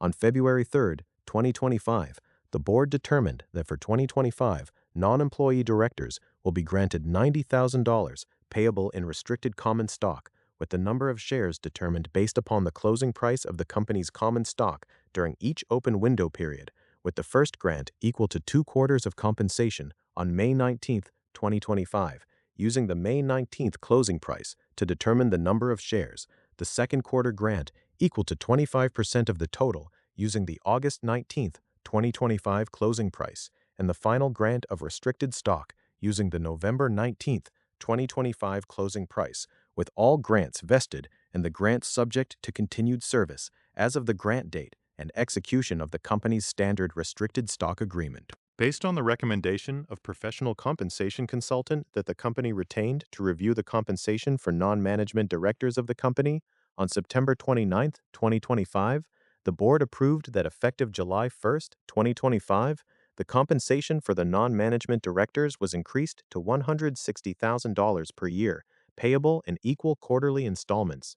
Such directors have the right to receive cash compensation or shares of the company's common stock by providing the company with written notice at least 10 days before the end of each quarter, and to the extent any director elects to receive shares of common stock, the number of shares of common stock will be determined by using the closing price of the common stock on the NYSE American, regular hours, and on the last day of each quarter, the shares will be delivered promptly thereafter.